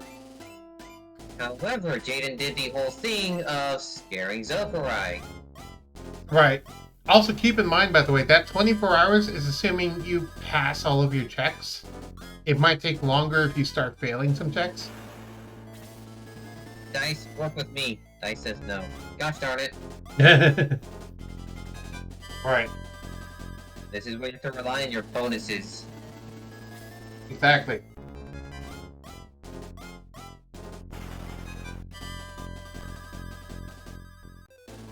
However, do remember that you have guidance. Oh, I do have guidance, and I can just, cast guidance on myself. Have counsel of the past on myself. Nice. Yep. It's fine. Yeah, so basically before every skill check, you could cast guidance on yourself just to add a d4 to that skill check. So, and you could, yeah, in theory, someone else could also help you, which would give you a +5. Yep. Ask Kursoka for the help. It's like, Kursoka, would you mind helping me? I don't know, is Karsoka skilled in it? Because they have to be proficient in whatever you're doing a check for them to actually be able to help. I just realized something. What did you hear? Moonery can teach Kursoka things. As in, like, skill Maybe. proficiencies? Yes, and probably in, like, skill proficiencies. You can... So here's the rule on this. If you want to temporarily teach someone kind of how they can help you, it will take a short rest. And it will last for 24 hours. If you want to permanently give someone a new proficiency, though, it will take 2 weeks of training. Which is probably useful when, we have longer downtimes, but, Yep. things to look forward to. Exactly. There will be, potentially, depending on how things go, there might be a 1-year time skip at a certain point. So. Wow, 1 year time skip, damn. Well, it depends on if one of Jaden's plans actually goes through. Because he has a certain plan that, at the end of it, he's going to start doing a thing, and he basically has to cast a spell on a certain spot for a year for it to be permanent. You're right. That. So I'm like, okay, at that point, we just do a 1-year time skip at that point. Jade and I have already talked about this. This is stuff that we talked about in the actual character development sort of thing before even session 1. Cluster. Wow, this is the authentic Genesis look and feel. Look at the scan lines. Yep, I turned on the scan lines. Because why not? Damn, that brings back memories. Yeah, which is part of the point of Nostalgia Tuesday. This is a game I've played for over 2 decades now, and I love it still. I have so many nostalgic memories from this game. Playing ever since I was freaking 6. Sorry for interrupting. But I would say, like, yes, Clustro knows the best greeting there is. Yep.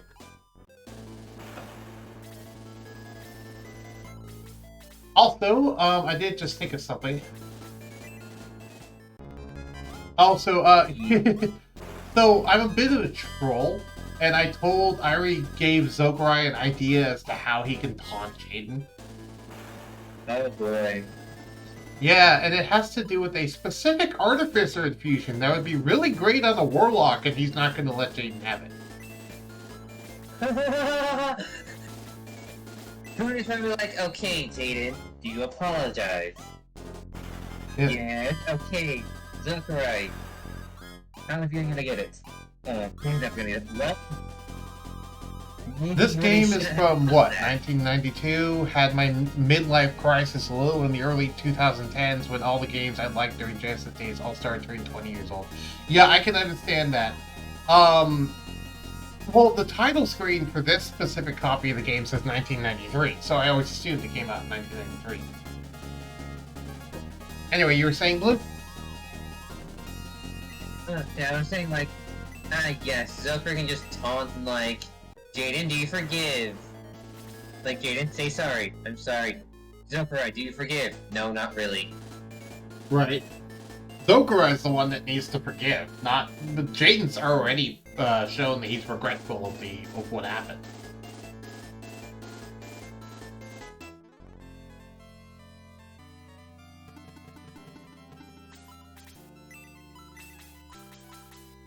But yeah, someone mentioned, hey, you can turn those scan lines off, you know? And I'm like, yeah, so I want them on. This is how I used to see the game.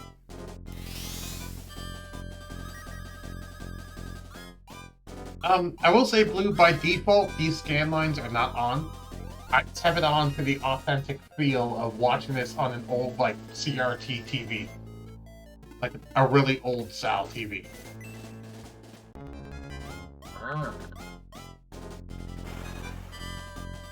Yep. Also, Clustro, say hi to YouTube, because I'll be uploading this a week after it is live streamed on the YouTube. I have all the other episodes of Shining Force that are on there.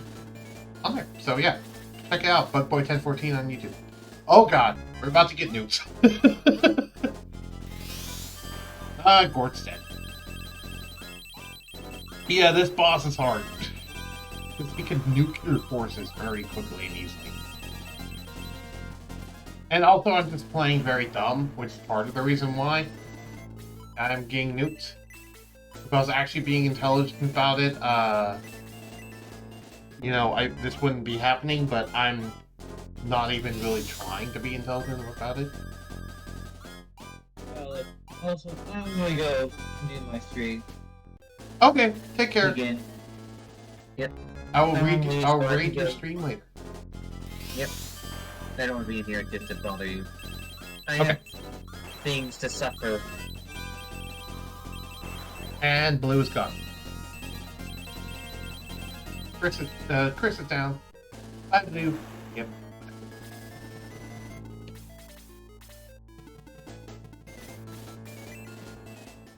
So, Clustro.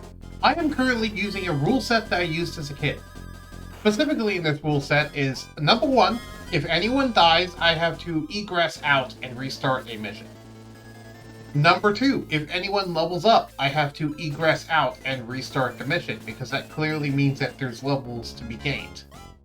And number 3, if I recruit a new character, and I do not have room for them, I need to swap out my strongest member of my force for my weakest member for this new character. And yeah, that's generally the idea. Also, I'm going to be recruiting every character and getting every item that I can, that I know of. So yeah. Those are the self-imposed rules I do for myself in this game. If you're curious how I'm playing this, I'm playing on the Sega Master Collection, Genesis, and Mega Drive games, which is Steam Pack. Let me look up the actual full name.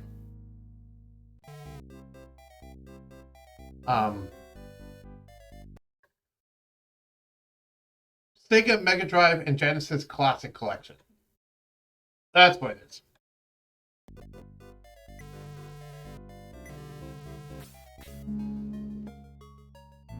Yeah, I bought that pack because I wanted an official way to play the game without emulating it. And that's the official way you can do it. You can just buy it on Steam and run it. And it runs well, as you can see.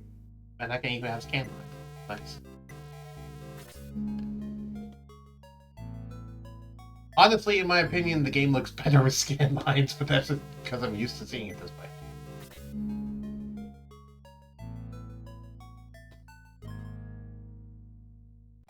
Hope you enjoy your stay on this channel. Wow, we have lots of people to revive.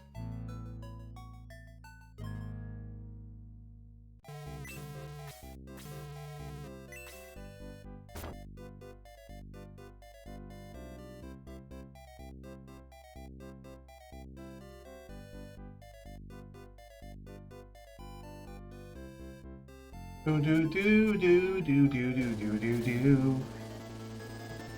Okay.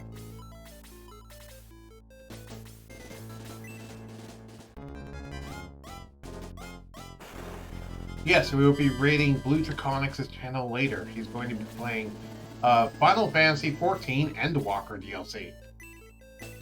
Sorry, not Endwalker. Darksiders? Is that it? I forget.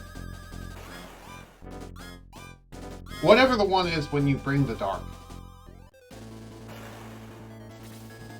going to be playing that DLC. And I quite enjoy his streams.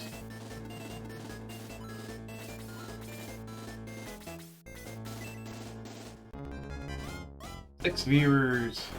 Yep. This is quite enjoyable. We're about 4 hours into this stream. 4 hours and 15 minutes, I should say. We have about an hour and 45 minutes left to go.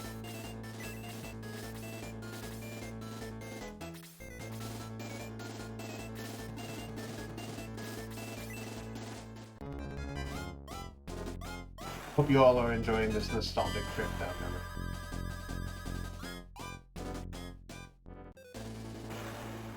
memory.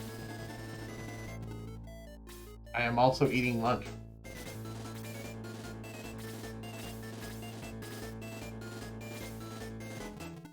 I have a quesadilla with cheese and chicken, as well as some taco sauce.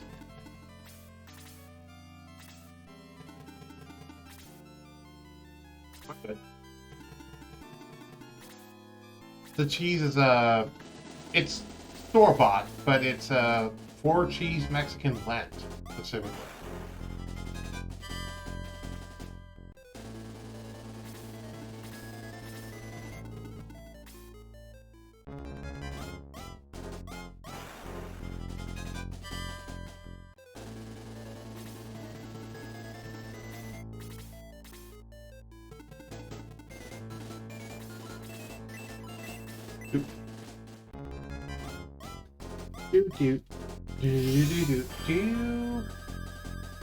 Yeah, did you want, do you like the idea of doing that thing this Friday or next Friday?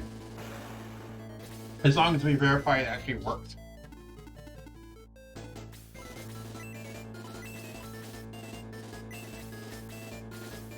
Sir?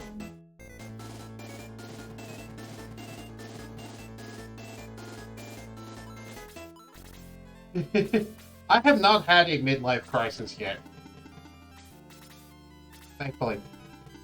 I mean, I kind of did, but it wasn't like because of me getting old. It was more because of other reasons. Remember to actually equip the steel arrow. Thank you. I kept forgetting to actually equip the steel arrow on that guy. Yeah, because that sounds like a fun little goofy thing just to do for 6 hours on a Variety Friday. It's like, oh hey, this is... I didn't know what type of... I don't know what type of crisis that is. A midlife crisis is when you get... Oh, it happens when you get older, and it specifically is about, oh hey, you realize, wait a minute, I'm actually in the second half of my life, and I'm getting old.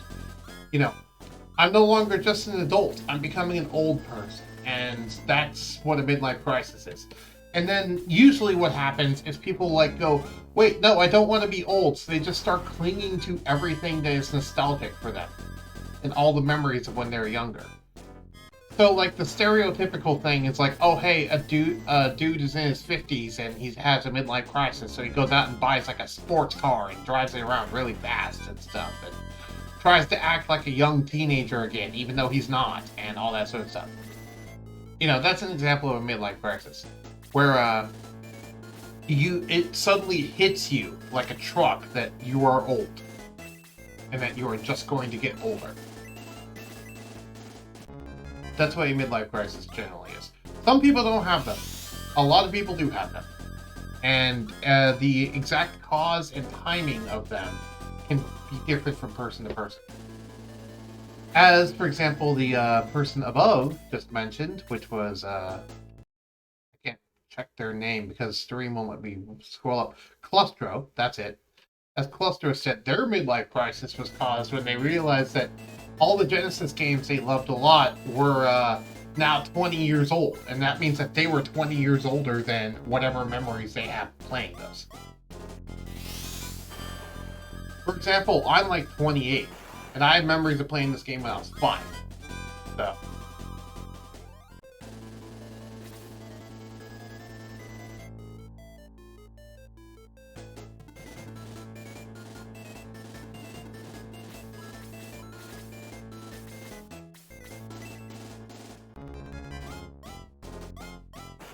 And from what I'm told by my parents, by the way, I evidently played this game when I was younger than that. I just don't have memories of it.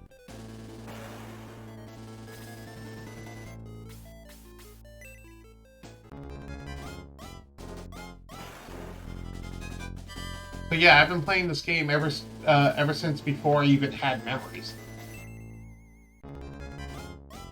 That's actually a good question, Surtur.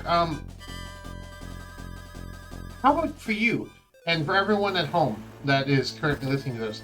Comments in the comments and comments in the Twitch chat. What's the earliest memory you have? What age? You don't need to tell me what the memory actually is. I'm just curious, like, what's the youngest that you can have a memory from? Personally speaking. For me, it was 5 years old. And it was,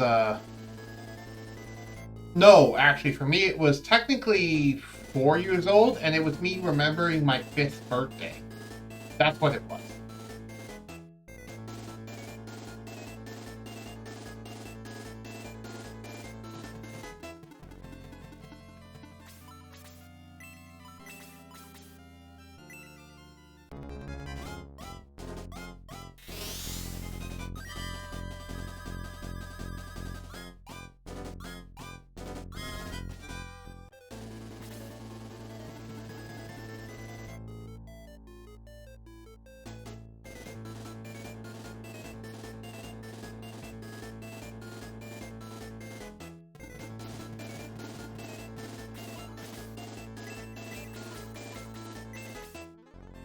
Alright, heal you. 2. Playing with a toy school bus, sitting in front of the stairs, breaking the stop sign on it, and not knowing what to do with it. Just throwing the tiny stop sign downstairs. That's cute.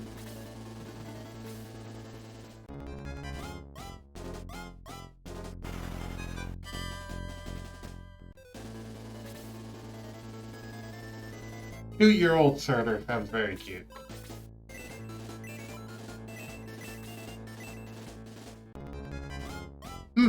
I wonder if 2-year-old Surtur read the terms and conditions of things he signed up for.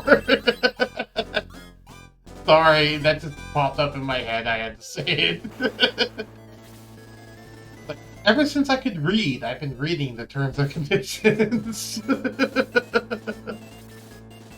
Honestly, I could kind of see that for a childhood version of you.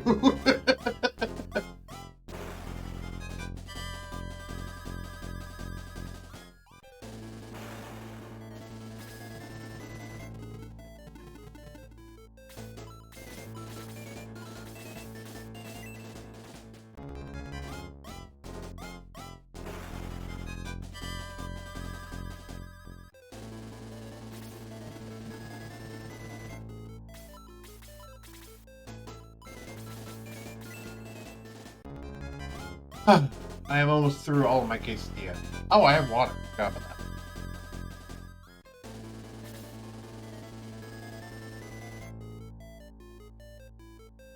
that. So, anyway, what I meant by me being dumb, which granted I did it again, but as long as I stay out of 3 range of the manic of this marionettes, it can't hit you because it doesn't move. I originally started to do it seriously when I was like 17, after the guy that came into college talking about cyberbullying randomly had this terms and conditions tangent. Oh, okay. So it's a lot later in life. Got it. I didn't know.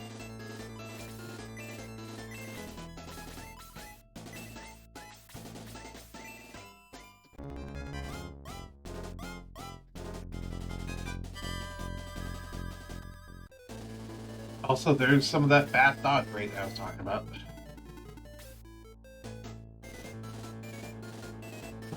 Yeah.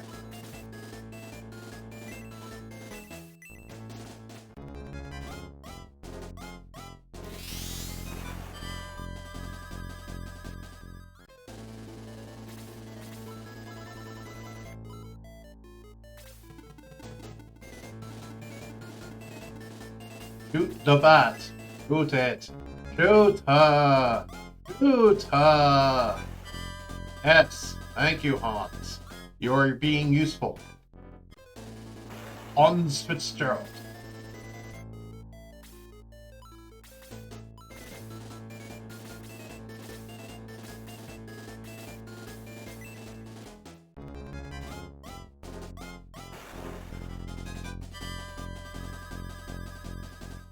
No one has leveled up yet, so...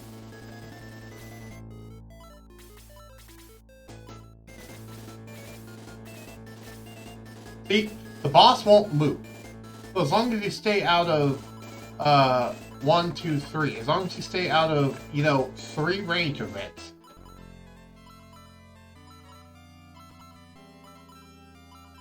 It can't hit you. Because it won't move. As long as you stay out of its magic's range. There you go. And there's no way to actually, like, check the magic range. It's just always the same. You just gotta kind of memorize it.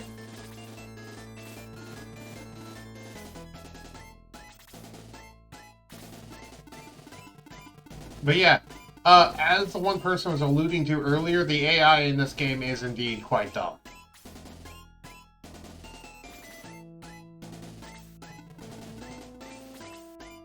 But that's okay, because it's charming in its own weird, dumb way.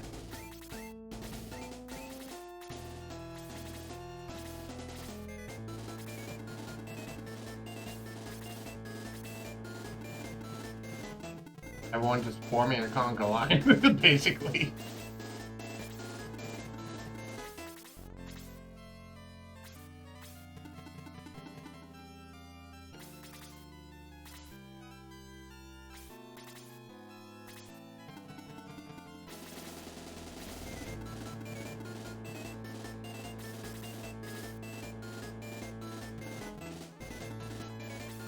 The next time it gets a turn, we strike. Okay, strike.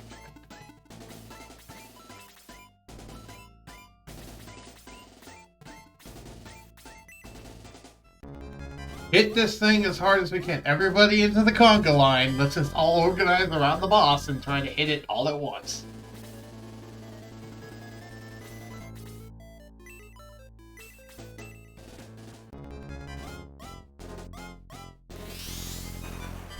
Especially because it has regeneration.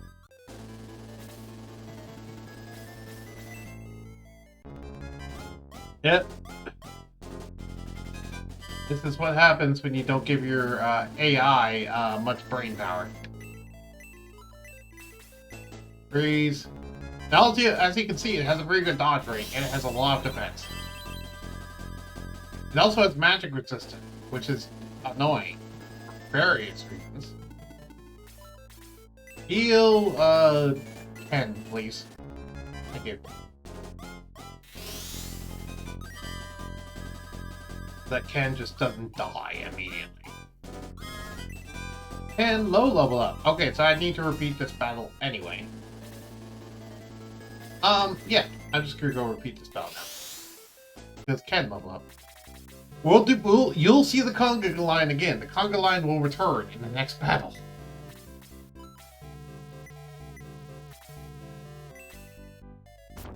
That is unironically one of the best ways to deal with this boss in particular. Otherwise, he will just completely destroy your units if you aren't careful.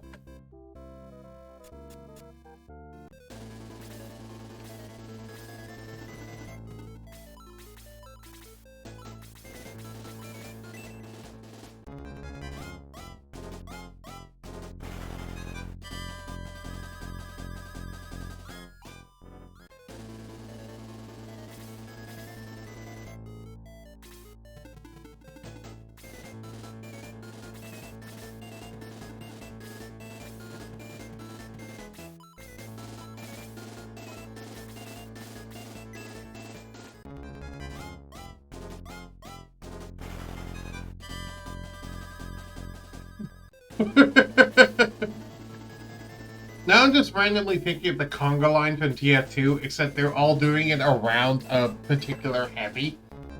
He's just kind of standing there.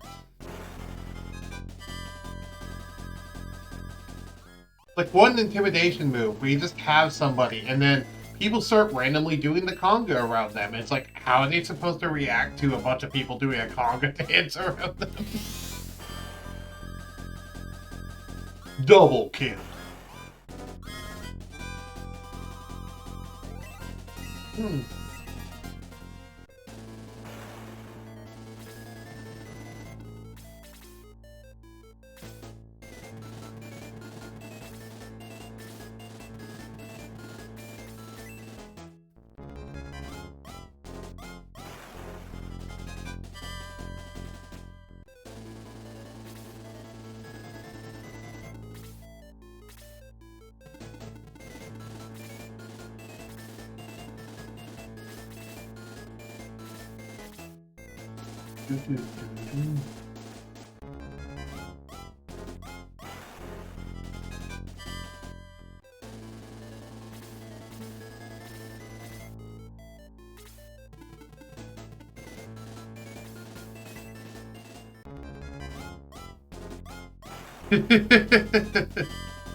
Alright. I have now finished my food, so I can talk a lot easier. I still keep thinking about that darn conga one. A bunch of people dancing around someone. It's like, what do I do? What do I do? And they're just maintaining a circle around them of a certain distance. Very deliberately maintaining a circle to make sure that they're not within a certain distance of the thing. I just got a funny, chaotic moment in Slay the Spire. I have an effect that basically reads, the mana cost of cards you draw are random. Okay. Well then. That's certainly interesting. Also, Max keeps not getting a turn. Gort has now taken 2 turns compared to Max, even though Max is a higher agility, because the game's just saying fuck you to Max. Max still has not gotten a turn.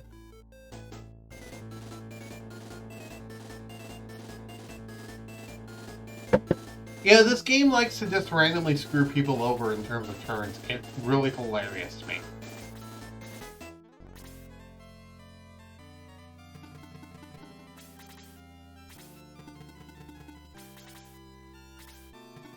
Still has not gotten a turn.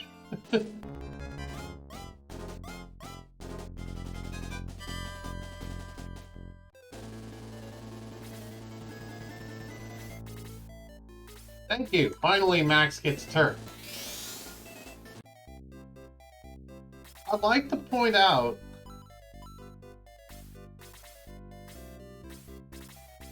actually, I can't check it here. Let me go to the recruitment area. That way I can actually show you the stats of the characters.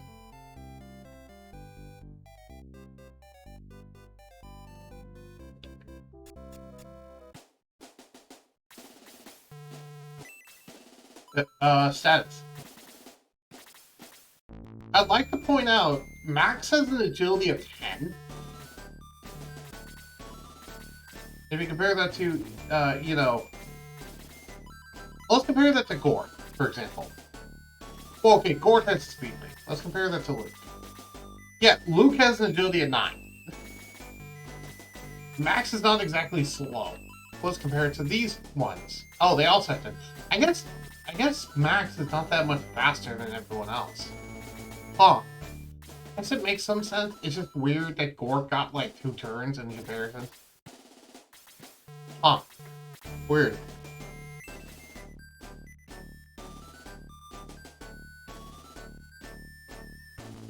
Also, I like this thing.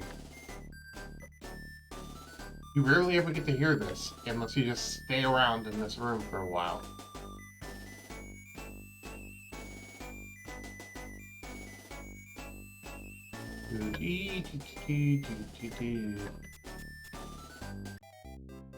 Oh, I missed it right at the end. By the way, if you just walked off there, you can just do that. Leave and never come back. once again, I can have him constantly looking at the corners like, God, where do I go? Where do I go? Where do I go?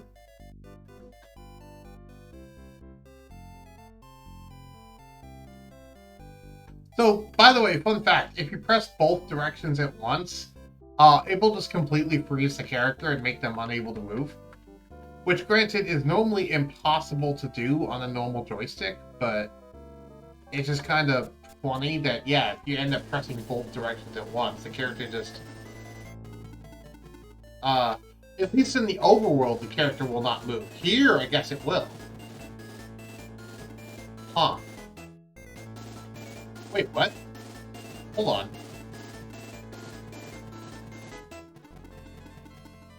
Wait, but if I press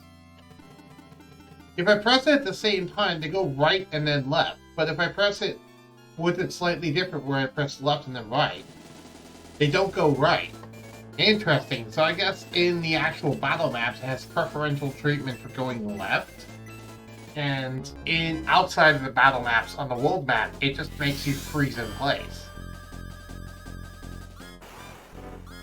Very strange. Pressing left and right at the same time is not something possible on physical controllers, so it makes sense. It's funky behavior. At least it's not more game breaking than that.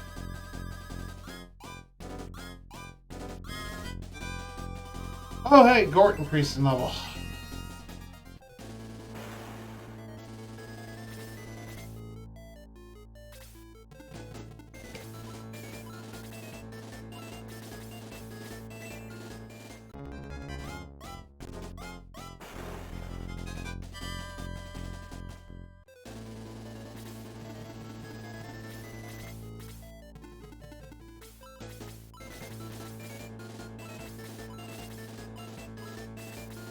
Okay. I think after this battle, I might call it. I think after this battle, I'm going to call it.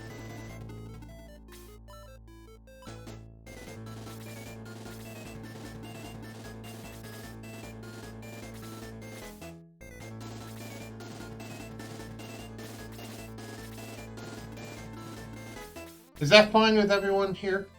Everyone here on Twitch? We got about 4.5 hours in the stream.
But smoke rises from the ring. Okay, that means I need to go get that ring repaired. So I'll do that before I actually end it.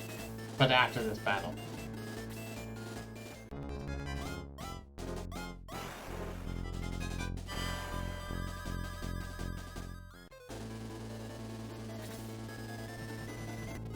Hopefully we can actually beat it this time.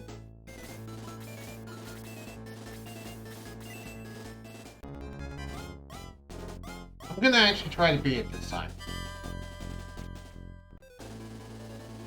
Because I don't want to end the stream with a, oh hey, we have to come back and do this next time, you know. I want to actually beat it. So, let's actually win this time, instead of constantly just repeating the battle.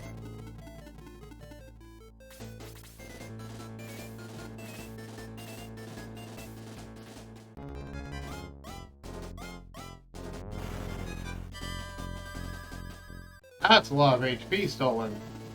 But if I die, obviously, then, I'm probably about to die right here. Yep. Okay, I'm just gonna end it there. Alright. Twitch, stick around, because I need to do my outro for YouTube. But I will go raid somebody, but I need to do the outro for YouTube first, so... Thank you all for watching on YouTube. This is Nostalgia Tuesday for Shining Force. If you watch this on YouTube, come watch me live on Twitch. By the time you see this video, I probably already recorded an episode of Shining Force. Actually, by the time you see this on YouTube, I will probably have finished live streaming the next episode, which you can check out in the Twitch VODs. Also, check out my YouTube, check out my Twitch, check out my Discord. Links to all of those are in the description of the YouTube video that you're currently watching. Anyway, let's go to the repair function, which we almost never do.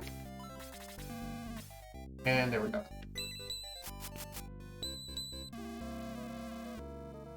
Yep. I have it right here. It's as good as new. Try not to damage you again, okay? No promises. So, yeah, when you use a ring too often, it will damage it over time. Okay. Bye, YouTube.